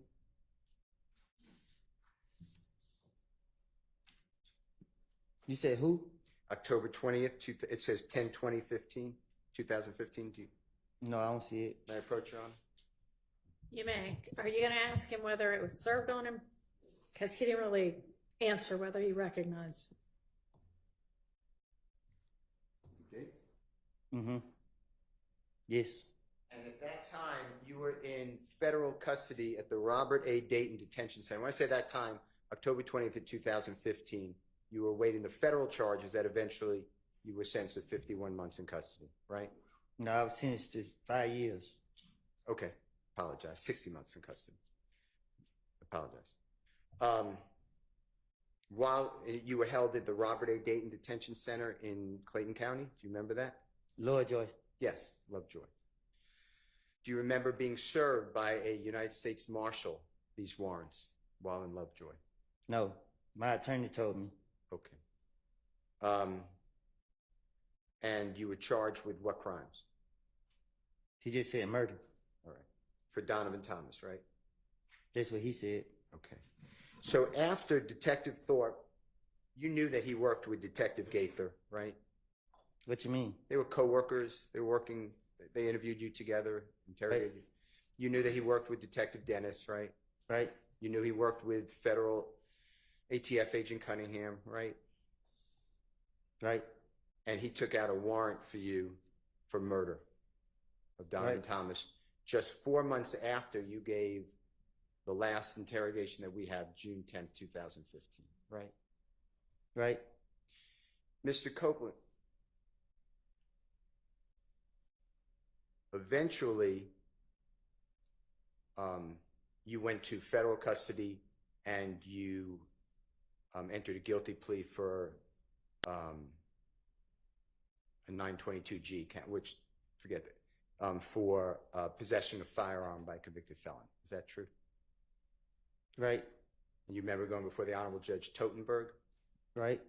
And she gave you the maximum sentence for that, 60 Right. months. And you served 51 out of the 60 months. Is that fair to say? Right. Okay. I want to show you some of your prior convictions and tell me if you recognize them, okay? I'll be right back. Your Honor, may I have a second? You may.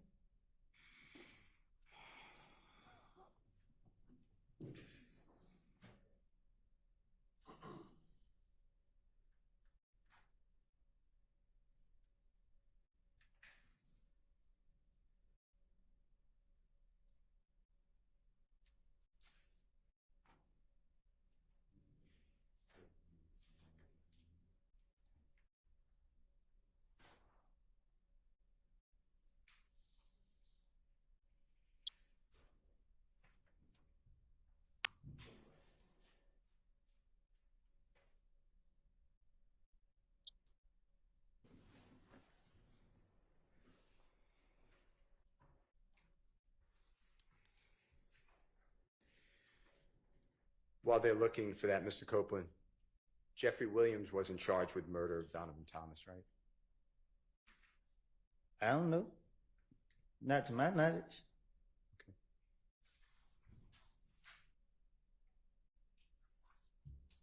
Even in this indictment, Jeffrey Williams not charged with murder of Donovan Thomas. Do you realize that? And if you don't know, just say, I don't know. Objection, Your Honor. Improper speculation. It's the indictment on trial. Well, it really doesn't matter whether he knows it or not. Ask your next question. I'm just waiting on the certified copies.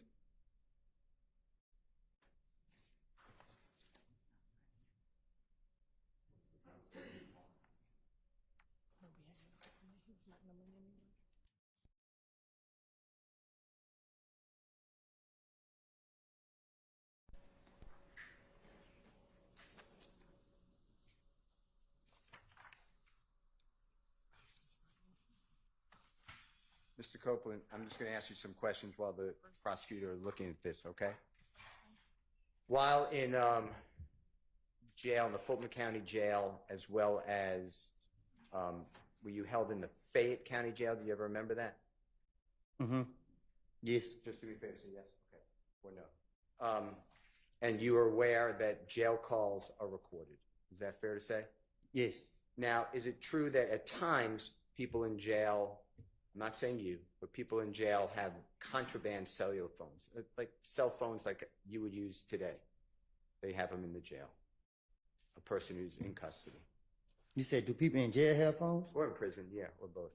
And if you don't know, just, I don't know. Yeah, people in jail, yeah, I guess. Okay.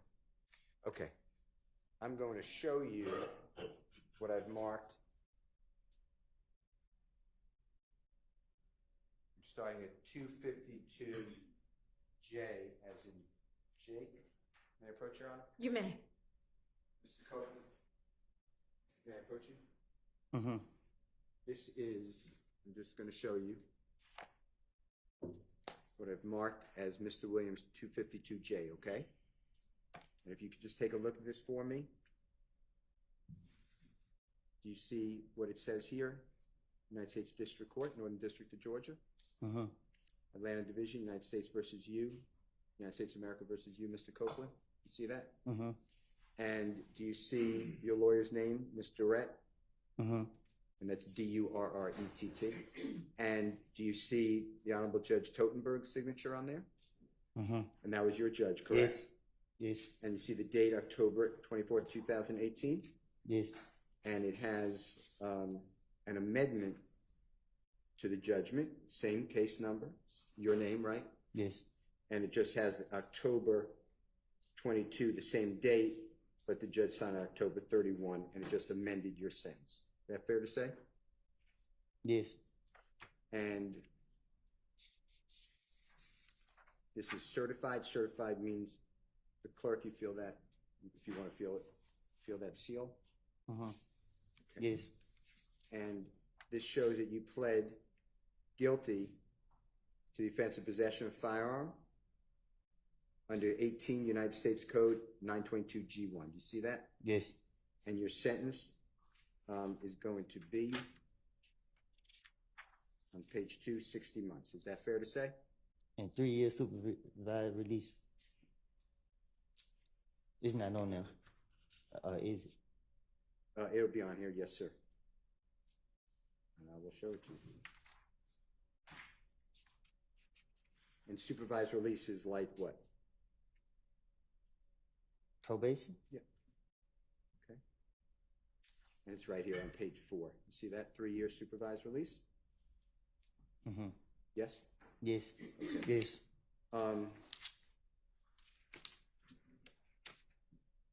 Your Honor, I move for the admission of its certified document 252J. It's a conviction of Mr. Copeland from the Northern District of Georgia.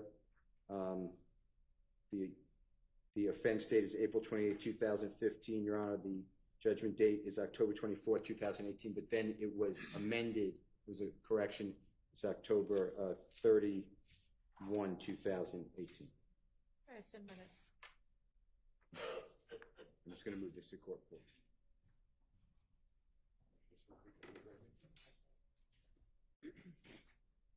Mr. Copeland, I'm showing you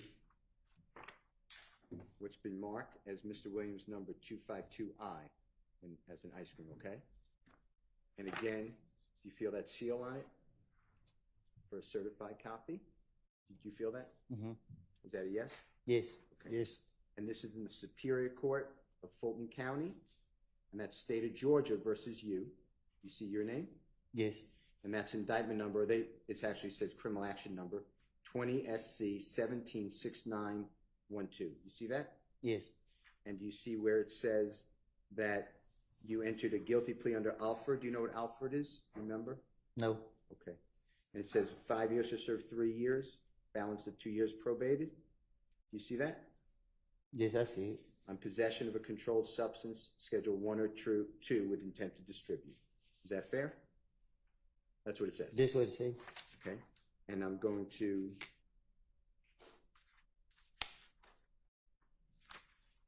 turn to, you were sentenced by the Honorable Judge Ingram in this courthouse. Do you remember that by any chance?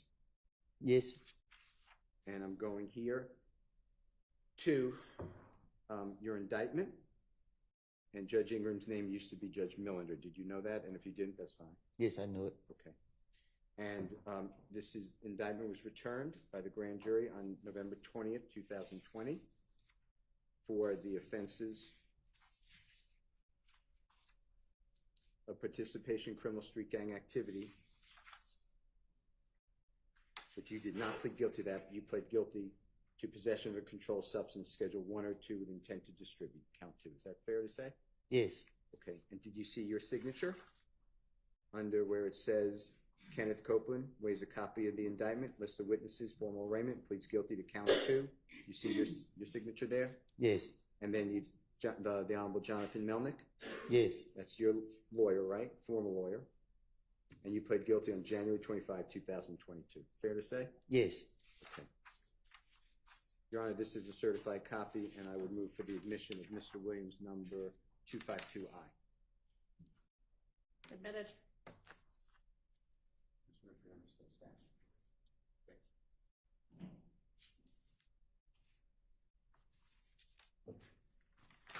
Mr. Copeland, if you don't mind, if you could feel the seal, that shows certification.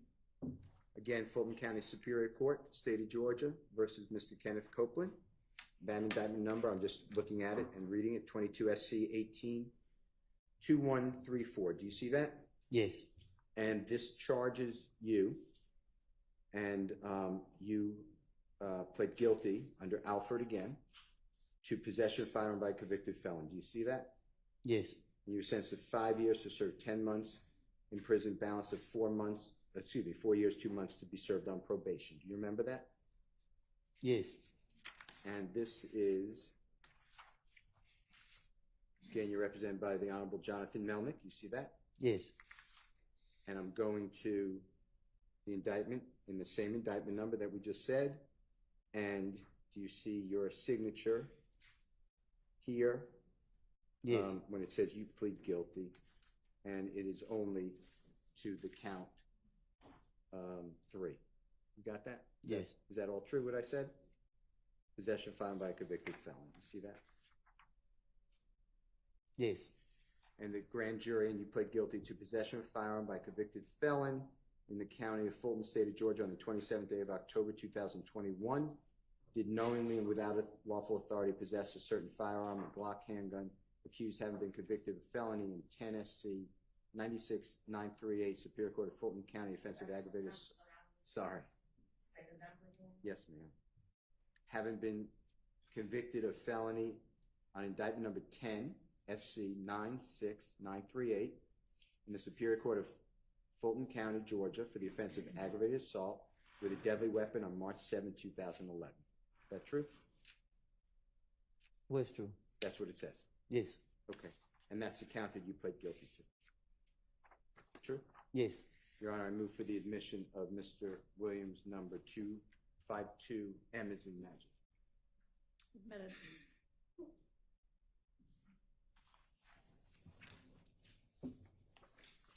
And Mr. Copeland, that date, October 27, 2021, you saw a clip, I believe, of Investigator, Detective Viverito and you in a room? Yes. And that was the same day, October 27, 2021. Is that fair to say? Yes. Okay. Mr. Copeland, I'm showing you Mr. Williams, number 252G as in Goldfetter. And this again in Fulton County, State of Georgia versus you, Mr. Copeland. This indictment number is 20 SC 17 68 51. You see that? Yes. And this has you pleading guilty under Alford to count 2, possession of a vehicle with an altered VIN number. You know what a VIN number is? Huh? Do you know what a VIN number is? No. Vehicle identification number? Yes. Okay. And it says 15 years to serve 3 years in prison, balance of 12 years on probation. You see that? Yes. And this date is also before Judge Ingram on the 25th day of January 2022. Is that fair to say? Yes. And here's the indictment. Same number that I announced before. State of Georgia versus you. And charging you to count 2 with possession of a vehicle with an altered VIN number. And you pled guilty to that count and count 3. Yes. Willful obstruction of law enforcement. See that? Yes. And that's your signature or the judge? Maybe try turning that backup mic off. I don't know if that'll make any difference or not. Okay. I don't know why that's started happening. Go ahead. And you pled guilty to Jonathan Melnick's your lawyer, 25th day of January 2022. Fair to say? Yes. Your Honor, I move for the admission of Mr. Williams' certified copy, Your Honor, 252G as a book. Admitted.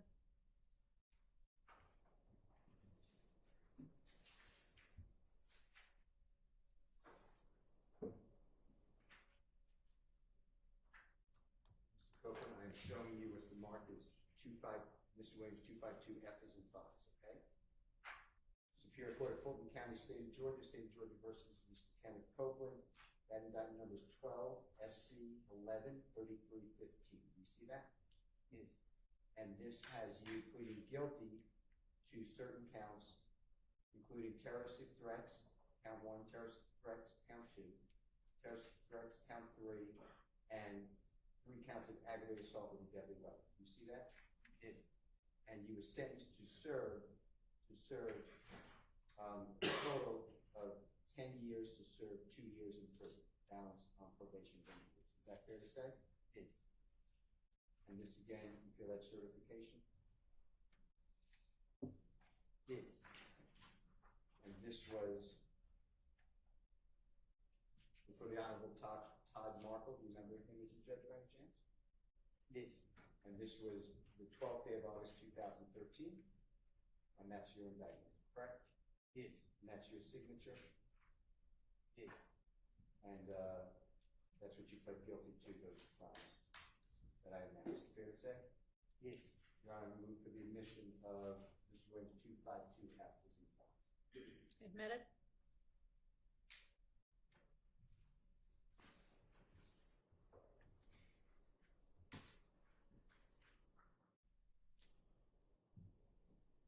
Mr. Copeland, I'm showing you what's certified, and if you don't mind just feeling, just make sure that you feel the same seal. Yes. Superior Court of Fulton County, State of Georgia versus Mr. Copeland, criminal action number 12 SC 110195, and this charges, and you pled guilty to 3 counts of entering an automobile, and then I'm skipping the 2 misdemeanors. I pled guilty to, but I'm skipping them. And then, actually, that's all I'm going to announce, but it's there. 3 counts of entering automobile. True? Yes. And you were sentenced to 5 years to serve 2 years in prison and the balance of 3 years on probation. Fair to say? This would say. And this was on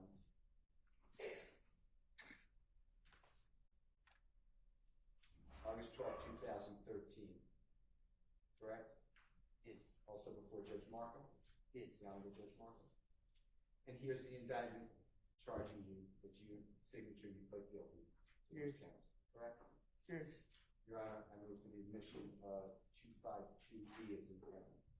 Admitted. Certified copy.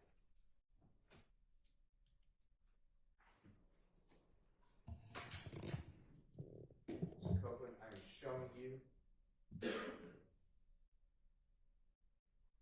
In the Superior Court of Fulton County, State of Georgia versus Mr. Copeland, indictment number 15 SC 136794. You have a certification on that, if you don't mind? And this is Jeffrey Williams, 252D as in David, okay? All right. And this has you pleading guilty, sentence of 5 years to serve in prison, community time served for theft by receiving stolen property of felony. See that? Yes. And this was also before the Honorable Judge Markle on the 13th of December 2018. See that? Yes. And this is your indictment. That's your signature, pleading guilty. Is that true? Yes. Your Honor, move for the admission of Mr. Williams 252D as indicated. Admitted.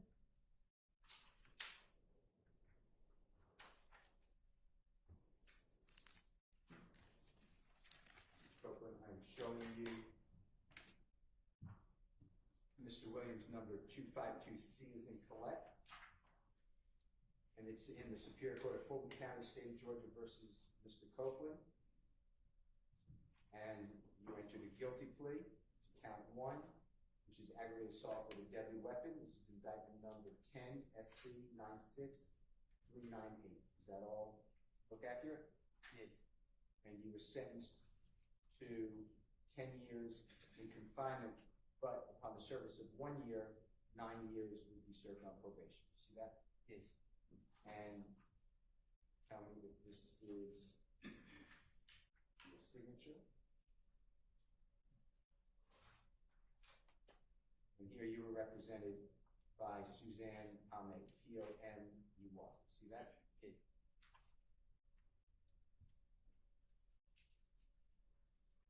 Here's your indictment, and that's your guilty plea under Alford versus North Carolina. You see your signature? Yes. You entered that plea on the 7th day of March 2011. Fair to say? Yes. Your Honor, I move for the admission is a certified copy of Mr. Williams 252C as in court. Admitted.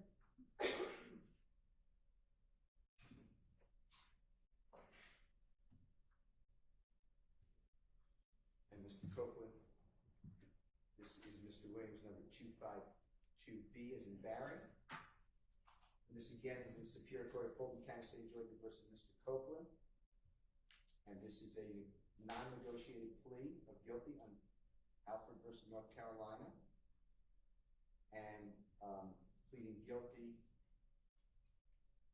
to 5 years to serve in prison, on probation. Is that what it says?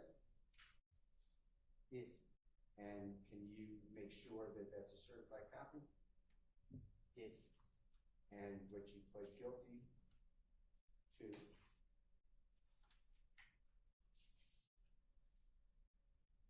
With your lawyer, Jessica Stearns, S-T-E-R-N-S. You see that? Yes.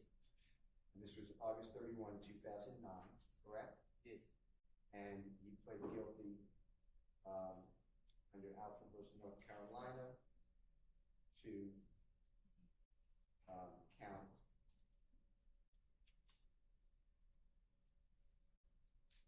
theft by taking an automobile. You see that? Count 1? Yes. And that's your signature. I think I asked you that earlier. Is that true? Yes. And you did that on August 31, 2009, I think. Yes. Your Honor, I move for the admission of Mr. Williams 252B. Admitted.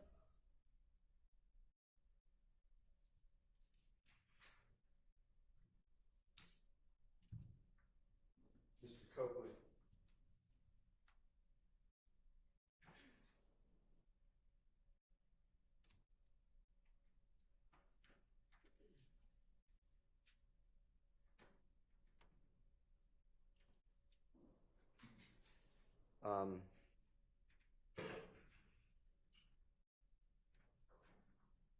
When you were able to be around Jeffrey for that short period of time that you said, that benefited you because it made you more known. Am I saying that right? Is that true? Objection on vague as to what period of time? Can you rephrase your question, please? Sure.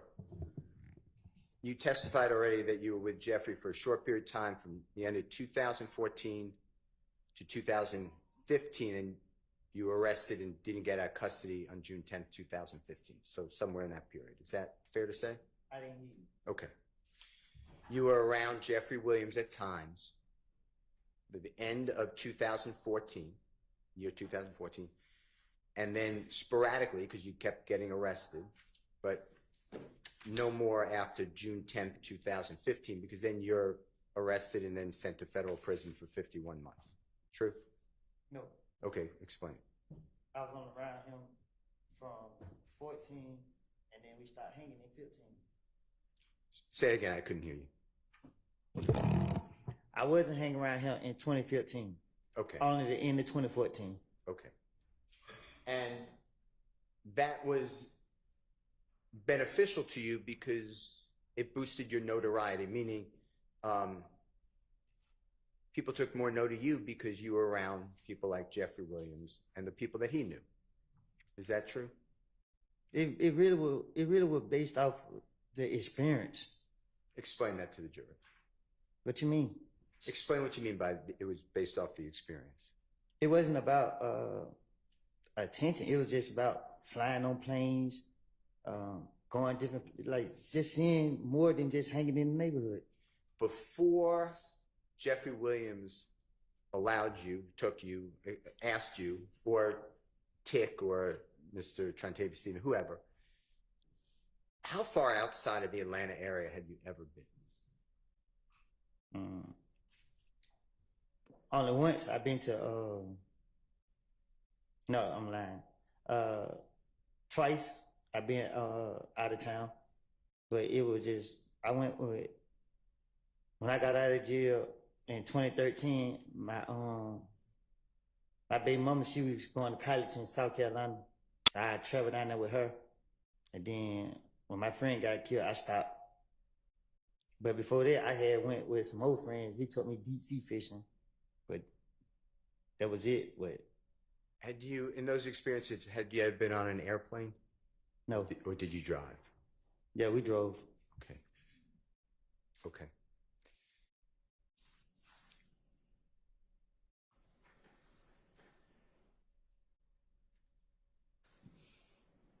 Mr. Steele, is this a good time to stop? Sure. All right, we're gonna go ahead and break for the day. I will see y'all back here at 9 in the morning. Just a reminder, wear your juror badges. Don't talk about the case with anybody. Let anybody talk about it with you, including amongst yourselves.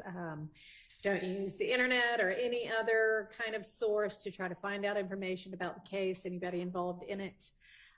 Don't watch, read, listen to, in any way absorb any kind of media accounts about this case, including social media. And hope y'all have a pleasant evening. See you in the morning. Thank you. All rise for the jury. Can I leave? Yes, we'll see you back at 9 also.